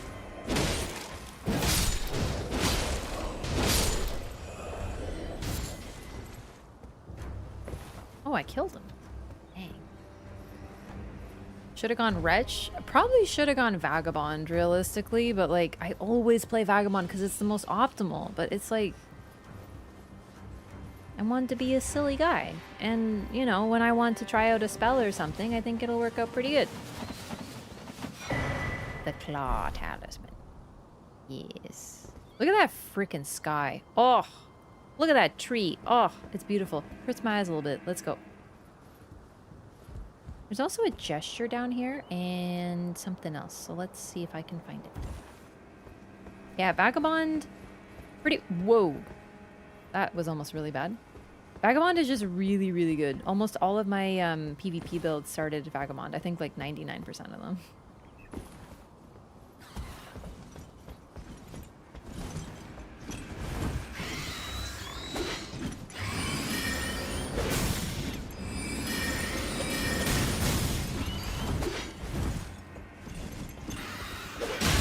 No!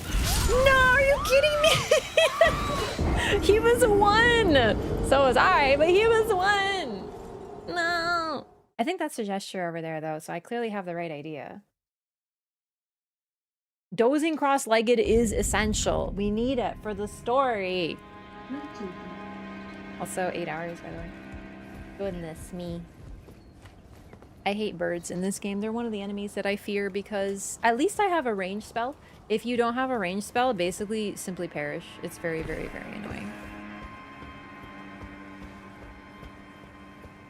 Okay, we go over here, and then we hit him with the magic glint blade.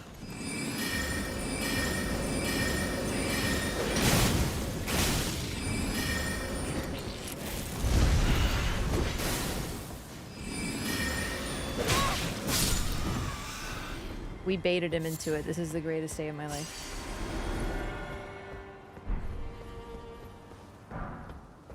Yes! Gaming!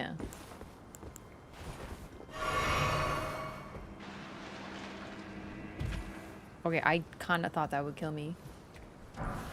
Somber smithing stone too. Yay! Do I have I think we get black flame stuff in here, and to be honest, it's kind of significant. I think it's worth opening. If I'm thinking correctly. I don't really know where the frick I am. Stormveil is very confusing. Oh, I was wrong. But it's okay. We get other stuff in here. I think this is the Misericord. And other things. Hawk Crest Wooden Shield. Misericord. And the Iron Wet Blade. Hey, that could actually be really good because... Well, I don't remember which Wet Blade allows me to do which infusion, but this could be very important for my build. MV Pepperoni. I kind of like MV Pepperoni. It's MV Pizza though, but I'll accept it.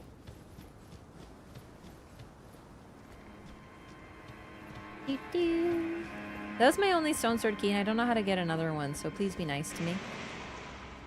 Oh, fuck me.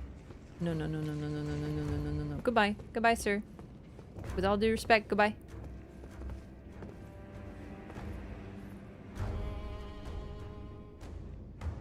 Okay, I might need to pull out the torch. I literally can't see if there's something there. Oh, it's here. See, I thought that was a death pit. I was like...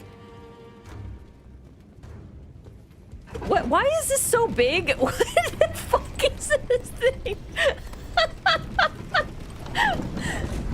Yo, when they say torch pull, they are not fucking around. I was like, I don't know why it's called that. Holy shit.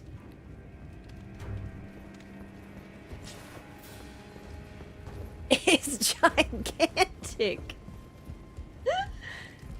The torch he told you not to worry about. No. I was like so focused and it's so big. And I have two. We're good. Step aside, milady. I shall protect you. Oh no. Do you think they're good? I need to test them. This is very important. Okay, careful with all the holes in the floor. We don't need another repeat of the incident.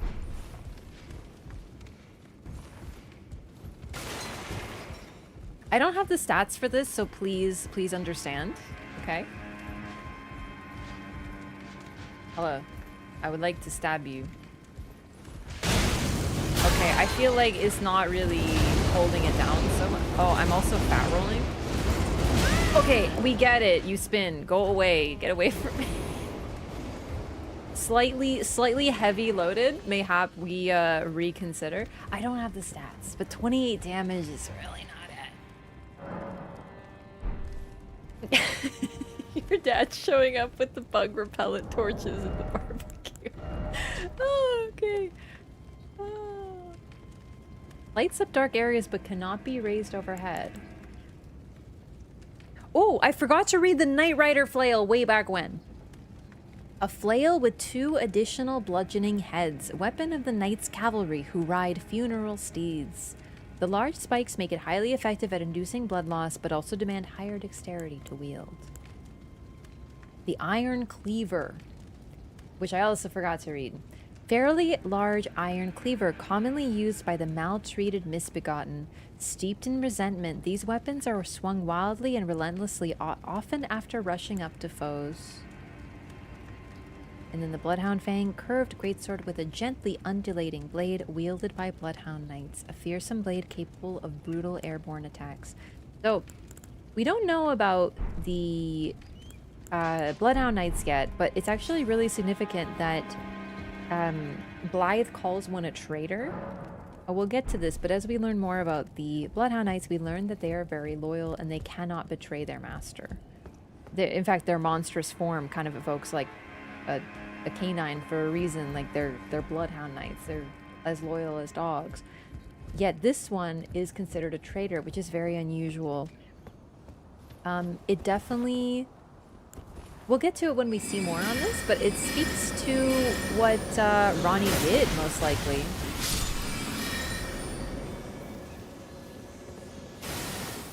God, they're really cool, even though they're like... They got blades for feet.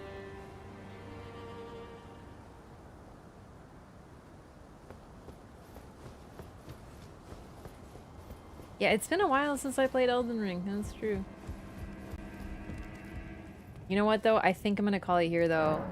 It is 4 a.m. Time flies when you're doing lore. That's the reason they're cool. No, they're scary. So I'll be back tomorrow. We'll be doing more lore. I'm very excited. Yeah, it's only been 7 hours and 51 minutes. That's true. Thank you for watching. I hope you enjoyed. We are almost done Limgrave, which is super exciting. And next we'll probably delve into Liurnia. Man, this is gonna be a long run. Will you be done after Margit? I know, I was just like in the flow of things. And yeah, Elden Ring. There's some other games I might play. I might do some Night Rain at some point for fun, but generally we're gonna be working on this lore run. Sorry, I'm really sleepy. Get some rest, everyone. I hope you enjoyed the lore. Part 1 of the Elden Ring lore run. We continue tomorrow. If I can do like 1 area per stream, that'd be pretty good. But the thing is, we're not even done Limgrave. I forgot about the hero's grave. Although, we'll have to come back to that because I don't have a stone sword key and I don't really remember where those are. Still, we're off to a good start on our weird prisoner run. Also, yes, tomorrow is Mother's Day. I'm doing something on Monday with my mom. That's normally what we do because neither of us like the whole rush. But, yeah. Get some rest, everybody. Thank you for watching and hanging out. Take it easy.